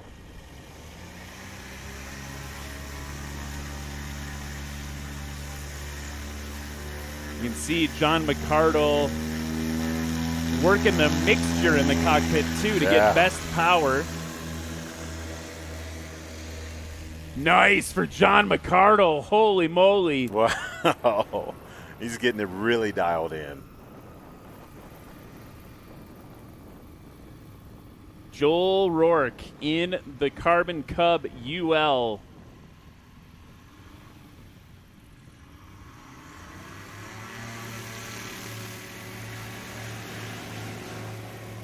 There we go. Okay. Wow. I mean, that is something else. Yeah. That a lot of finesse and it's just there. It just goes airborne. Again, that airplane turbocharged, so it's not feeling the altitude the same as some of the other airplanes are. Yeah. Jody Card now in the Badlands.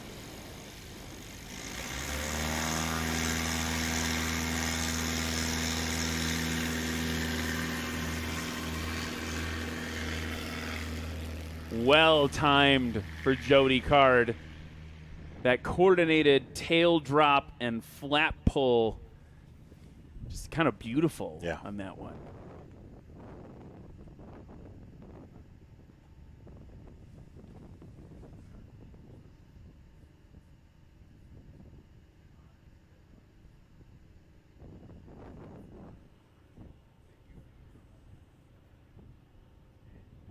I'm looking at, we've got a lot of electronics gear here in the booth, and you have literally a beach of dust on your laptop in front of you. It's like literally like you could put a little family on there, a miniature model family on all that Wyoming dirt. There we go. No worry of sharks. Don Mickey bringing it in. Heavy on those brakes.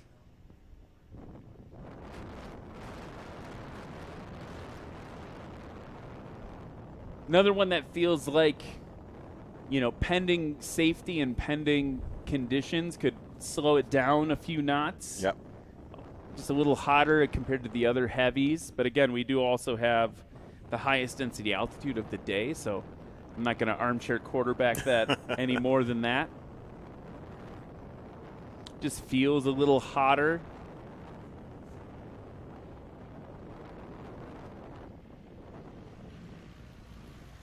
Katie Wado giving up about 75 feet before the touchdown.